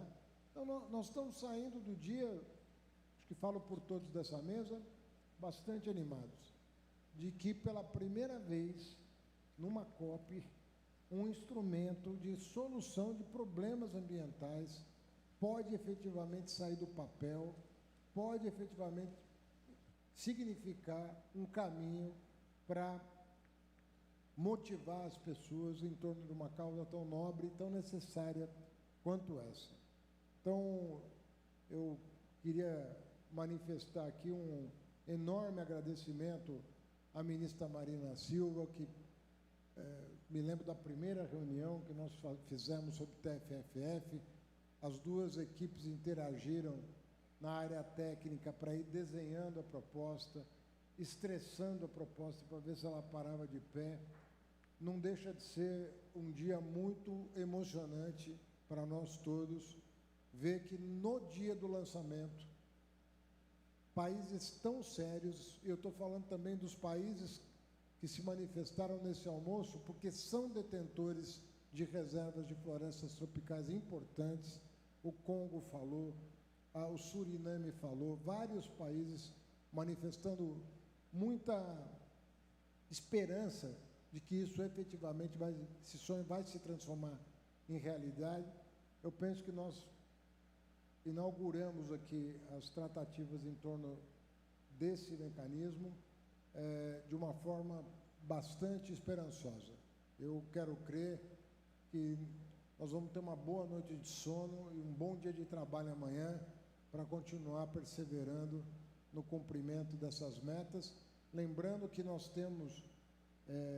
imaginamos que nós tenhamos que chegar a alguma coisa entre 20 e 25 bilhões de dólares para formatar esse fundo em termos de valores públicos, né, de recursos públicos, para alavancar para cada $1 uns $4 aproximadamente de recurso privado, para realmente criar uma remuneração para cada hectare de floresta tropical de pé, que faça sentido, que seja sustentável, que efetivamente vá ao encontro da ambição das pessoas que estão ali preservando a floresta e de viabilizar economicamente essas regiões. Então, eu agradeço a presença de todos, agradeço aos ministros presentes, ao embaixador e ao primeiro-ministro, essa satisfação enorme de participar desse almoço. Foi um almoço histórico. Muito obrigado.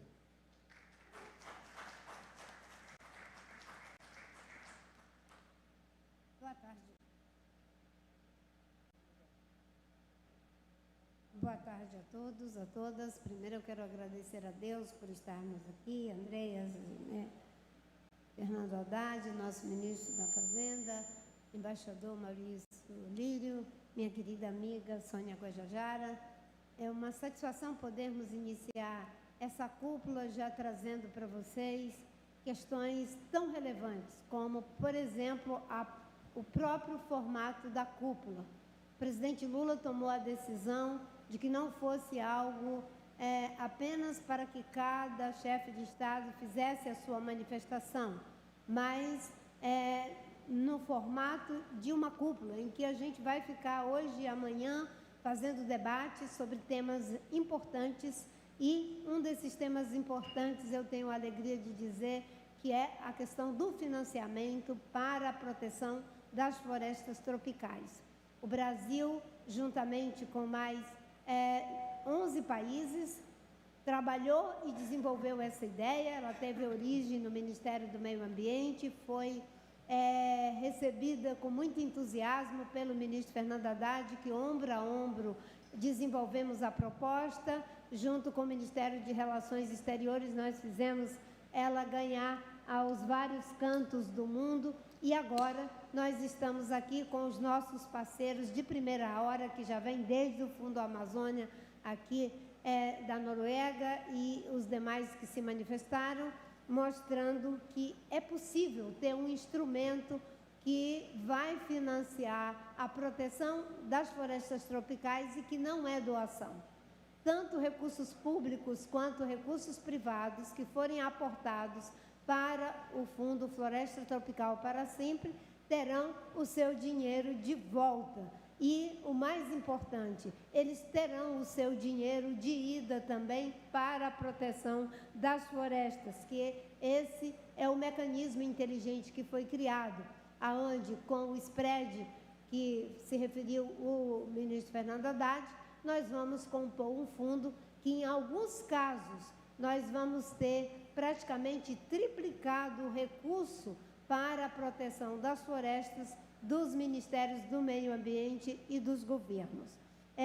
Eu acho que já temos aqui mais da metade dos recursos, né, que tínhamos nos colocado a meta só nesse primeiro dia. A Noruega faz um aporte, agradeço imensamente os 3 bilhões que a Noruega já manifestou, né? O Brasil já tinha colocado como uma boa semente uma iniciativa do presidente Lula, que o ministro Fernando Haddad viabilizou, de 1 bilhão, a Indonésia também 1 bilhão e a França meio bilhão. E temos a sinalização de que amanhã teremos a Alemanha também fazendo aqui o seu aporte. Agora, mais do que pensar só no aporte, temos também o aporte dos países que serão beneficiários. Os países que vão assinar a declaração em prol do TFFF, eles são detentores de 90% das florestas tropicais do planeta. Ou seja, geralmente a gente pensa no recurso que seja financeiro, mas existe o recurso natural, que é a floresta, a biodiversidade, os povos originários que cuidam dessa floresta e que têm conhecimentos associados a ela. A verdade é que conseguimos criar um mecanismo que de fato é capaz de fazer com que para cada recurso público ali colocado como semente, nós vamos ter recursos privados na ordem de $1 de recurso público, seremos capazes de angariar cerca de $4 de recurso privado. Portanto, se fizermos aqui essa multiplicação, hoje nós temos muito mais do que os 5 bilhões que já foram aqui mencionados. Por último, para passar aqui para minha querida amiga Sônia Guajajara, dizer que os nossos esforços, eles, obviamente, que tem toda essa celebração, inclusive da presença de vocês, né, numa qualidade e uma quantidade incrível, para poder fazerem perguntas. Eu sei que está todo mundo aqui apreensivo para ter o tempo das perguntas, mas também as manifestações dos chefes de Estado, colocando muito claramente que essa é a COP da implementação. Isso aqui significa implementação, implementar a viabilização dos recursos necessários para que possamos ajudar a fazer com que, protegendo floresta, evitemos lançar na atmosfera CO2 e evitando fazer emissão de gás carbônico na atmosfera, nós também estaremos alcançando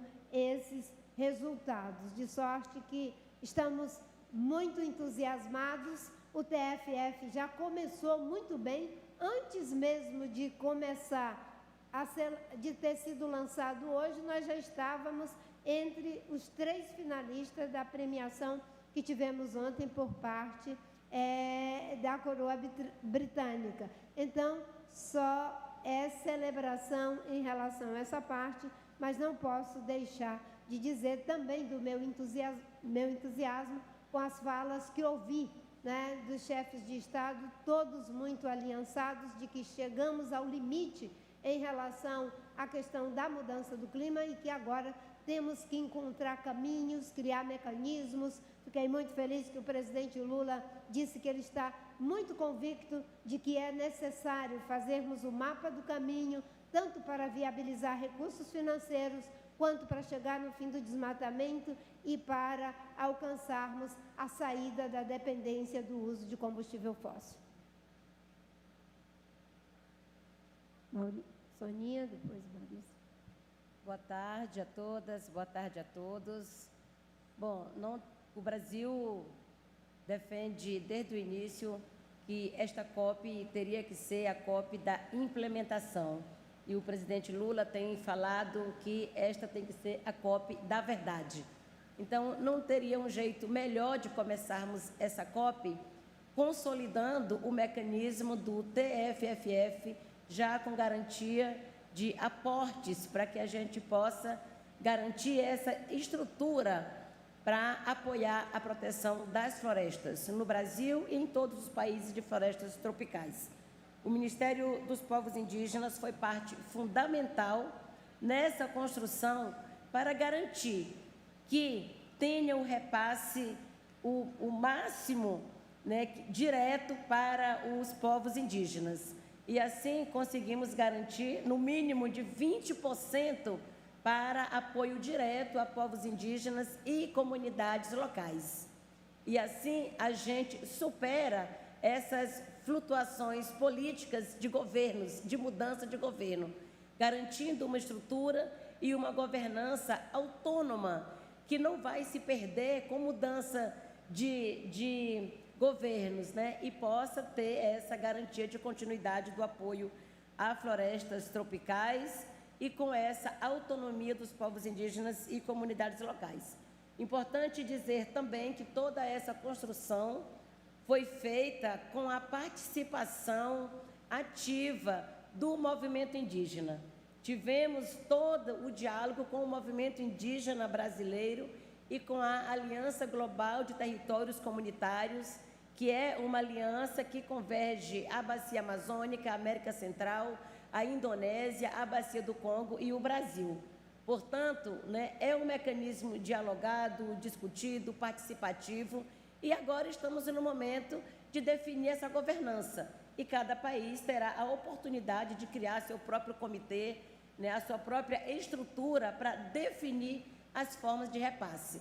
Então, a gente está muito feliz, muito contente, já que o Brasil alavancou na Semana do Clima em Nova York o aporte de $1 bilhão, e aqui hoje a gente já recebe anúncios concretos de outros países que também aportaram recursos e ainda com uma grande expectativa que até o final desta COP a gente possa alcançar a nossa meta prevista para consolidar o mecanismo do Fundo Floresta Tropical para sempre. Muito obrigada.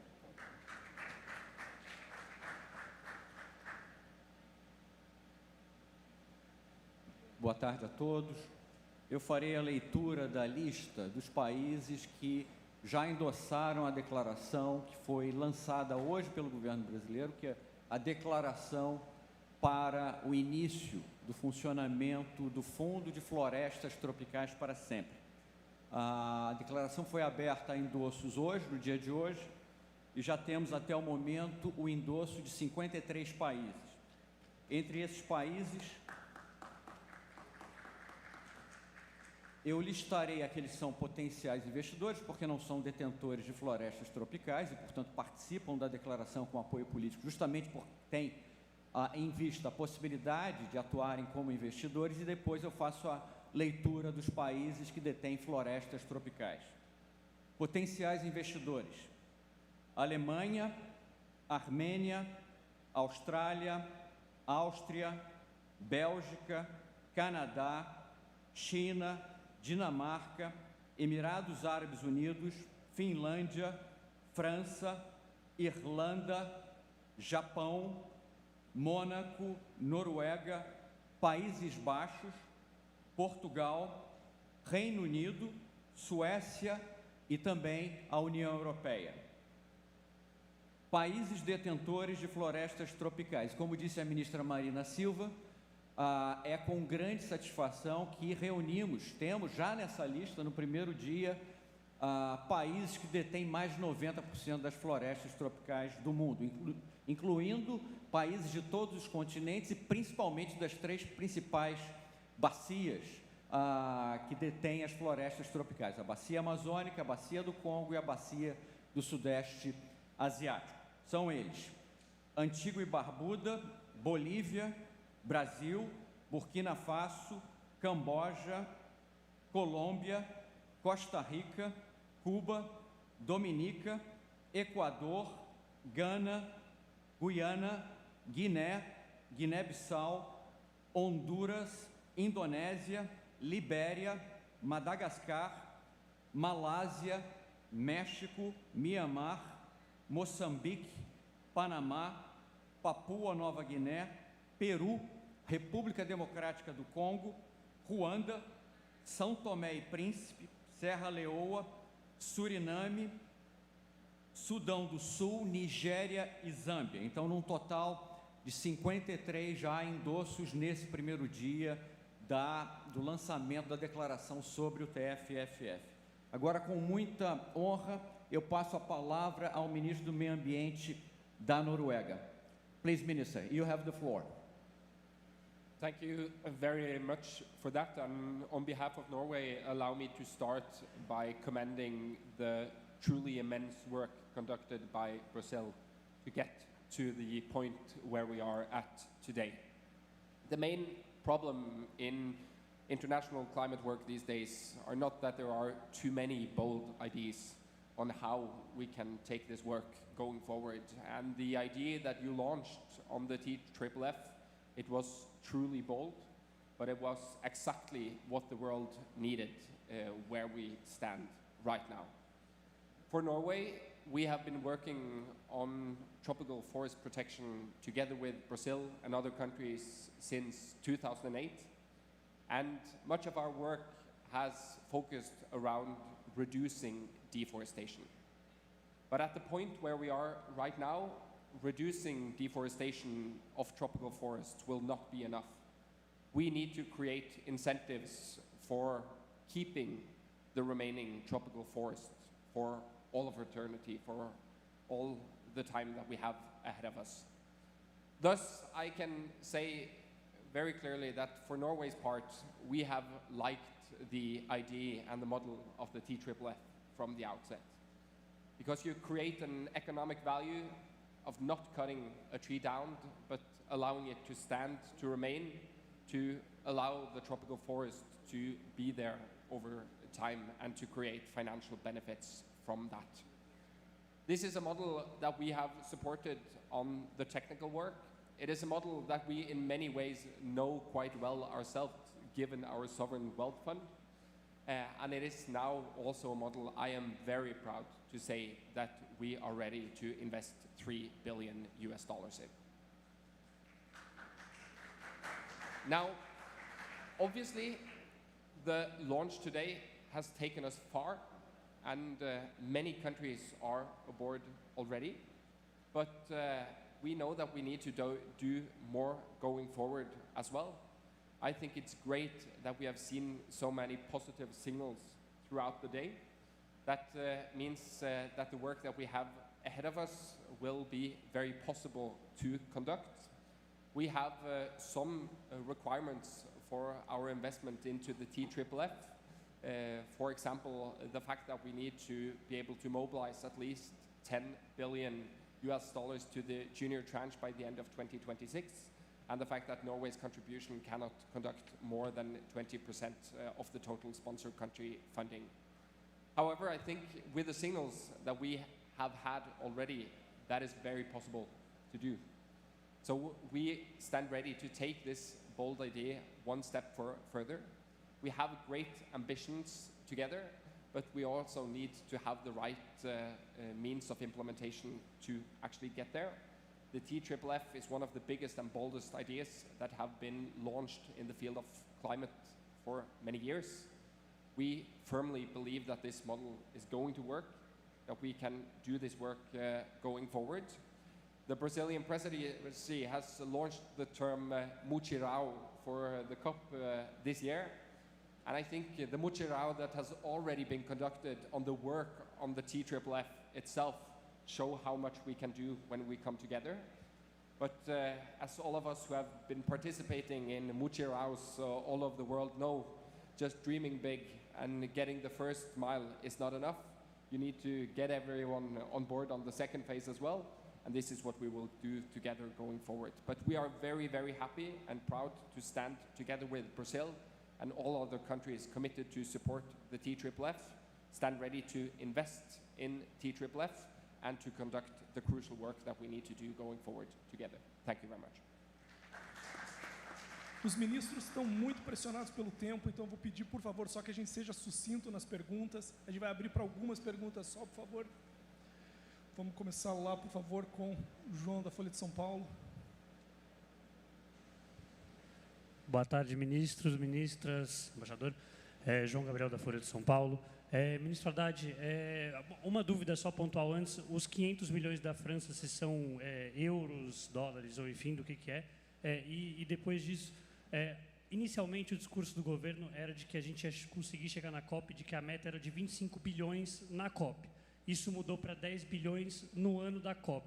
Então eu quero entender por que isso mudou e quando que a gente vai chegar aos 25 bilhões que são a estrutura ideal do fundo em termos de financiamento dos países. Eu não sei quem te deu essa informação, mas não saiu do Ministério da Fazenda. Nós trabalhamos com um fundo de 25 bilhões de dólares de recursos públicos, uma alavancagem de 4-1, portanto 125 bilhões total, e nós da Fazenda pelo menos, eu não tenho lembrança de que alguém do governo tenha dito que na COP, onde as pessoas estão conhecendo o TFFF, o mundo não conhece o mecanismo, né?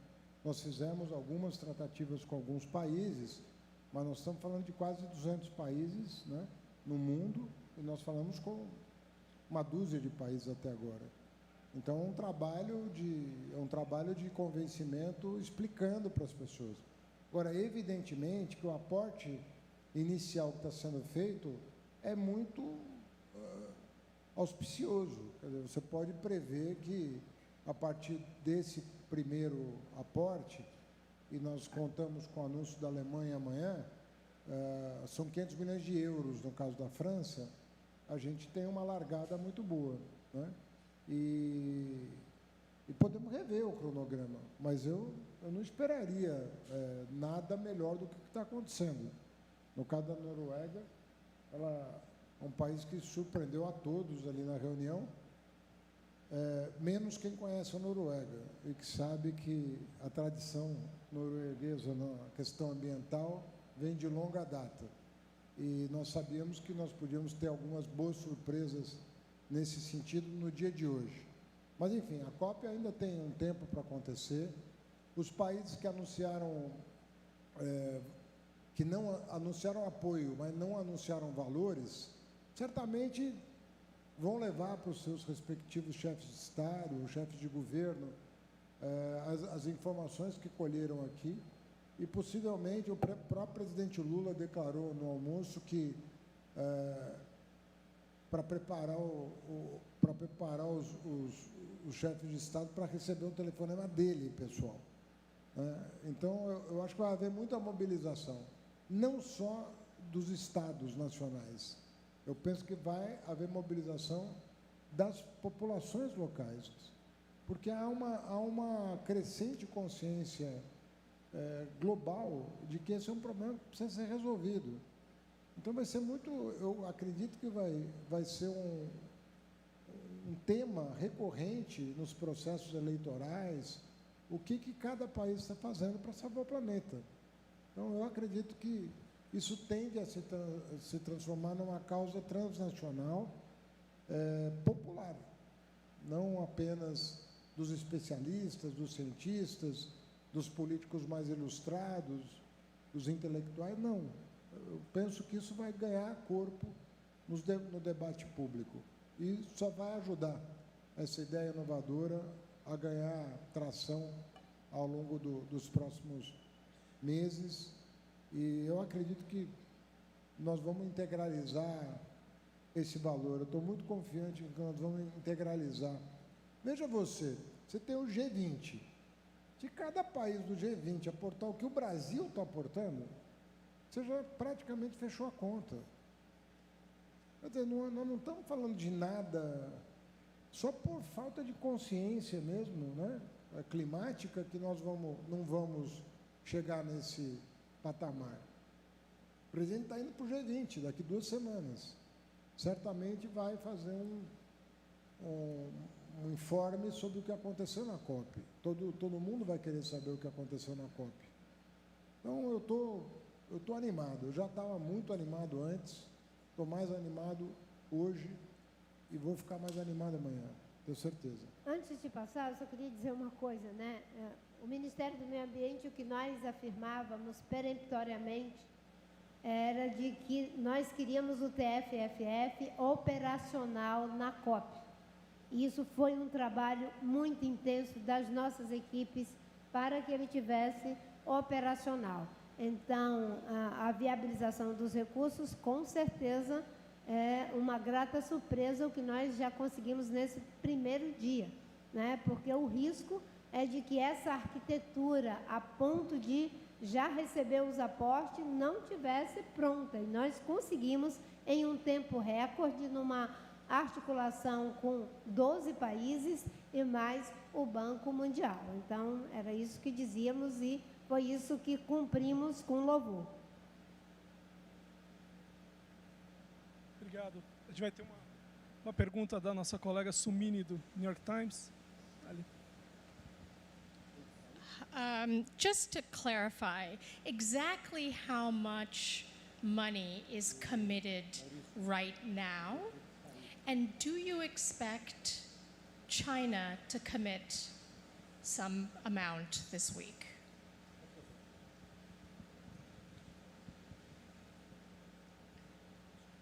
Eu vou pedir licença, que eu vou ter que acompanhar o presidente Lula numa reunião bilateral, mas o embaixador está aqui para responder a tua pergunta. Mas, assim, nós não podemos antecipar o que os países que apoiam o TFFF hoje, mas não anunciaram o montante, vão anunciar. Primeiro, porque nós não sabemos. Em segundo lugar, porque cada país vai ter o seu tempo de tomada de decisão. Os países vão conhecer o mecanismo, alguns países disseram que só vão poder fazer o anúncio daqui nos próximos meses, em função do calendário doméstico. Então, não é uma coisa trivial um país poder aportar. O presidente Lula foi o primeiro a anunciar, porque ele contava com o nosso respaldo, da Fazenda, do Meio Ambiente, dos povos originários. Já tinha uma determinação em Itamaraty.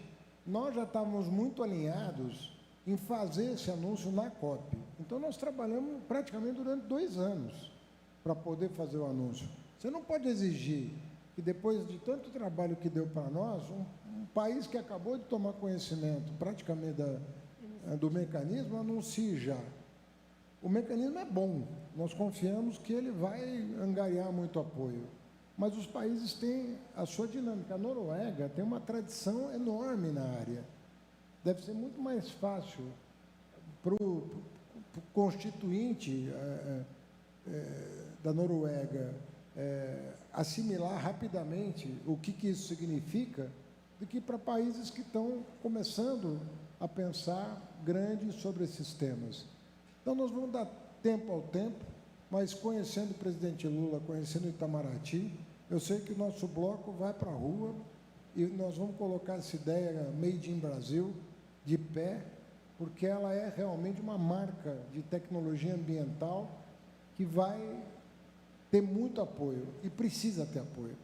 Porque nós estamos, entra a COP, sai COP e a gente não tem uma solução para a crise climática. Quantas e quantas COPs já ocorreram sem que um anúncio como esse fosse feito? Um anúncio prático de como resolver o problema com um mecanismo inovador. Então, eu vou pedir licença. Obrigado.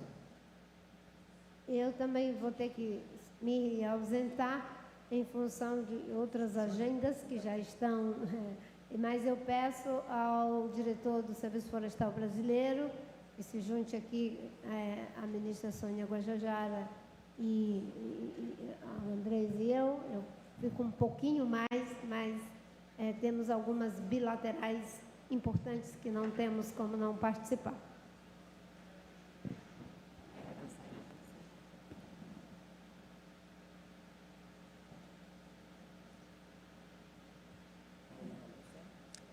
Com isso, vamos chamar nosso colega da imprensa norueguesa.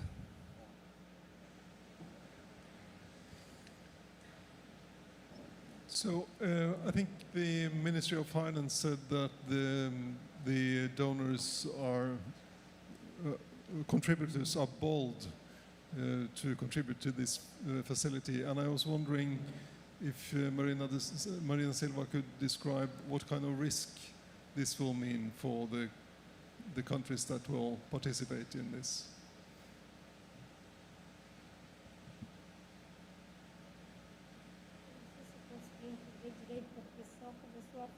Você pode repetir novamente, porque só começou a funcionar na metade da sua fala. Sure.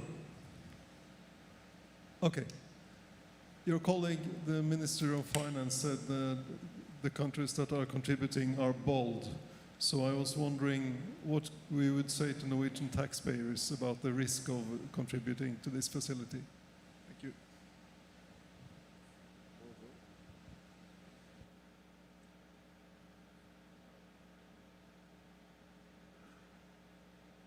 Quanto ao risco, acho que podemos dizer muito pouco, mas podemos dizer muito quanto ao ganho, porque é um recurso que, sendo aportado, ele terá garantia de retorno, porque ele opera num sistema muito seguro, que são os títulos AAA.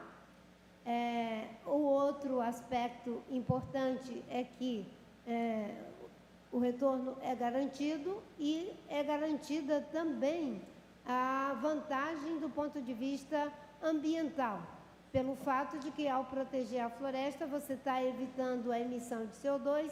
Ao evitar a emissão de CO2, você está contribuindo para o equilíbrio climático do planeta, além do mais, está protegendo de biodiversidade, está contribuindo para a proteção e respeito dos modos de vida das comunidades indígenas e vem ao encontro de uma demanda dos países desenvolvidos, que sempre nos diziam para os países em desenvolvimento que não seria suficiente apelar para o recurso público, era preciso também mobilizar recursos privados. Nós conseguimos com o TFFF um mecanismo seguro que, além de mobilizar os recursos públicos e privados, esses recursos ainda são retornáveis, e são retornáveis com uma segurança que os investidores têm muito claro que não há uma vulnerabilidade nesse mecanismo. Portanto, aqueles que pagam os seus impostos, com certeza ficarão felizes de saber que os seus recursos estão ajudando para diminuir as enchentes, para diminuir a temperatura da terra, para evitar os incêndios, as ondas de calor, que matam mais de 500.000 pessoas por ano. If you allow me to add just briefly to what Minister Marina just said. I mean, obviously, as an economist, I can say there is no way of earning on an investment in international financial markets without taking risk.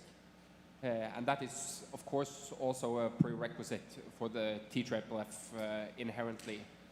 At the same time, from Norway's side, we feel that those risks are manageable. And we feel confident that with the work conducted by, amongst others, the World Bank as well, we will be able to manage those risks. Nevertheless, I would, for every country considering to join the TFFF going forward and invest in the TFFF going forward, recommend that they do their own risk assessment. And I'm sure that both Brazil and the World Bank will help with the technical expertise, and we will also be able to share sort of our perspectives on how this can be done. When that is said, I would also say that there is a risk for all countries of not investing in the TFFF. Because one of the biggest risks that we are facing right now is that the rainforests are disappearing before our eyes. And that is not something that only has consequences for Brazil, also for a country like Norway, a cold country in the far north of the world, far away from the world's tropical rainforest. We are dependent on us together managing the risk and ensuring that the tropical forests are not being destroyed over the next couple of decades. So the risk perspective from us is manageable within the model with the work that is going to be conducted going forward. And at the same time, there is perhaps an even bigger risk of not participating in the TFFF going forward. Só para complementar, eu passaria a palavra para o subsecretário de Assuntos Econômicos e Fiscais da Fazenda, já que o ministro Haddad teve que se retirar. E só recordo que, como já foi dito aqui pela ministra Marina, o TFFF será abrigado no Banco Mundial, que é uma instituição tradicional, não é uma instituição devotada a riscos, nesse sentido. E já foram feitos estudos de avaliação de risco sobre o tema levados ao Banco Mundial. E eu passo a palavra ao João para entrar em detalhes mais técnicos sobre isso. Não, eu acho que o ministro Andreas, da Noruega, já enfrentou essa questão de forma muito brilhante, mas tem um ponto adicional só que precisa ser feito aqui. Qual é a alternativa? A alternativa é que isso seja um gasto saindo do orçamento. Portanto, o risco é de 100%, porque você tem certeza que você vai perder. Aqui, você tem um investimento que tem um risco, como o Andreas disse, bastante administrável, infinitamente inferior a esse risco de 100%. Portanto, é uma alternativa muito superior a toda a tradição de que foi, me dá um dinheiro que eu vou gastar, e você nunca mais vai ver esse dinheiro de volta. Então, acho que é isso que eu diria para o contribuinte dos países que estão investindo.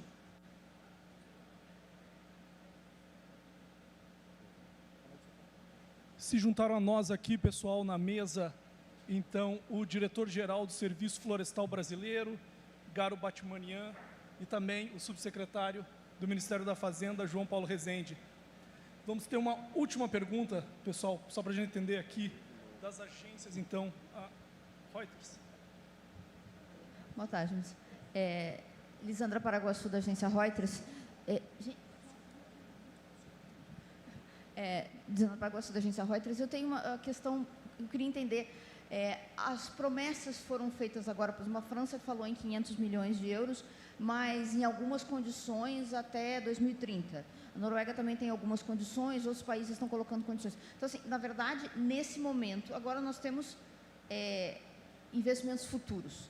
Não se tem ainda esses 50%, que o governo esperava chegar a 10% até o final do ano que vem. E a outra coisa, eu queria ver se é isso mesmo. Quando a gente vai poder dizer que tem, de fato, o dinheiro que foi anunciado. E a outra coisa, o ministro chegou a falar que antes que esperava chegar a 10 bilhões para começar o fundo, que seria o início, mas depois ele falou que para realmente ter um processo sustentável precisa de 20 a 25 bilhões. Eu queria saber o que se pode começar com esses 10 milhões até o final do ano que vem. Olha, para o mecanismo funcionar na sua plenitude, como a gente concebeu, ele precisa chegar em 25 bi de capital júnior e se alavancar 4 vezes até 125 bi. A gente nunca estabeleceu um prazo para isso, como o ministro da Fazenda disse. A gente sempre falou com todos os jornalistas, com toda a imprensa, que a gente precisaria chegar num valor significativo até a COP para que fosse possível demonstrar o interesse dos países nesse mecanismo. E a gente acha que conseguiu demonstrar isso, com alguns países fazendo compromissos de aporte, apresentando um número quantitativo, e outros praticamente dizendo que vão fazer, mas que nesse exato momento eu ainda não estou pronto. As condições que você levanta são condições muito compatíveis com o que a gente já vinha imaginando. Então, por exemplo, essa condição que o ministro do Meio Ambiente da Noruega nos trouxe, de que se precisamos chegar no mínimo de 10 bi, já era algo que vinha sendo discutido dentro do grupo, porque não vou começar com um valor muito baixo. Eu preciso que tenha uma sinalização de que há interesse suficiente para dar o pontapé inicial em termos de abrir a conta. Mas a meta continua. Então, a gente acha que consegue, como o ministro Haddad falou, de forma muito mais otimista hoje do que antes de virmos para cá, que a gente consegue isso muito antes do prazo que a gente tinha imaginado, o que demonstra o sucesso da ideia perante o público internacional e as condições, pelo menos dos países que se manifestaram hoje na reunião, são condições bastante razoáveis. Por exemplo, o que a Noruega está dizendo começamos a partir de um mínimo e eu não vou ter mais do que 20%. E eu acho que seria, inclusive, melhor o próprio ministro falar sobre isso, mas nada disso cria qualquer empecilho para o funcionamento da estrutura da forma como a gente pensou. Posso só fazer uma adendo? Pode falar? Não, porque o foco está nos 10 bilhões. Aí, a sua pergunta é o que a gente vai fazer com 10 bilhões, mas eu queria ressaltar que nós estamos criando um fundo misto. Então, os 10 bilhões, na realidade, vão alavancar 40 bilhões. Então, o fundo, se nós ao obtermos os 10 bilhões, o fundo operará, em algum momento, com 50. Então, muda um pouco a lógica, parece que é pouco, mas os 10 bilhões são para poder alavancar mais 40. Então, o fundo passará a funcionar com 50 bilhões. Eu acho que isso muda um pouco a forma de ver. Eu acho que tem que sempre colocar isso, porque nós não estamos pedindo doação, e não é o dinheiro do governo público só, né, do dinheiro público. Então, é muito importante salientar que a gente está buscando esse aporte agora, porque ele é a base para podermos alavancar. E a gente tem, João, eu, todos, embaixador, todos que conversaram com o setor privado, existe o apetite para aportar, uma vez que a gente consiga ter os 100 bi, ou os 10 bi, desculpe, para alavancar. Então, nós não estamos vendo grande problema nisso, né? Obrigado a todos, obrigado, pessoal. A gente está muito pressionado pelo tempo. Obrigado, ministros. Muito obrigado, pessoal. Obrigado pelo interesse hoje.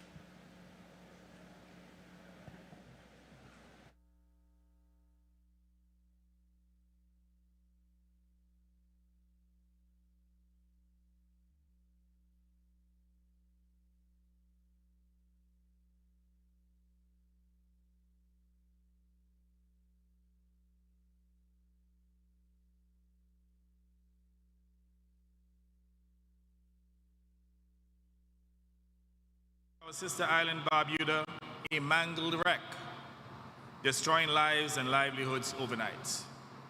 With unprecedented resilience, we rebuilt from the rubble. Yes, we know the pain and what it means to start again. So when we speak of 1.5 degrees, we speak of our survivability and in defense of our sovereignty. This is why this COP, the COP of truth, must urgently deliver more than promises, recognizing that we lack time. We lack the time to entertain further inertia and inaction. We have the knowledge, the technology, and financial resources to accelerate the transition. What we need now is the political and moral will to act at the scale and speed that this crisis demands. The transformation we need begins with finance, acknowledging that finance is not charity.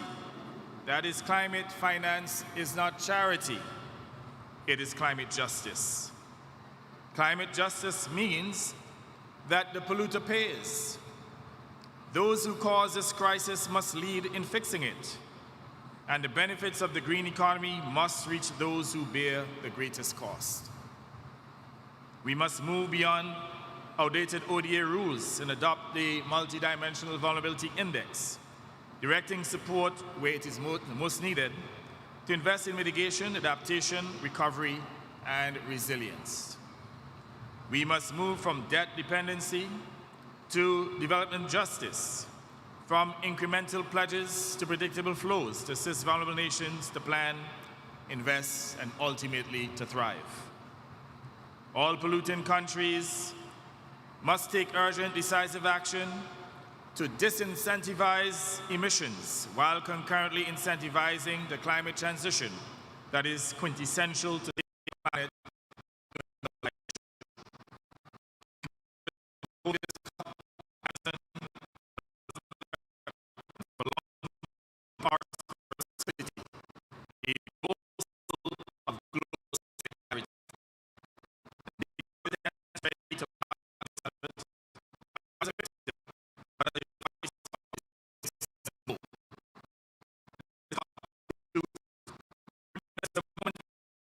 Action, when ambition became transformation, and when climate justice moved from promise to practice. Let's continue to fight unrelentingly to protect our planet and human civilization from extinction. I thank you.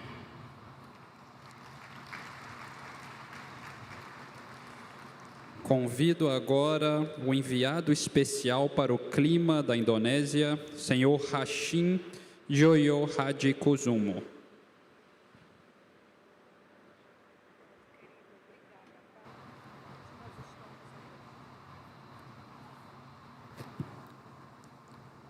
Excellencies, heads of states and governments, ladies and gentlemen, I stand before you all here today as Indonesia's special presidential envoy on climate and energy, representing President Prabowo Subianto, who is unable to address this distinguished conference of parties. Indonesia comes to Belém with a clear message. We remain committed in strengthening our national climate commitments and stand ready to work with all nations to deliver real, inclusive, and ambitious climate actions. President Prabowo's pronouncement at the United Nations General Assembly reaffirmed our pledge to adhere to the Paris Agreement to reach net zero emissions by 2060 or sooner. Indonesia also commits to achieving its higher growth target of 8% in a sustainable manner. Our green growth strategy is reflected and etched in our second nationally determined contribution. We set targets at 1.2 gigatons carbon dioxide equivalent under the low scenario and 1.5 gigatons under the high scenario by 2035. Our commitment includes higher renewable energy targets, reaching 23% of our energy mix by 2030, and development of other technologies such as nuclear power as part of our clean energy transition. Our enhanced forestry and other land uses, or FOLU, NETSEC 2030 program remains to be a key pillar in our national commitment targeting a net reduction by 1992 to 118 million tons of carbon dioxide by 2030. President Prabowo's administration is moving decisively to phase down coal, expand renewable energy and biofuels, and advance mandates for biodiesel and bioethanol. These efforts not only strengthen our energy security, but also ensure that Indonesia's energy transformation benefits all citizens and mankind. President Prabowo recently enacted Presidential Regulation number 109 on waste to energy and 110 on carbon economic value, which are the instruments for our national decarbonization financing and greenhouse gases emissions control framework. President Prabowo fully supports Brazil's Tropical Forest Forever Facility, TFFF initiative, a $125 billion fund to support forest nations.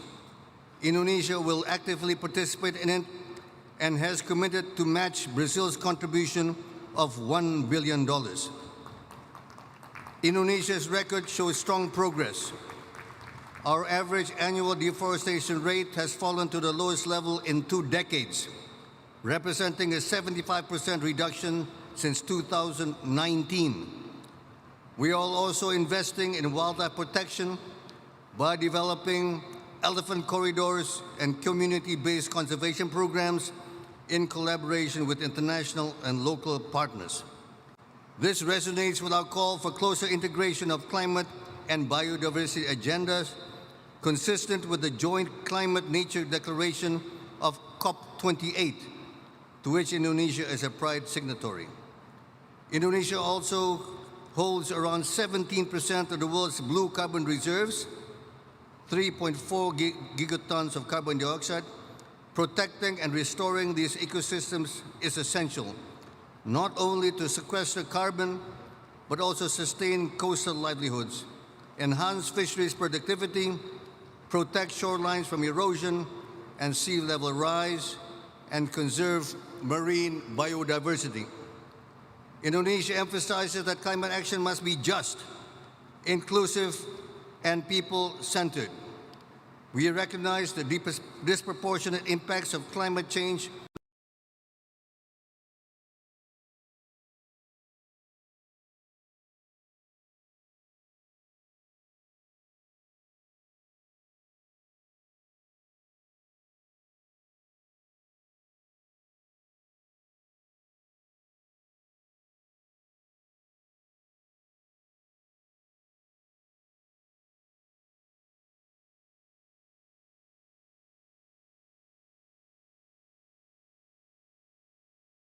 Indonesia comes to COP30 as a constructive and consensus-driven partner.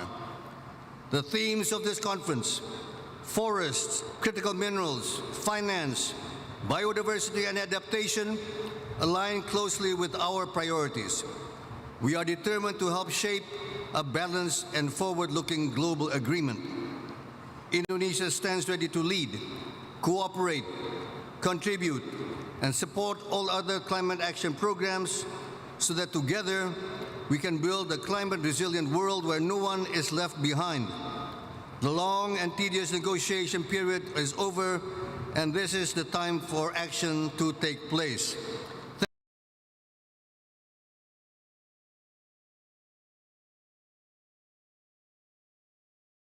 A presidente da Assembleia Nacional do Azerbaijão, senhora Sahiba Gafarov.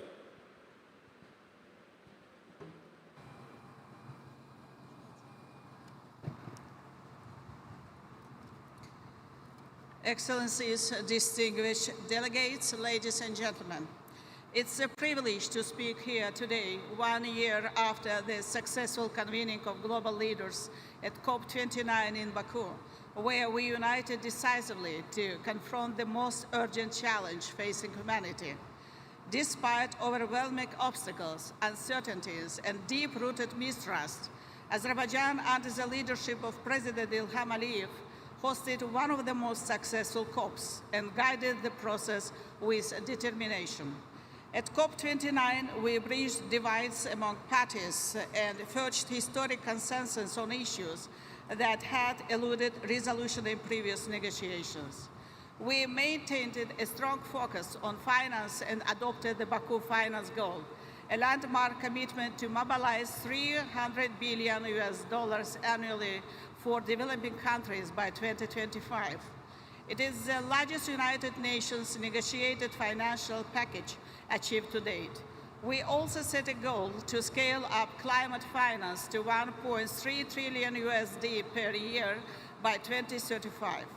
To achieve this ambitious goal, we also worked closely with our Brazilian colleagues throughout this year to develop the Baku to Belém roadmap to $1.3 trillion.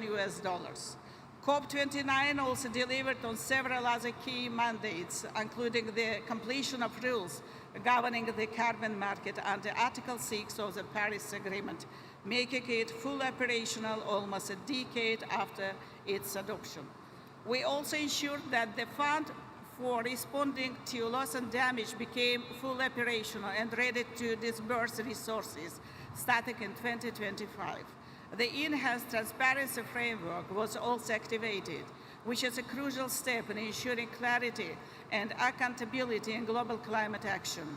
Furthermore, we reached agreement on a broad range of other important mandates related to mitigation, adaptation, gender, indigenous peoples, and other cross-cutting priorities.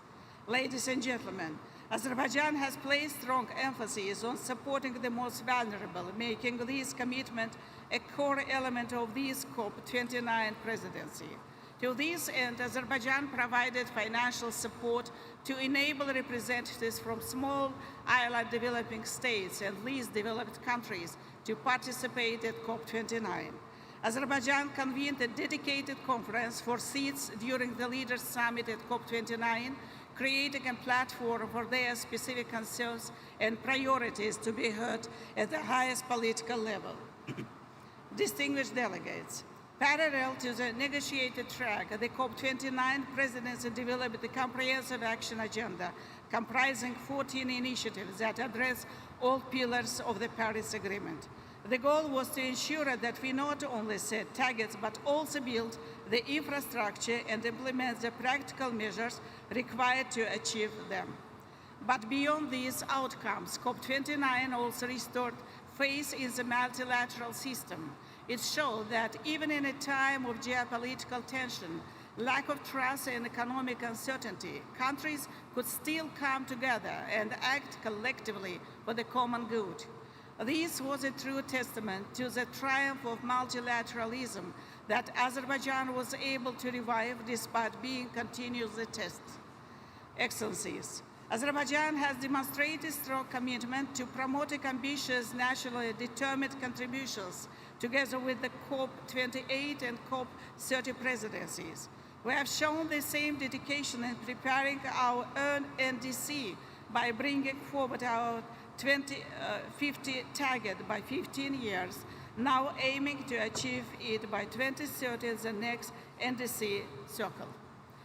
It reflects our steadfast commitment to climate action, even as we continue large-scale reconstruction and demining activities across 20% of our territories that were occupied and devastated over the past 3 decades. Ladies and gentlemen, now we are in Belém, in the heart of the Green Amazon, a region critical to our planet that faces enormous environmental pressure. After having set enabling conditions for climate action at COP29, we now have yet another opportunity to advance our climate plans at COP30. Azerbaijan stands ready to contribute fully to achieving the COP30 presidency's vision of an implementation COP. Let us fully support Brazil on this groundbreaking journey, deliver pivotal decisions and take actions that are critical for our planet and for the future generations. Thank you.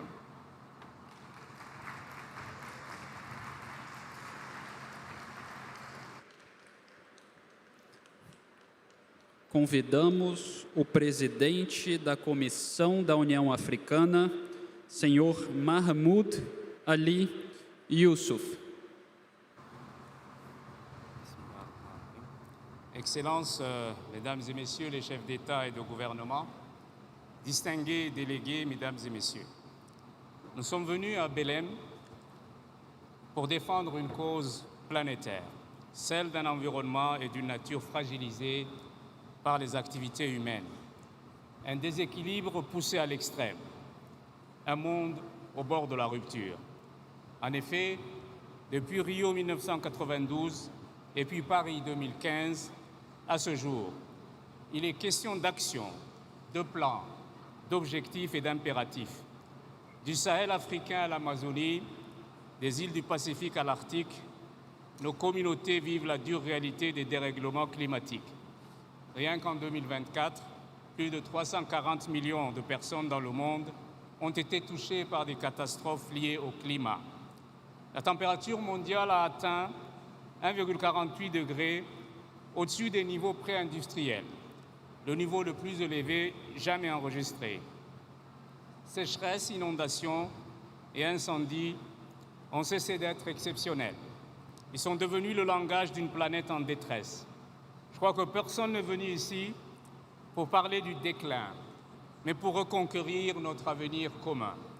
Excellences, Mesdames et Messieurs, l'Afrique, à bord de cette COP, avec détermination et conviction. Nous ne sommes pas seulement des victimes du changement climatique. Nous devons être des acteurs de la transformation. Partout sur notre continent, des champs solaires illuminent désormais des millions de foyers, du Royaume du Maroc au Kenya, de l'Égypte à l'Afrique du Sud. En outre, de jeunes innovateurs africains développent des entreprises de technologie propres et nos nations africaines tracent leur voie vers une croissance inclusive et à faible émission de carbone. Faut-il le rappeler, l'Afrique détient 40% du potentiel mondial en énergie renouvelable, mais ne reçoit que moins de 12% de flux mondiaux de financement climatique. Ce que nous recherchons, ce n'est pas la charité, mais l'équité. Une équité dans l'accès au financement et à la technologie ainsi qu'aux opportunités. Depuis trop longtemps, la promesse du financement climatique est restée un titre plutôt qu'une bouée de sauvetage.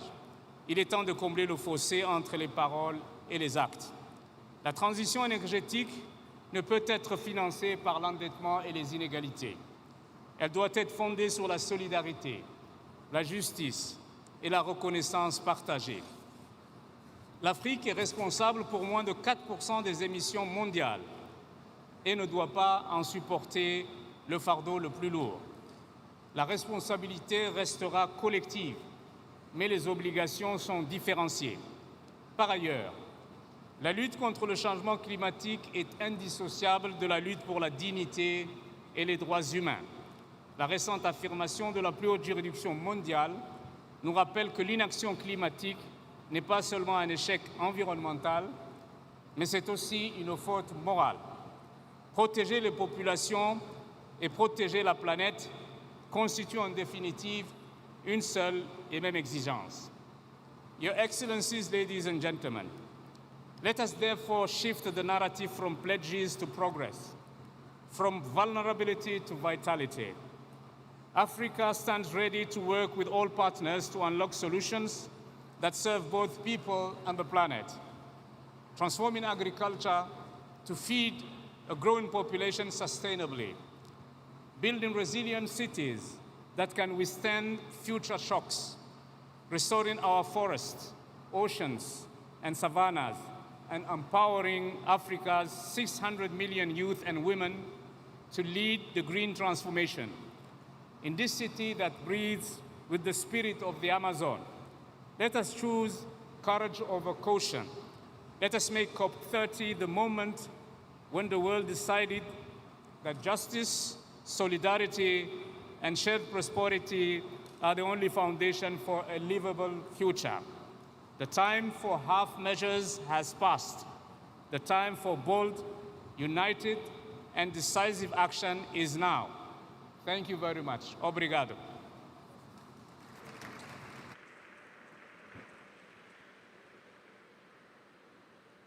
Neste momento, convidamos para a manifestação o presidente do Conselho da União Europeia, Antônio Costa.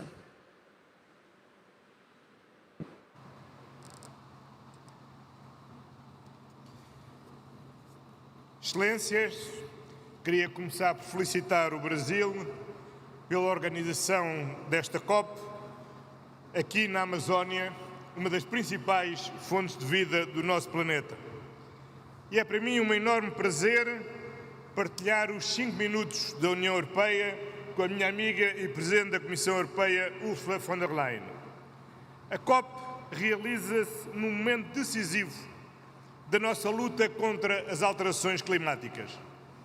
A janela de oportunidade para agirmos e evitarmos impactos irreversíveis sobre a humanidade e a natureza está a fechar-se rapidamente. A ameaça existencial representada pelas alterações climáticas sustenta precisamente o compromisso inabalável da União Europeia com o Acordo de Paris. Mantemos plena dedicação à sua ambição e ao seu espírito multilateral. E faremos tudo o que estiver ao nosso alcance para manter o objetivo de limitar o aquecimento global a 1,5 grau acima dos níveis pré-industriais. O caminho tem sido difícil, mas tem tido resultados. Entre 1990 e 2023, na União Europeia, as nossas emissões líquidas de gases com efeito de estufa diminuíram 37%, enquanto a nossa economia cresceu 68%. Continuamos, por isso, convictos de que é este o caminho para reduzir as emissões em 55% em 2030 e atingir a neutralidade carbónica em 2050. Esta é a nossa ambição. Este é o nosso rumo que manteremos. Juntamente com o Presidente da Comissão Europeia, Ursula von der Leyen, tenho por isso o prazer de anunciar que a contribuição nacionalmente determinada da União Europeia submetida à COP30 varia entre 66% e 72% da redução de emissões em comparação com os níveis de 1990. A União Europeia está comprometida com a ação climática, mas a luta climática precisa de muitos mais. Contamos com todas as partes para concretizar uma ação climática decisiva com a proteção dos oceanos, a biodiversidade e uma transição energética justa no seu centro. Sem multilateralismo não há ação climática decisiva e a União Europeia, que é o maior doador mundial do financiamento climático, que estará empenhada em mobilizar ainda mais recursos através da reforma do sistema financeiro internacional e do envolvimento dos setores público e privado. Apoiamos a presidência brasileira da COP e juntamos a voz no mutirão global para impulsionarmos uma transição justa e apoiarmos os mais vulneráveis. Este é o momento de agirmos juntos para um futuro sustentável, pacífico e justo para todos. Muito obrigado.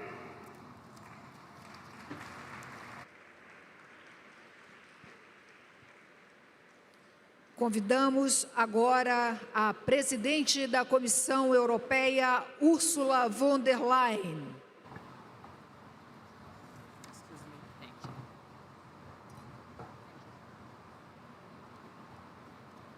Excellent. We are here at the gates of the Amazon forest with high expectations. This must be the COP that keeps 1.5 degrees Celsius within reach. The COP that strengthens our determination to triple renewables and double energy efficiency by 2030. The COP that delivers for those countries that are most vulnerable to the devastating impact of climate change. And the European Union is ready to contribute. Renewables now generate nearly half of our electricity. We're firmly on track to meet our own 2030 target.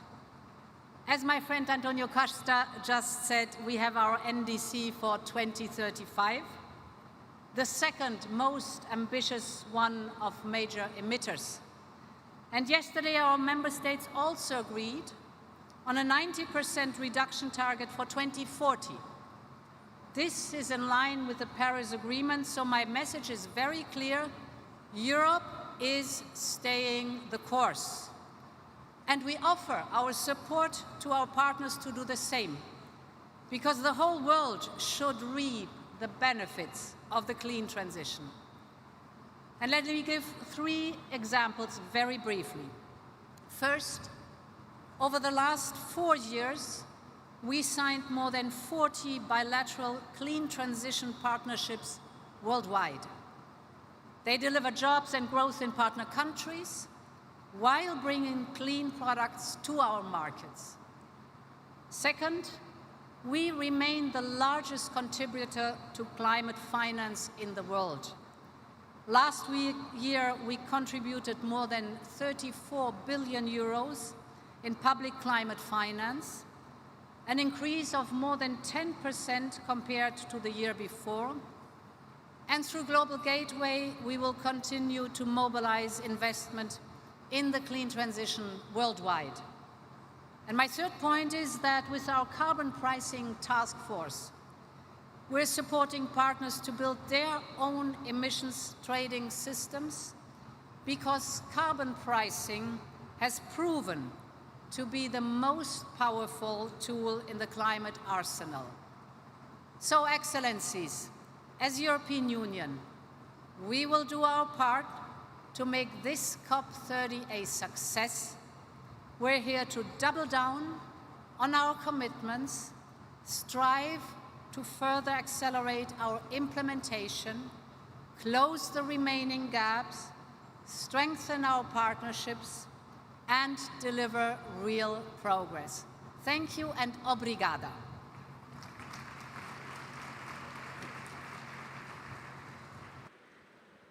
Convidamos agora o ministro das Florestas, Pesca e Meio Ambiente da África do Sul, John George.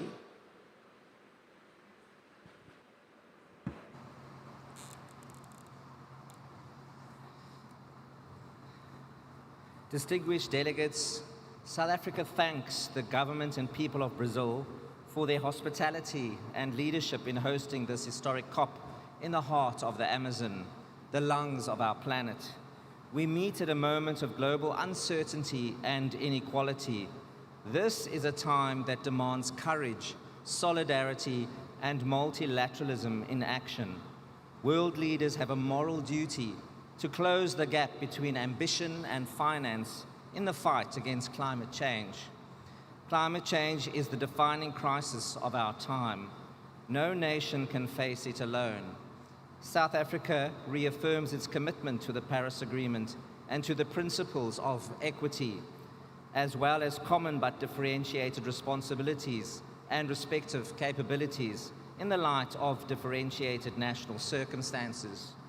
The global stocktake is clear. Progress is too slow. We must accelerate action on mitigation, adaptation, loss and damage, and the means of implementation. South Africa further reiterates that climate change response measures by developed economy countries should not impact developing economy countries' industrial, trade, and socio-economic development goals in line with international law. These unilateral climate response measures should not have spillover and negative cross-border impacts on developing economy countries.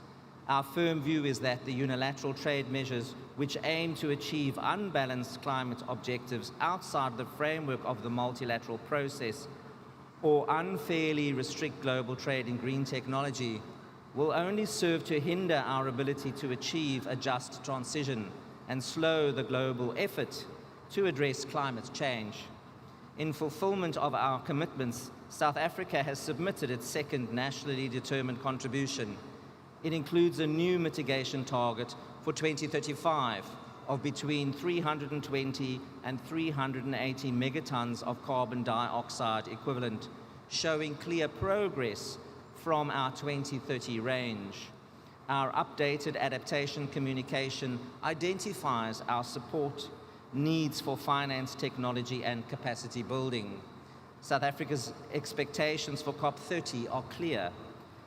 The global goal on adaptation must deliver measurable indicators and the finance to achieve them. The Sharm el-Sheikh work program must unlock real investment through blended models. The Loss and Damage Fund must be capitalized. The Baku to Belém roadmap must advance $1.3 trillion in grants, concessional finance, and fiscal space measures. Reform of the international financial system is urgent so that multilateral banks can provide long-term and affordable capital for sustainable development and climate action. At home, South Africa is acting decisively. Our new Climate Change Act embeds climate action across government. We are transforming our energy system by procuring renewables, reforming our electricity market, and expanding our grid to enable 30 gigawatts of new capacity by 2030. Through the Renewable Energy Master Plan, we link this bill to industrialization, creating jobs in solar, wind, battery, and green hydrogen industries. We are decarbonizing steel and aluminium, developing sustainable fuels and electric vehicle manufacturing, and ensuring that growth is both low carbon and inclusive. South Africa stands ready to work with all nations to turn commitments into action and ambition into results. No country should face this transition alone. Let us meet this moment with courage, integrity, and cooperation for our people and for the generations to come. I thank you.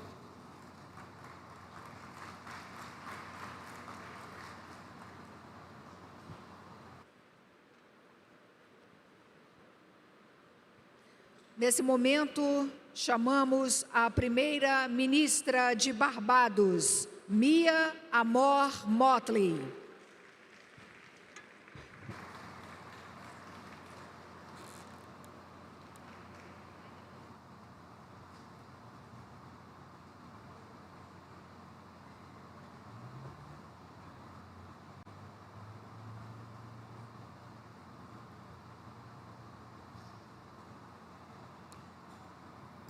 Thank you very much, Mr. President. It is always a joy to be in Brazil, and particularly for us from Barbados, where we have done things together historically, agriculturally, and environmentally. For may I remind you that after the Rio Summit of 1992, the Barbados Program of Action for Small Island Developing States came in 1994. But I've come here this evening to speak on one issue. I'm not going to address the issue of finance, for you well know what the Bridgetown Initiative requires of us in terms of making financing more accessible and affordable for all. I'm not going to speak on the issue of the Loss and Damage Fund, because all of us should hold our heads down in shame, because having established this fund a few years ago in Sharm el-Sheikh, its capital base is still under $800 million, while Jamaica reels from damage in excess of $7 billion US, not to mention Cuba, Haiti, or the Bahamas. Those things ought to be embedded in our soul already and should be prickling our conscience. I have come here, however, this afternoon to speak on one issue, and that is methane. The scientists advise that this is the main way that we can not stall the increase in temperatures, but reverse the temperature increase that we have seen across the planet. The reality is that methane is more destructive, as we know, 80 times more destructive than carbon. And yet we continue to see methane flow in the atmosphere without significant actions to stop it. The good news is that while it is more destructive, it lasts only for 12 to 15 years in the atmosphere, while carbon lasts for centuries. We believe that the world must pull the methane brake. It is an emergency brake that can, in truth and in fact, buy us more time without having to solve the ideological differences that face the world geopolitically. It allows those who are involved, for example, in the oil and gas sector, to be able to ensure that as they stop flaring gas, they stop burning cash. And as they start to fix the pipes, they stop losing money from the gas that is going through the leaky pipes. It is a win-win situation that speaks the love language of the oil and gas sector while speaking the love language of those of us who want to save the planet. But I go further. In so doing, it buys the sector time enough to be able to invest in a serious research framework to allow them to scale up the decarbonizing technology. Because one of the things that we have noticed year after year after year after year at COP is that while we make commitments, we have not appropriately assessed the capacity of countries to make the transition in order to meet the commitments which they are given. This buys us the time. In addition, there are two other sectors that contribute to methane. One is the agricultural sector, whether in terms of livestock farming or in terms of rice paddy farming. I understand the nervousness of those that come from countries with strong farming communities. I understand the nervousness of Europe. I understand the nervousness of Latin America. I understand the nervousness of some countries in Asia. But let us also deconstruct the issue. While the oil and gas sector can take actions to stop flaring and to fix pipes and have the balance sheet so to do, we are not asking farmers to carry the cost of the transition to new farming practices in the livestock industry or new farming practices in rice paddy farming that will allow the world not to suffer from the harmful effects of methane. We are asking farmers to make a transition for a global public good, and therefore the financing of the transition in how they farm ought to come from global financing and not from the farmers' balance sheets themselves.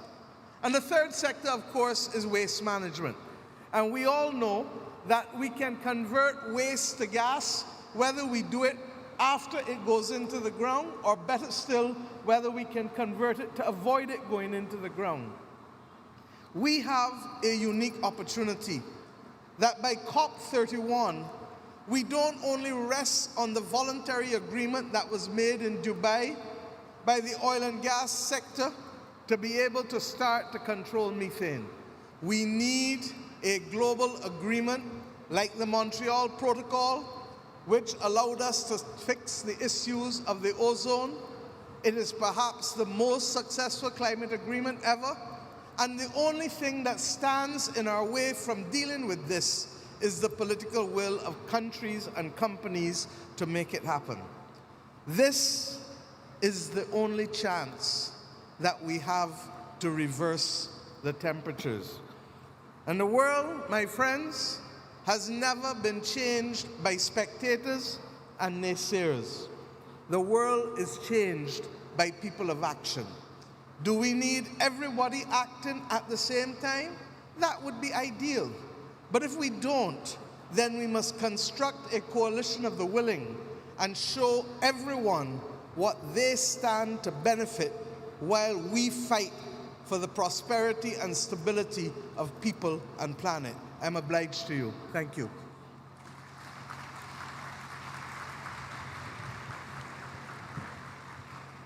Chamamos agora o ministro assistente de Mudanças Climáticas e Energia da Austrália, Josh Wilson.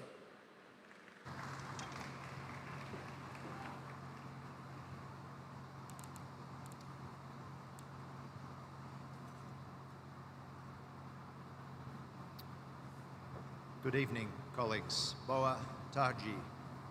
I'd like to thank President Lula for gathering us here for this global mundial against climate change. It's an honour to be with you all in the heart of the Amazon and in the country that is the birthplace of the 3 Rio Conventions, as we stand up and as we step up our collective action to address climate change and its impacts. We're now 10 years on from the historic Paris Agreement. Australia is proud to have shared this decade-long journey. The capacity of the multilateral process to deliver transformational outcomes was evident from the beginning.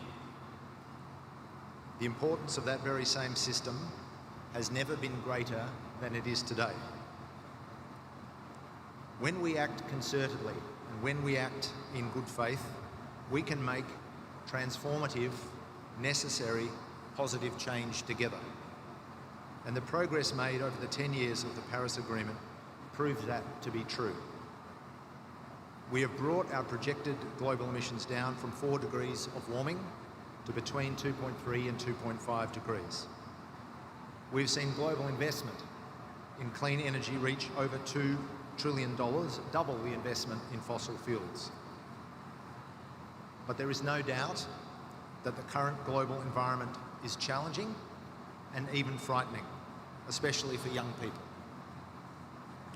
We must protect the multilateral system so that it remains effective in meeting the complex challenges that we face.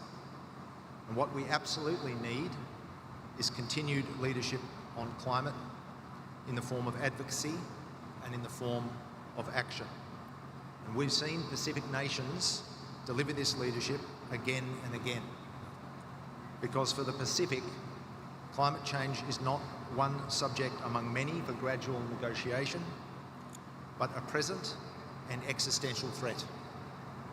And this is a message that the world needs to hear and a reality that the world needs to see. And that's why we are bidding to host COP31 in partnership with the Pacific family. We're focused on seizing on the economic opportunity before our nation while we work with partners internationally on ambitious and achievable global progress, including in the interests of our Pacific neighbours. Global investment in clean energy projects is set to rise to more than US $2 trillion, and we want to grow this with benefit for all as a focus of hosting COP31 in Adelaide next year.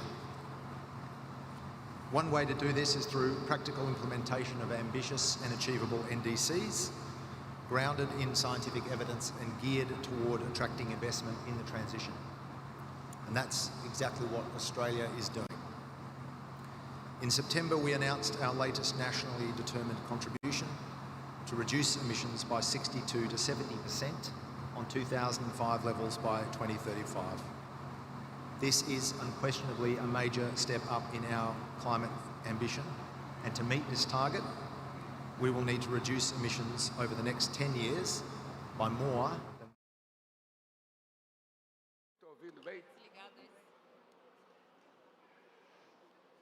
Bom dia, meus amigos e minhas amigas. Gostaria de dar as boas-vindas a todos os líderes aqui presentes. Quero dar início às atividades dessa primeira sessão da COP30. O tema dessa sessão é clima e natureza, floresta e oceanos. A partir da ordem estabelecida de intervenções dos países e organizações internacionais presentes, cada chefe de Estado e de governo faça uma intervenção de 3 minutos e depois passamos para os representantes dos organismos internacionais, que terão 2 minutos.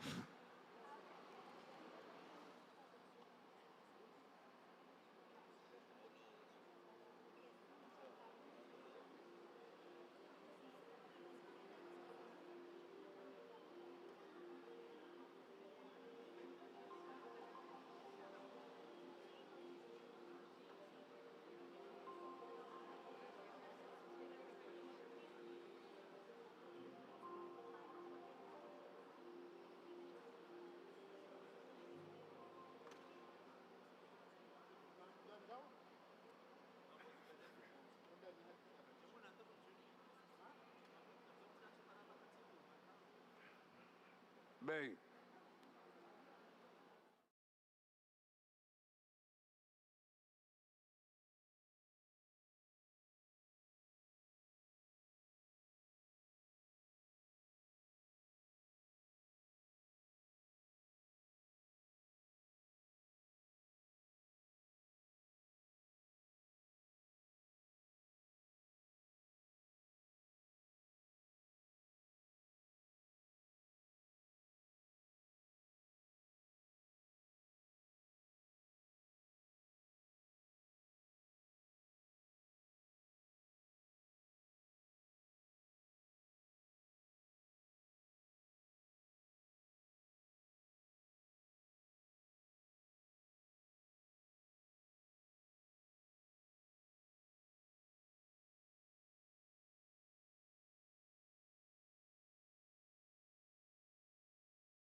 We must enhance coastal protection and early warning systems, restore coral reefs, seagrass and mangroves, tackle plastic and nutrient pollution, expand effectively managed marine protected areas, including by rapidly implementing the Agreement on Marine Biological Diversity.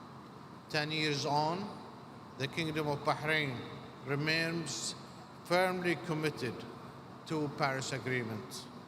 We are beyond putting pen and paper and are implementing climate actions on the ground. We do so on the belief that each nation has a role to play in this collective endeavor. We continue to pursue ambition, adaptation, and economic diversification that also delivers significant mitigation co-benefits. Our efforts include, amongst others, increasing renewable energy, doubling the number of trees, quadruple the number of mangroves. The past years have been marked by various accomplishments. We have finalized the National Adaptation Investment Plan, which aims to increase the resilience of the Kingdom's most vulnerable sectors and address the global challenges that beset adaptation financing heads-on. We have also developed a comprehensive coastline resilience strategy that safeguards the Kingdom people, coastlines, and assets. Additionally, we have independently compiled a national GHG inventory and are in the process to establish a robust GHG monitoring, reporting, verification system, MRV, that will help allow informed decision-making for years to come. Your Excellencies, it is the lesson from Paris that must continue to guide us, to go far and together. Our approach must remain holistic, addressing emission irrespective. Eles funcionam em harmonia para garantir o ciclo da água e a regulação climática. Mas essa dinâmica virtuosa está por um fio. Em apenas um ano, a temperatura média do mar elevou-se quase o mesmo que nas últimas 4 décadas. A mortalidade generalizada dos recifes de corais de águas quentes já é o primeiro ponto de não retorno ultrapassado. O aumento das temperaturas dos oceanos pode inibir a formação de chuvas aqui na floresta amazônica. Sua savanização traria consequências nefastas para o clima e para a agricultura em todo o mundo. Em 2024, as florestas tropicais desapareceram mais rapidamente do que nunca. Perdemos uma área equivalente ao Panamá. Nenhum país poderá enfrentar a crise climática sozinha. Os incêndios que consomem nossas florestas não respeitam fronteiras. Nem o plástico que polui nossos oceanos elimina a vida marinha. Somente um multilateralismo revigorado pode equacionar esses dilemas de ação coletiva. No passado, a diplomacia foi capaz de dirimir diferenças que pareciam insuperáveis. A Convenção da ONU sobre o Direito do Mar, adotada há mais de 40 anos, consagrou o conceito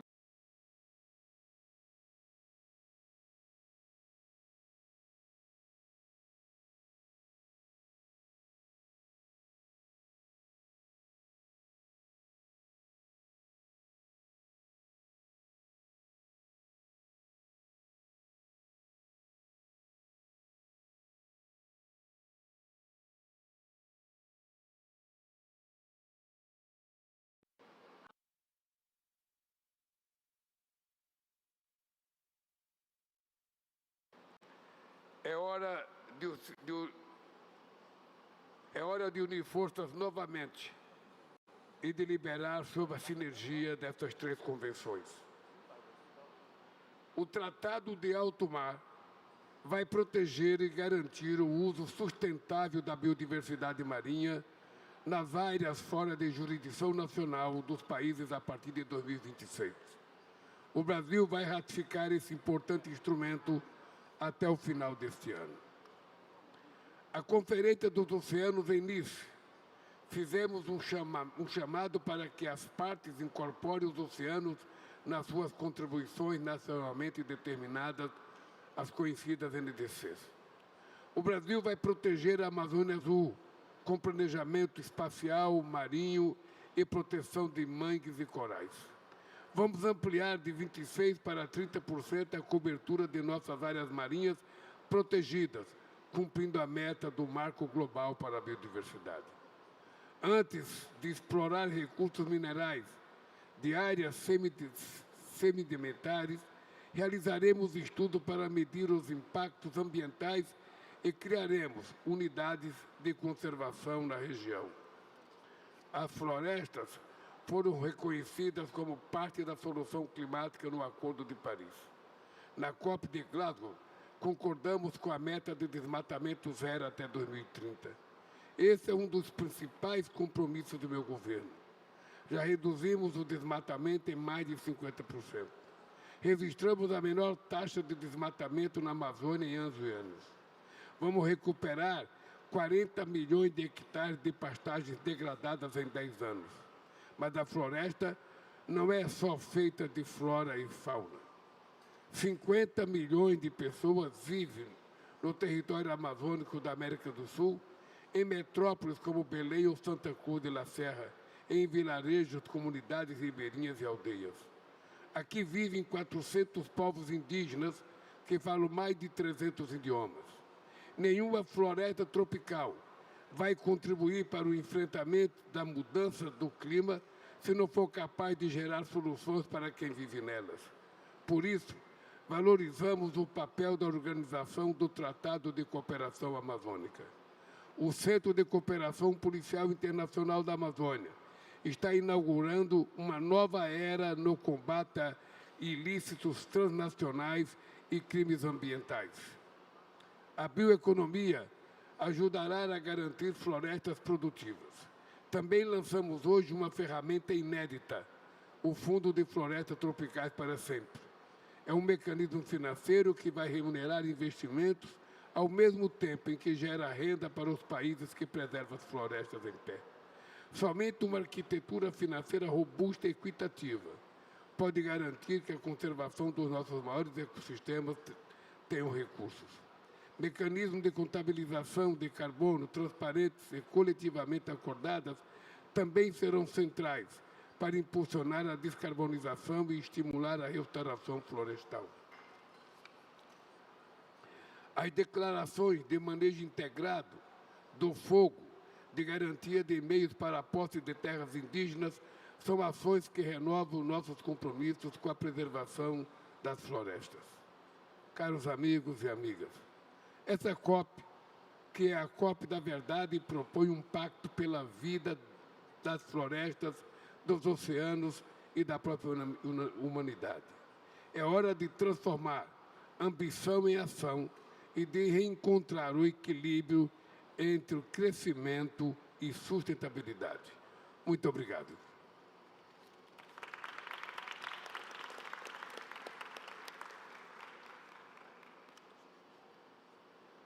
Eu agora...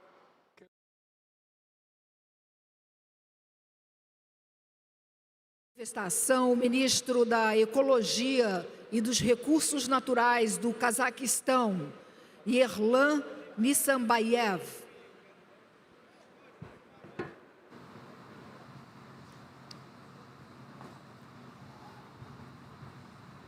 Құрметті президенттер, құрметті делегаттар, ханымдар мен мырзалар.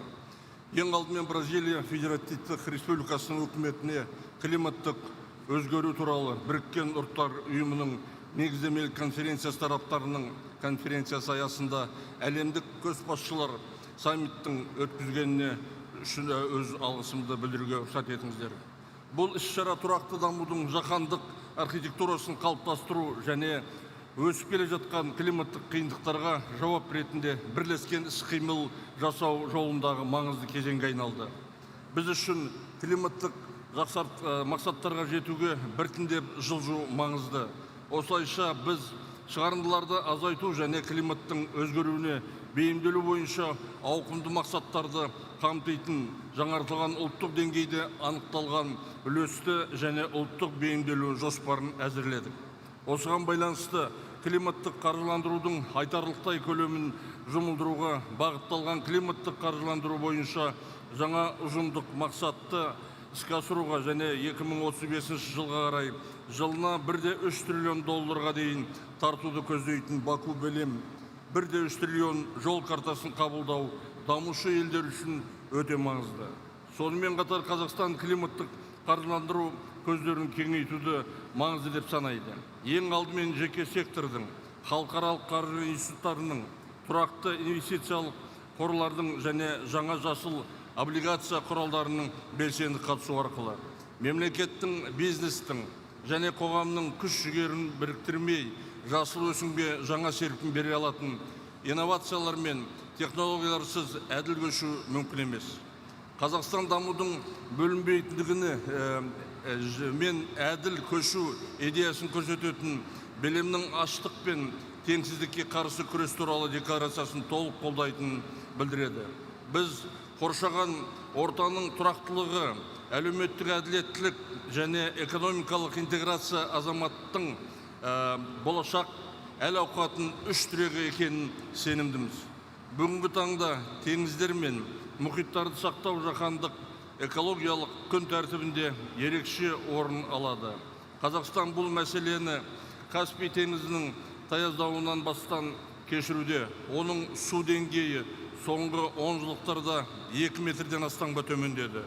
Бұл биоәртүрліктің жоғалуына, экожүйелердің бұзылуына және жағалау аймақтарында тұратын миллиондаған адамдар үшін әлеуметтік экономикалық салдарға әкеп соғады.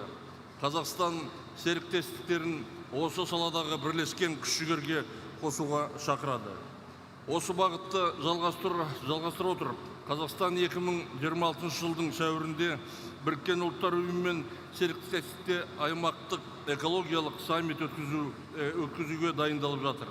Саммиттің негізгі нәтижелерінің бірі бейімделу, жаңартылған энергия, суды басқару, биоәртүрлік, жасыл қаржы және табиғатқа негізделген шешімдер салаларындағы нақты жобаларды қамтитын 2030 жылға дейінгі Орталық Азия Біріккен ұлттар ұйымы іс-қимыл бағдарламасы болады.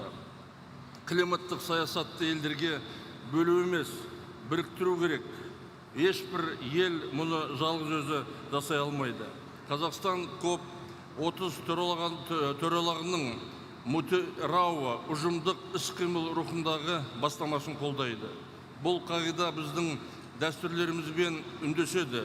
Бірлік кеңесі ретіндегі құрылтай және қиын кезеңдерде өзара көмек ретінде асар. Белем декларациясы солтүстік пен оңтүстік, шығыс пен батыс, Амазонка тропикалық ормандары мен Орталық Азия далалары арасындағы жаңа жаһандық ынтымақтастықтың бастапқы нүктесіне айналсын. Біздің ортақ міндетіміз тұрақтылық, қауіпсіздік және өркендеу барлық ұрпақтарға мұра болатын болашақты қамтамасыз ету. Назарларыңызға рахмет.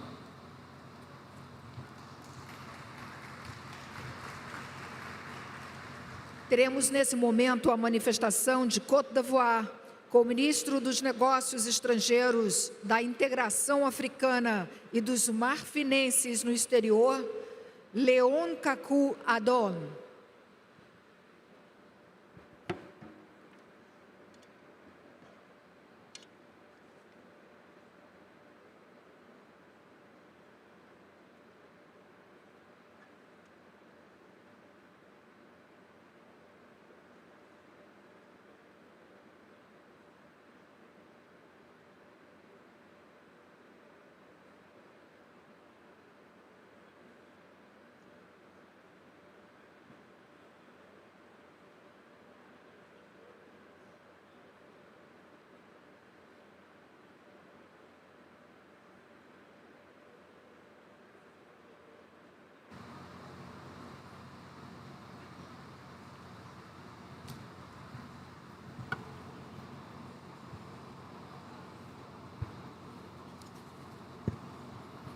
Monsieur le Président de la République fédérative du Brésil, Monsieur le Secrétaire général des Nations Unies, Monsieur le Secrétaire exécutif de la Convention cadre des Nations Unies sur les changements climatiques, Monsieur le Président de la COP30, Excellences, Mesdames et Messieurs les chefs d'État et de gouvernement, distingués invités, Mesdames et Messieurs. Il m'est particulièrement agréable d'adresser les salutations distinguées de Son Excellence Monsieur Alassane Ouattara, Président de la République Côte d'Ivoire, que j'ai l'insigne honneur de représenter, à ses pairs présents et à tous les délégués qui ont effectué le déplacement de Belém à l'occasion de cette COP30. Je voudrais exprimer ma profonde gratitude aux autorités brésiliennes pour l'accueil chaleureux qui a été réservé à la délégation ivoirienne ainsi qu'aux organisateurs pour la tenue de ce sommet sur le climat, dont l'importance est capitale pour la mise en œuvre de nos nouvelles ambitions climatiques.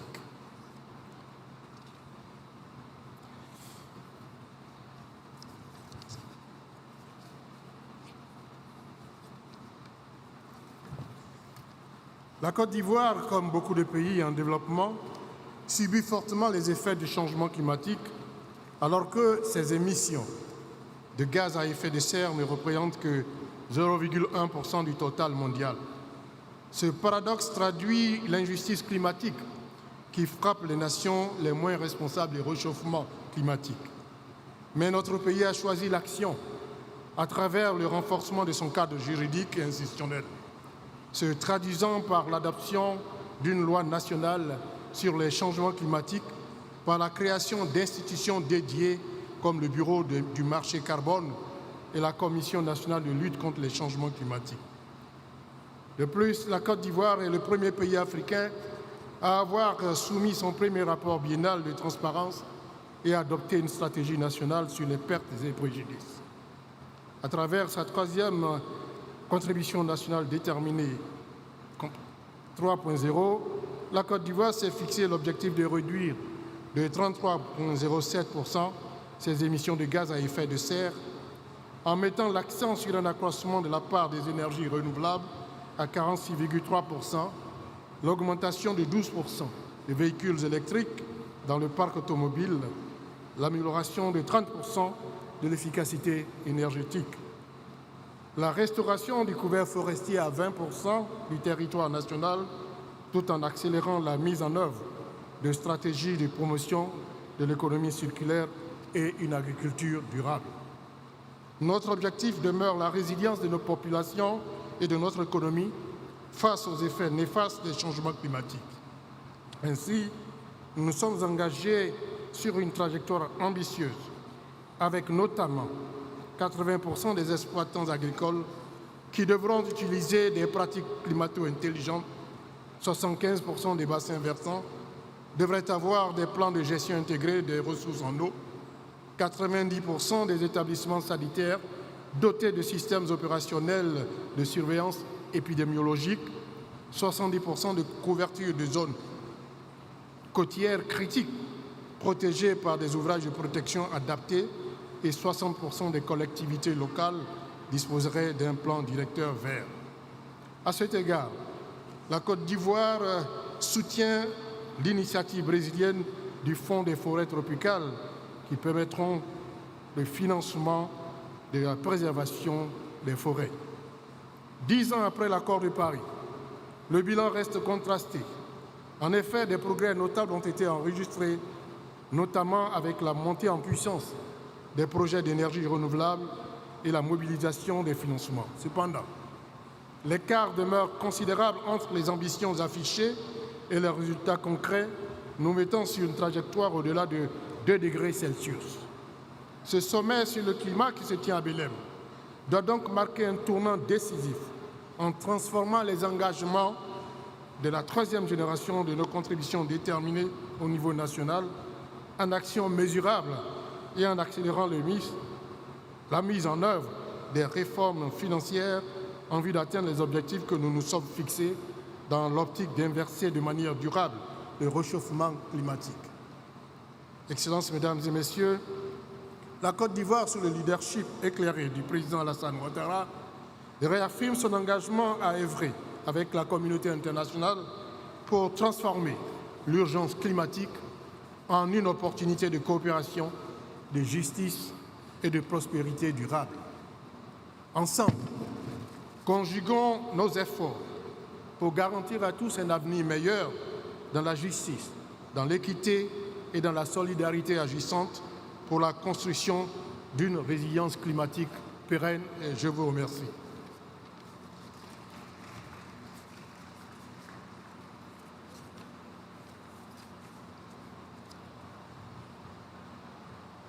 Temos agora a manifestação da Costa Rica, representada pelo vice-ministro do Meio Ambiente e Energia, Jorge Mário Rodrigues.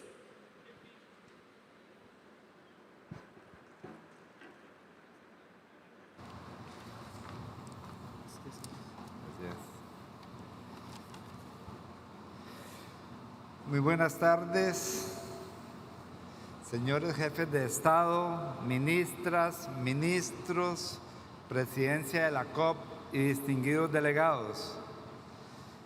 Iniciamos felicitando a la República Federativa de Brasil por la excelente organización de la COP30 y su cálida hospitalidad.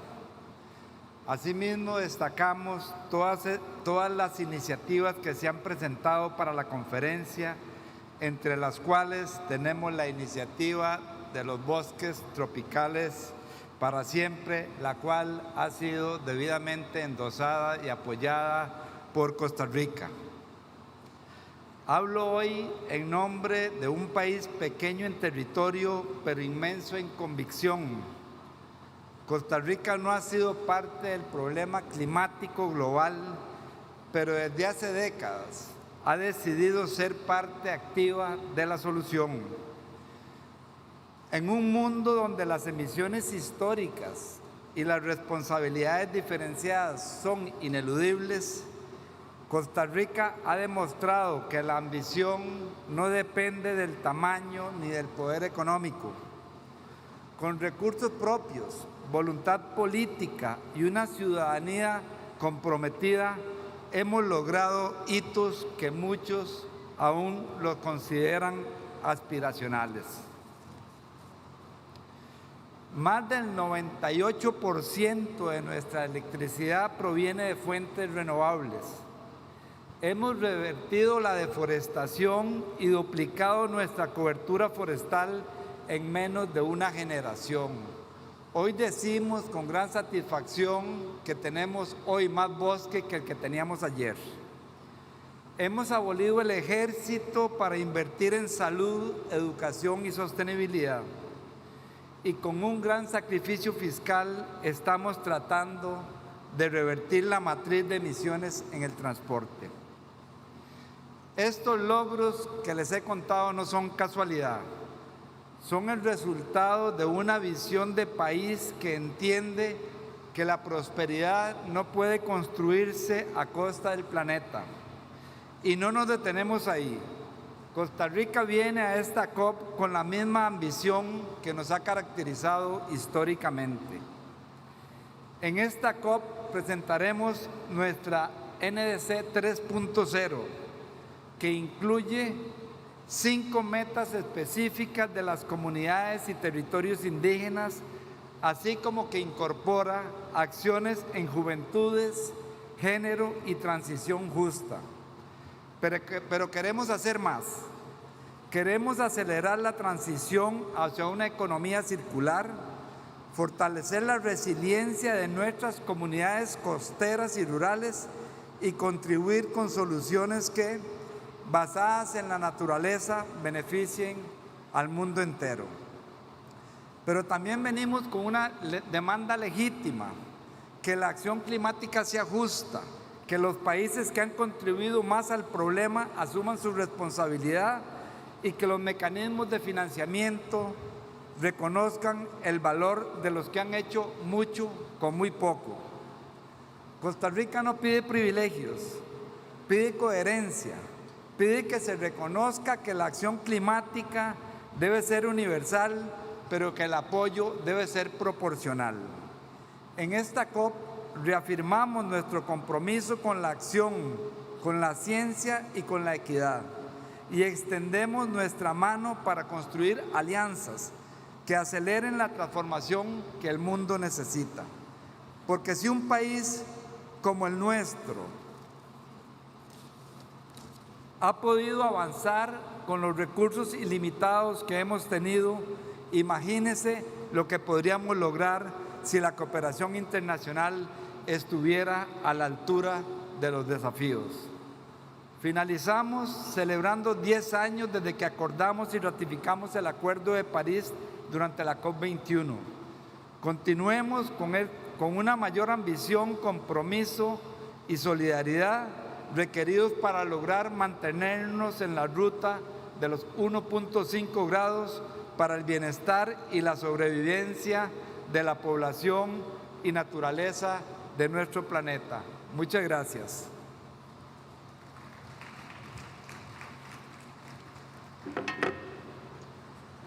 Nesse momento, convidamos a ministra do Meio Ambiente da Croácia, Marija Vukovic.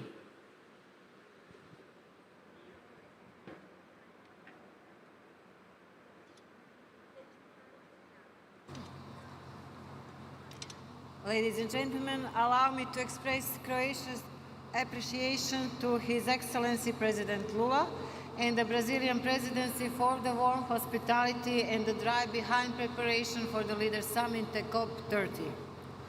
I believe that the dedication and vision demonstrated by the presidency as well as the UNFCCC team will serve as inspiration leading to COP30 negotiated outcomes. Allow me further to greet on behalf of the Republic of Croatia the honorable leaders and dignitaries who have dedicated their time and effort to travel to Belém, the heart of the world's largest continuous rainforest and the home to at least 10% of the Earth's known biodiversity. As a member state of the European Union, we arrive in Belém encouraged by the latest agreement at the EU level with updated NDC and committed to accelerate the transition while developing competitiveness, reducing poverty and any kind of dependency. Quantified target for 2035 force us to take more concrete actions to save time and resources and seek out those innovative solutions and technological advancements that can bring about real change. All of this requires sufficient resources and a firm confirmation of fulfilling the agreement on climate finance from last year's conference, but also going a step further from Baku to Belém. First, additional efforts are necessary to decouple economic growth from greenhouse gas emissions. Success in this endeavor depends fundamentally on innovation and mobilization of both private and public capital.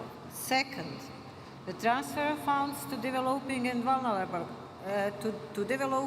vulnerable countries, those most exposed to socio-economic risks and climate disasters, must be conducted smoothly, transparently, and without any delay based on clear political view with shared responsibility. And third, let us build an ethical and political framework rooted in solidarity towards humanity and desire to eradicate poverty, without which there is no understanding of nature and preservation of the atmosphere. In this context, I would like to share with you that Croatia is currently preparing to implement the Social Fund for Climate Policy valued at 1.68 billion euros. This fund is designed not only to support vulnerable households, micro-enterprises and transport users in the green transition, but also to strengthen the confidence that during the times of change no one will be left behind. Our efforts are focused on preserving the most valuable natural assets and water resources, and therefore we can confirm here that Croatia is a country that has already protected more than 30% of its land and sea area.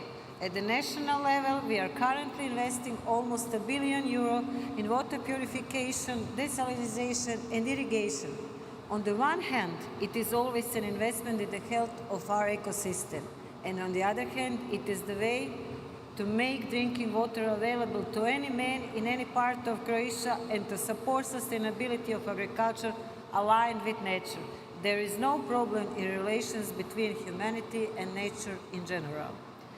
We have secured an equal amount of funding by 2030 through the Modernization Fund for the decarbonization of industry and transport, and since the last COP, we have begun financing similar projects in third countries.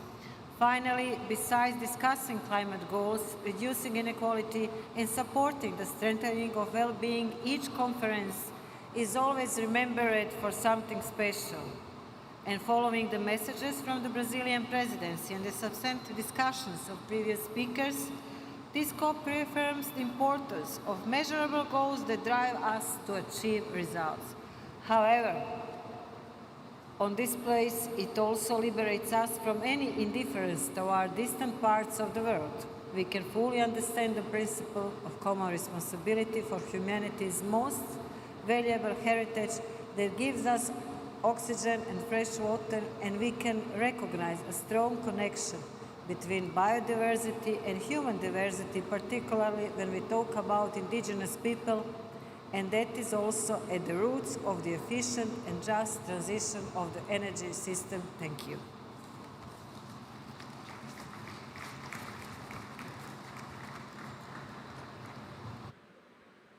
Convidamos agora a ministra do Desenvolvimento Local e ministra interina do Meio Ambiente, Manau Awad Mika Rai.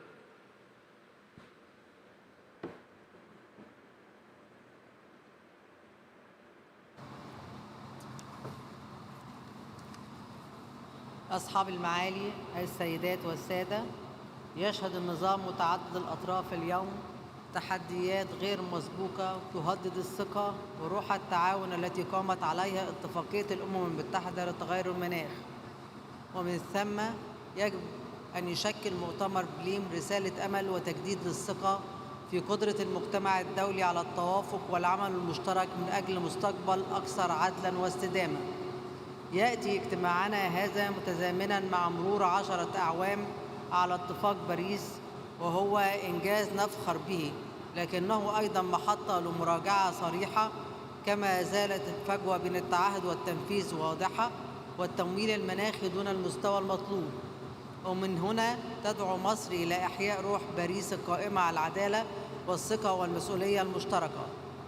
تمويل المناخ هو حجر الأساس للعمل المناخي الفعال، فمصر تؤكد أن الهدف الجماعي الجديد للتمويل يجب أن يبنى على احتياجات الدول النامية، وأن يحقق التوازن بين التخفيف والتكيف، وأن يعتمد على موارد جديدة ومنح عادلة وميسرة.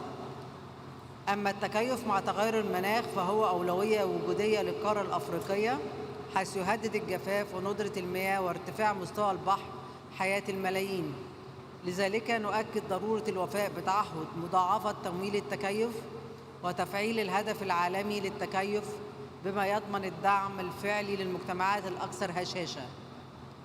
ونرحب بالتقدم في إنشاء صندوق الخسائر والأضرار بفضل توافق شرم الشيخ، مع ضرورة الإسراع بضخ موارد جديدة فيه كمنح لا كقروض تزيد أعباء الديون. السيدات والسادة، العدالة المناخية هي الأساس الذي يجب أن يقوم عليه أي نظام مناخي منصف، وإذا أردنا الانتقال من مرحلة التعهدات إلى التنفيذ فيجب أن يرتكز التنفيذ على وسائل الدعم لا على قرض الالتزامات جديدة تتجاوز ما أقره اتفاق باريس.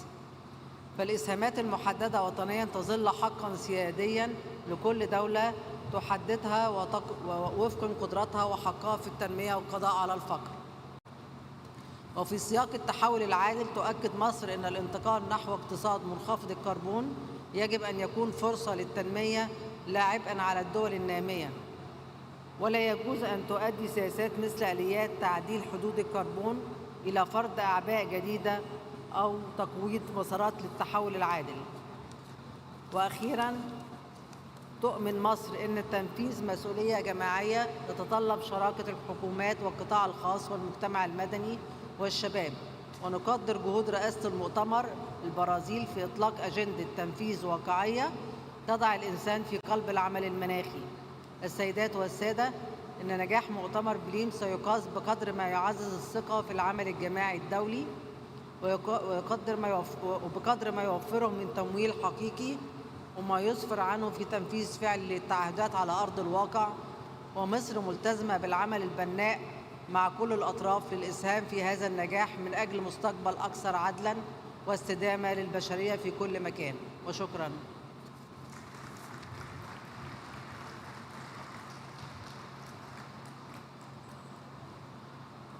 Neste momento, convidamos o ministro da Mudança Climática e Meio Ambiente dos Emirados Árabes Unidos, Amina bint Abdullah al-Dakar al-Shamsi.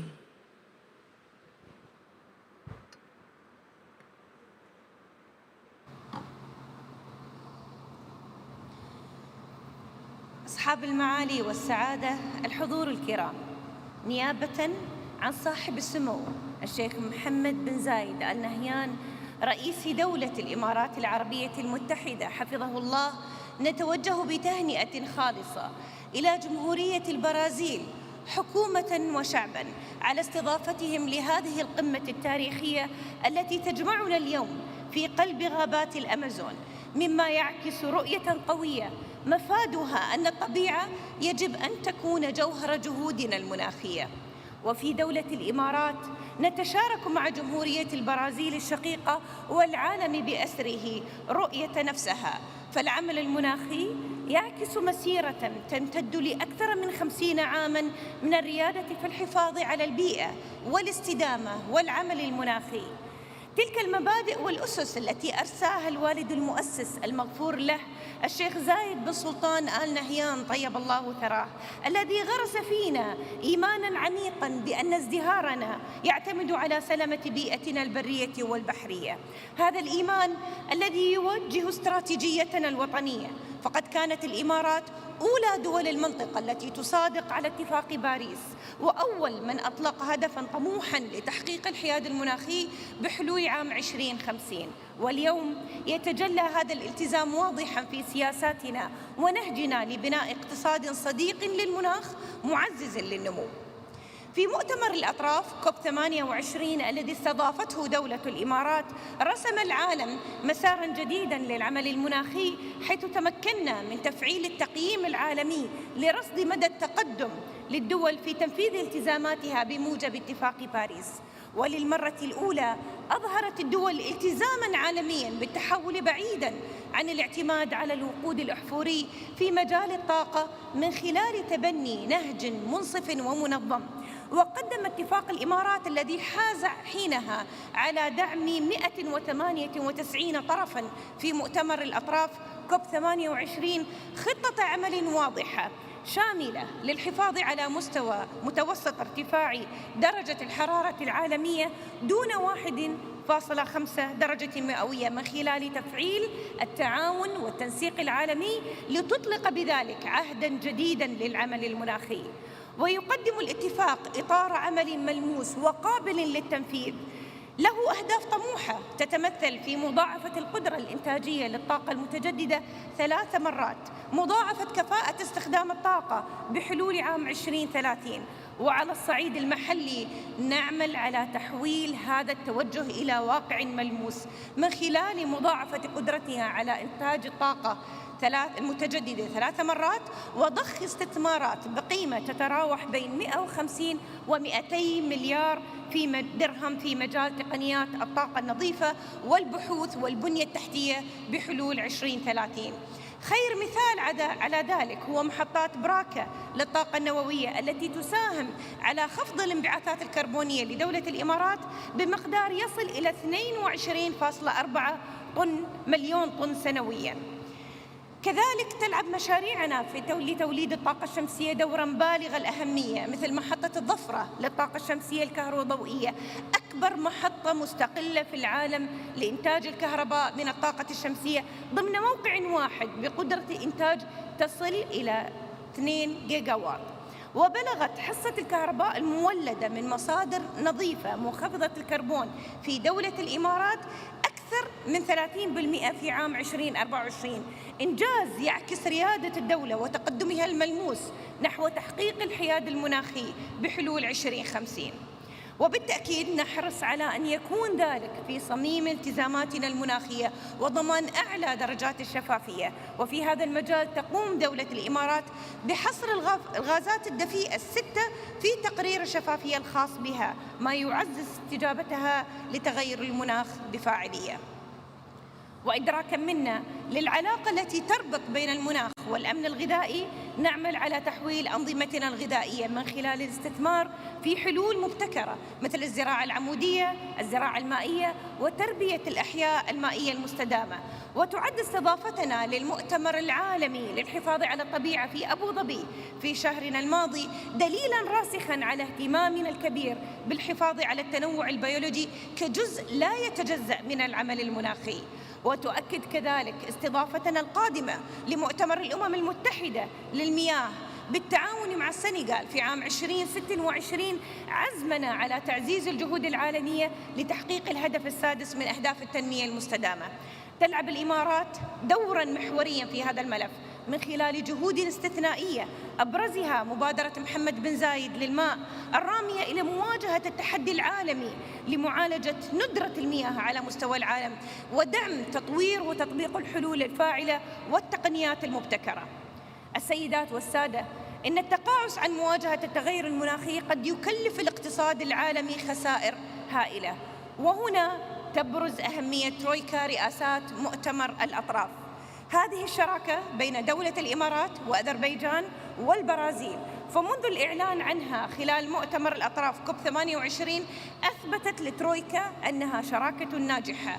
وكما دعمنا أذربيجان في نجاح مؤتمر كوب 29، تؤكد دولة الإمارات مجدداً التزامها بدعم رئاسة البرازيل لمؤتمر كوب 30 وضمان أن يقدم المؤتمر حلولاً مناخية ملموسة وطموحة وقابلة للتنفيذ تدفع عجلة التقدم العالمي في هذا المجال.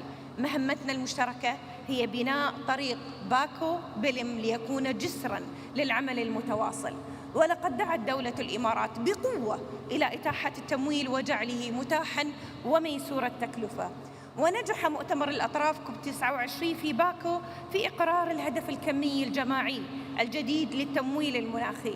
وهنا في بلم مؤتمر الأطراف كوب 30 هو فرصة مهمة للتوافق وإيجاد آلية لحشد 1.3 تريليون دولار من التمويل الدولي للمناخ سنوياً حتى عام 2035.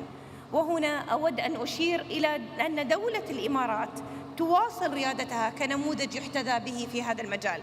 ففي مؤتمر الأطراف كوب 28 أطلقنا صندوق التيرا بقيمة 30 مليار دولار لحفز التمويل المناخي وجمع 250 مليار دولار لدعم دول الجنوب العالمي، مما يعكس التزامنا الراسخ لضمان شمول جميع الدول في مسار التنمية المستدامة.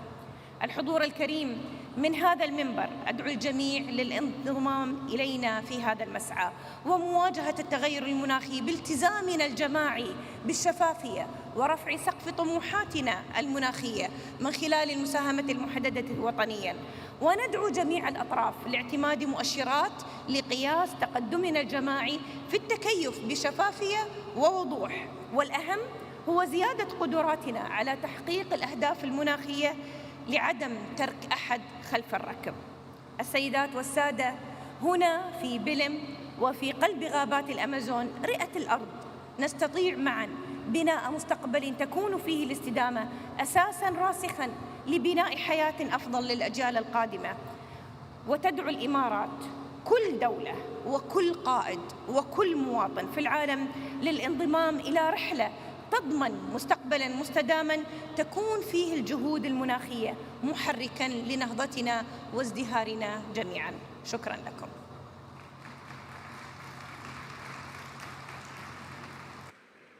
Convidamos representante do Gabão, ministro de Meio Ambiente, Ecologia e Clima, Maís Moussi.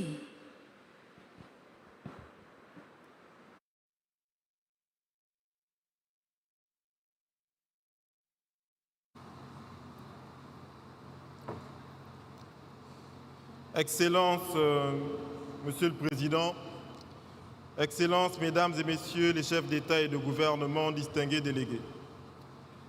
Avant de donner lecture du message de Son Excellence le Président Brice Clotaire Oligui Nguema, je souhaite féliciter Son Excellence le Président Luiz Inácio Lula da Silva et son gouvernement pour l'organisation réussie de la COP30 en Amazonie, territoire essentiel pour l'équilibre climatique mondial.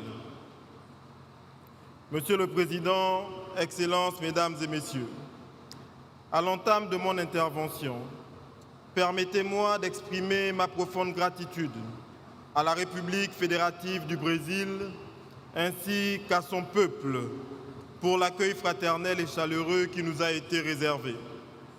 De même, je salue tout particulièrement l'engagement constant du président Lula da Silva en faveur de la préservation des forêts tropicales et de l'amélioration des conditions de vie des communautés qui en dépendent. La tenue de cette COP, au cœur du plus vaste écosystème tropical de la planète, nous rappelle que l'Amazonie, le bassin du Congo et le bassin du Bornéo-Mékong forment ensemble un rempart climatique indispensable à l'équilibre de notre planète. Ces trois poumons verts interconnectés par leur rôle écologique sont essentiels à la régulation du climat mondial, à la préservation de la biodiversité et à la survie de millions de communautés. Dans ce contexte, je veux affirmer avec force que protéger les écosystèmes forestiers n'est pas une option, mais une exigence vitale pour la stabilité climatique et la prospérité des générations futures. Le Gabon, pays à haut couvert forestier et à faible niveau de déforestation, avec 88% de son territoire recouvert de forêts et un taux de déforestation inférieur à 0,1%, est fier d'être l'un des rares pays carbone positifs. Depuis plus de 4 décennies, mon pays a su inscrire la préservation de son patrimoine naturel au cœur de sa vision stratégique. Cela s'est traduit par la mise en place d'un réseau historique et ambitieux d'aires protégées et l'adoption et l'amélioration continue de la législation en matière de préservation de la nature. Excellences, Mesdames et Messieurs, la tenue en cette journée du sommet des leaders, structurée autour des enjeux du climat, de la transition énergétique et du financement, suscite un vif intérêt pour mon pays. 10 ans après l'accord de Paris, l'heure n'est plus aux promesses, l'heure est à l'action mesurable, irréversible et équitable.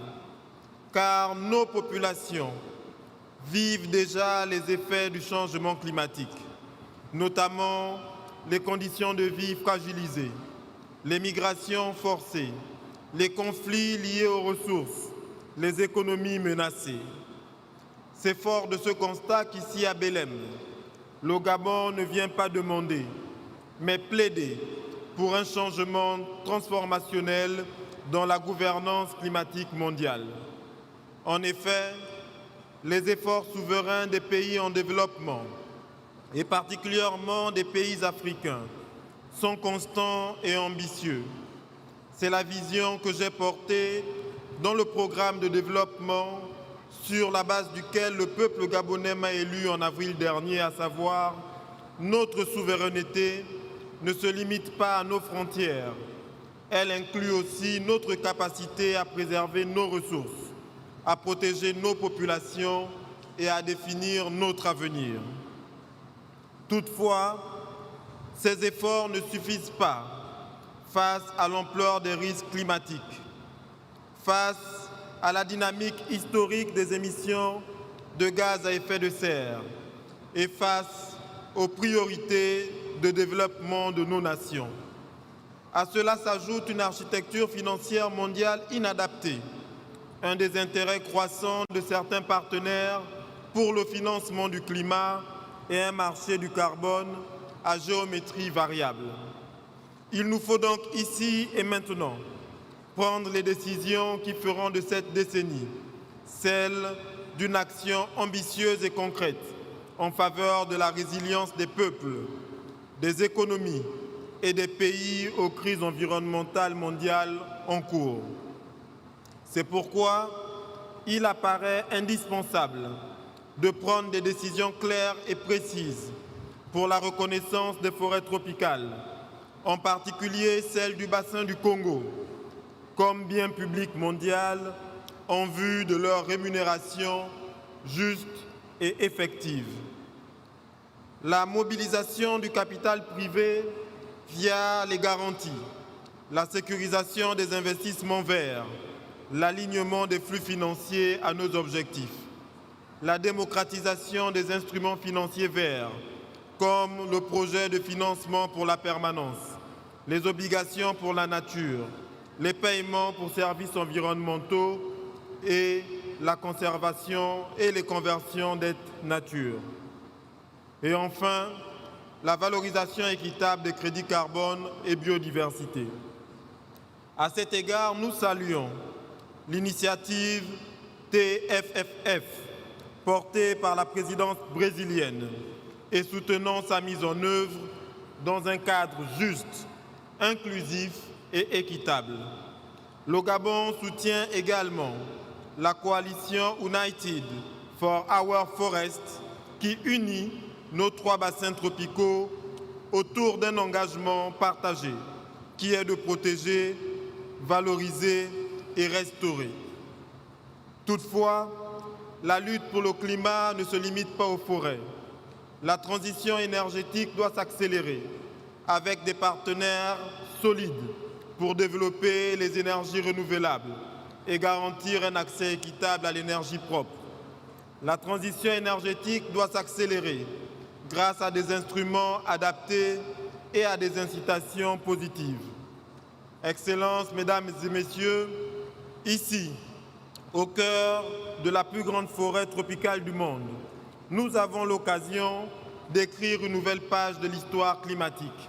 Nous devons transcender nos intérêts individuels et bâtir un multilatéralisme nouveau, réaliste, juste et efficace.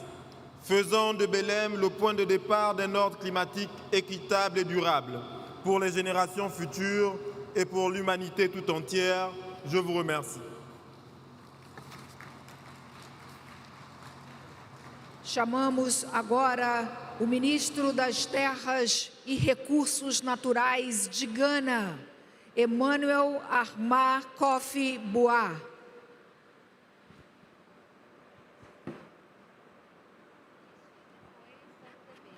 Excellency President Lula and the good people of Brazil, thank you for the hospitality. President of COP30, Excellencies, distinguished guests, ladies and gentlemen, I bring you warm greetings from His Excellency President Mahama of the Republic of Ghana, and greetings from the people of Ghana. Our address on behalf of the President today will focus on nature, a just energy transition, and the vital financing of climate actions. As you know, Africa is a continent of unparalleled potential. Yet for our contributions to human history and culture, our contributions to the climate crisis has been minimal. Though we are among the lowest emitters, we are on the front lines bearing the heaviest burdens. The evidence is all around us. The increasing fury of extreme weather and rainfall variability, unprecedented floods, scorching heat waves and droughts that crack the earth. These are not abstract climate models, they are realities that translate into hunger, malnutrition, and the loss of livelihoods that sustain vulnerable communities. In West Africa, Ghana is part of the Upper Guinean forest ecosystem, a biologically diverse realm of towering trees, high rainfall, and tropical climate nurtured by the Atlantic Ocean. Yet for decades, we have watched the rains become less reliable and the dry spells grow longer. The very vegetation and wildlife that define this region are struggling to adapt. Climate change exacerbates deep-seated social and economic inequalities. The most vulnerable among us, women, children, and the marginalized, are disproportionately affected with the least resource to cope and the smallest voices in the corridors of power. And yet Africa is not a passive victim. We are a continent of resilience and action. To secure a sustainable future, we must also be architects of our destiny. This brings me to the heart of the energy dilemma. The energy sector, as you know, is the key to our development. For nations like Ghana, yet it is also the contributor to the problem we are trying to solve. Our continent is blessed with mineral resources, abundance of it, which hold a promise of transformational development. So to deny Africa the strategic use of these resources is to deny our right to develop, to light our homes, and to power our industries. Any such conversations, therefore, must be approached with strategic care and profound understanding. Africa is equally blessed with an unparalleled comparative advantage for a leap into a low-carbon future. However, this transition must be just, equitable, and inclusive. We cannot exchange our set of problems for another problem. A shift to clean energy must not leave vulnerable communities behind or trade ghost towns for high-carbon industries. It is a promise that vulnerable communities and workers in traditional industries will be protected, that their voices will guide our decisions as a bridge and not a cliff. It is a pledge to eradicate energy poverty, bringing light and power to every community, regardless of their remoteness. And it is imperative we weave gender equality into the very fabric of this energy new system, ensuring women, children, and the marginalized are not just participants, but leaders and beneficiaries. The good news is that in Ghana, we have moved from ambition to blueprint. Our energy transition framework outlines a pathway to decarbonize our energy sector and achieve net zero emissions by 2060, without compromising our socio-economic development or natural resources. At its core is the principle of a just transition. We are actively increasing the share of renewable energy and have embarked on a robust nuclear energy program. And this is focused on long-term energy security, deep decarbonization, and positioning Ghana as a regional hub for clean power. Through our newly launched green minerals and carbon market frameworks, Ghana is opening transparent pathways for global partners to invest in clean energy, forest restoration, and value-added mineral processing. Under the visionary leadership of President Mahama, we are taking bold steps to protect our natural heritage. Our Tree for Life programs aims at planting 30 million trees annually till 2030, with the objective of creating green jobs for the youth and revitalizing our forest economy and carbon sequestration. We welcome financiers, climate funds, and private sector leaders to partner with us in scaling these opportunities. Distinguished guests, ladies and gentlemen, the African position is clear. We are not asking for charity. We are asking for partners in the truest sense of the word. We stand ready to be a powerhouse of green energy for the world. But we cannot do this alone. Therefore, on behalf of the continent poised at a pivotal moment in history, I call upon this assembly and our devout partners all over the world. We urge you to match our ambition with your action. The climate finance promised so long must now flow, not just in words, but in predictable investments, concessional investments, and private sector leverage investments that reach the communities who need the most. We need increased ambition for climate finance, with a significant portion dedicated to adaptation and recognition of Africa's special circumstances. My good friends, let's leave Belém at the heart of the Amazon with a resolve to harness not only finance, but also technology, innovation, and artificial intelligence to accelerate justice, equity, and shared prosperity. I thank you very much.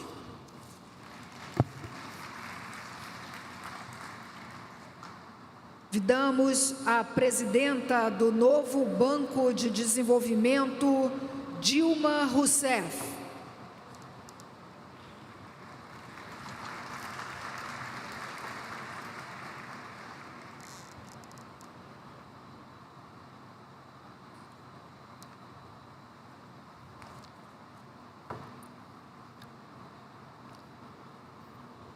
Boa tarde. Excelentíssimo senhor, querido amigo, presidente Luiz Inácio Lula da Silva. Excelentíssimos senhores presidentes, senhores ministros, distintas lideranças, estimados colegas, senhoras e senhores. É uma profunda honra dirigir-me a essa sessão plenária de líderes da COP30 em Belém. Gostaria de começar felicitando as autoridades brasileiras pela escolha da cidade de Belém para a sede deste evento. A própria presença de Belém do Pará, cercada pela floresta amazônica, uma das florestas mais exuberantes do planeta, que abriga mais espécies do que qualquer outro lugar do mundo, nos lembra que proteger a natureza e promover o bem-estar humano são objetivos inseparáveis. O futuro das pessoas e do planeta repousa de forma inequívoca em nossas coletivas mãos. Já se passaram 10 anos, uma década, desde o Acordo de Paris, um marco de convicção e esperança compartilhadas. Ao longo desses 10 anos, testemunhamos sinais de uma nova fase de fragilidade climática, que agrava desigualdades, compromete o desenvolvimento e ameaça a natureza e vários ecossistemas. Quando choques climáticos destroem colheitas, inundam lares ou aumentam a insegurança alimentar, são os mais pobres e vulneráveis que sofrem mais. Ainda assim, podemos identificar avanços nessa trajetória à medida que os nossos países elevam suas ambições e transformam compromissos em ações concretas em diversas áreas. Desde avanços tecnológicos verdes no transporte, com o uso de veículos elétricos, biocombustíveis e hidrogênio, até novos modos de armazenamento de energia e as significativas melhorias de eficiência nas fontes renováveis, como a solar e a eólica. Emergem ainda na indústria os novos materiais de construção sustentáveis, como o cimento verde e os bioplásticos, por exemplo. Na agricultura, inovações como biofertilizantes e práticas de precisão com sensores, drones e, em todas as áreas, a possibilidade do uso da inteligência artificial e a digitalização, impactando todas as atividades humanas. Mas, sem dúvida, os desafios são enormes e inúmeros e devem ser enfrentados de forma urgente e concretamente. Ao olharmos para o futuro, não podemos esquecer alguns princípios, como, por exemplo, no esforço de combater o aquecimento global, devem estar enraizadas no respeito à soberania nacional, reconhecendo que cada país tem suas próprias circunstâncias, recursos e desafios. Cada nação, desde uma pequena ilha, que corre inclusive o risco de desaparecer, até um vasto país continental assolado pelos desastres climáticos. Todos devem atuar em conjunto e ser respeitados como atores únicos, especiais e valiosos. No mundo de hoje, em que alguns parecem acreditar que a lei do mais forte deve prevalecer, devemos reafirmar nosso compromisso com o direito internacional e com uma ordem baseada em valores compartilhados. Devemos todos defender as regras, os tratados e as convenções que formam os alicerces de nosso sistema internacional. Dentre eles, ressalta-se o Acordo de Paris, que teve grande impacto justamente porque representava e representa um pacto multilateral. Devemos ainda reconhecer que o Acordo de Paris também é um pacto de desenvolvimento. Sua verdadeira promessa reside em garantir que o caminho para a descarbonização gere também empregos, inovação e prioridades e prosperidade para todos. A ação climática deve vir acompanhada de progresso social, colocando as pessoas e o planeta no centro de nossas discussões. Soluções globais que promovam uma economia verde, assegurem uma transição justa e protejam os mais vulneráveis são essenciais para o desenvolvimento sustentável e inclusivo. Como enfatizado repetidamente hoje, ao longo dessa cerimônia, muito ainda precisa ser feito. Mesmo com a plena implementação de todos os compromissos já expressos nas NDCs, precisamos de uma redução de 43% nas emissões de gás de efeito estufa até 2030, para manter o limite de 1,5% ao nosso alcance. A lacuna não é apenas numérica, é hoje existencial. Sem uma aceleração radical e imediata ação, as metas de Paris escaparão de forma irreversível, provocando enormes danos. Essa realidade desafiadora é ainda mais complicada por conflitos geopolíticos. O unilateralismo, o protecionismo, as guerras e a instabilidade financeira e econômica em diversas partes do mundo corroem a confiança, fragmentam a determinação global e retardam os fluxos essenciais de tecnologia e financiamento. Tensões comerciais e efeitos como a instabilidade financeira convergem para minar nossa ação comum, exatamente quando a unidade e a cooperação são mais cruciais. Sejamos claros, as mudanças climáticas não esperam por ninguém e não respeitam fronteiras. Nenhum país pode alcançar o desenvolvimento sustentável em um planeta em crise. E nenhuma nação, por mais poderosa que seja, pode enfrentar sozinha esses desafios. Devemos, portanto, reafirmar aqui agora que o multilateralismo não é opcional. A cooperação multilateral é uma imposição ditada pelos desafios enfrentados pelo planeta e pela humanidade. Em síntese, somente por meio de uma cooperação ampla e aberta, podemos reunir recursos e assegurar soluções globais. A ação coletiva, a própria essência do Acordo de Paris, continua sendo o maior instrumento de salvaguarda da humanidade. No novo Banco de Desenvolvimento, um banco fundado por e para as economias emergentes, estamos demonstrando nosso compromisso em apoiar nossos países membros na implementação de soluções nacionais efetivas. Para nós, enfrentar as mudanças climáticas, buscar a prosperidade para todos e promover um desenvolvimento qualificado são objetivos inseparáveis.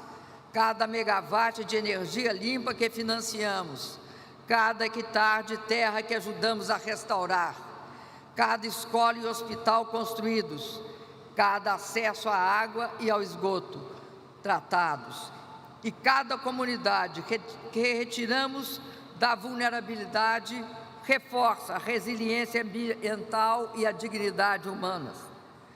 Estamos prontos para ser um parceiro multilateral forte, expandindo o financiamento climático, promovendo a tecnologia verde, explorando soluções em moedas locais e mobilizando o investimento e a capacidade necessários para construir infraestrutura alinhada aos critérios que nós construímos no Acordo de Paris e que agora estamos renovando e fazendo avançar. Excelências, a história julgará nossa geração, não por nossas declarações, mas por nossa determinação em agir. Que a COP30 seja o momento da transição decisiva, das promessas para os caminhos, da ambição para a ação, da divisão para a unidade. Que Belém seja lembrada como a cidade onde o mundo escolheu a coragem, os compromissos verdadeiros, a cooperação e um chamado para a realização, para a ação concreta e inadiável. Muito obrigado.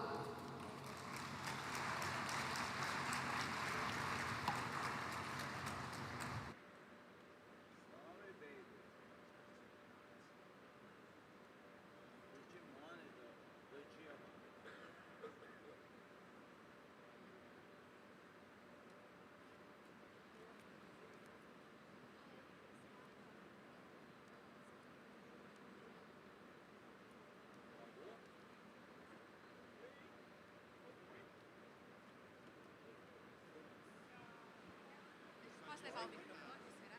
Ou ele vai subir lá no público?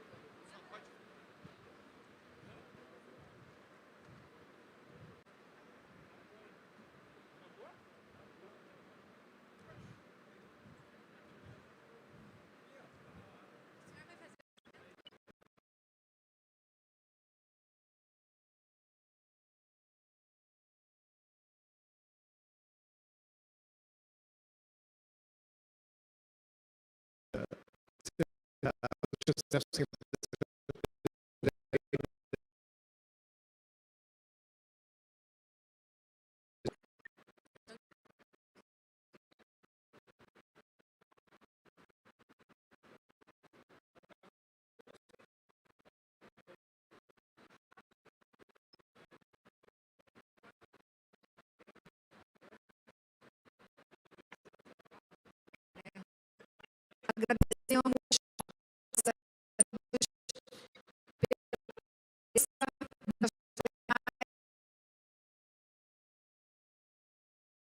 agora a foto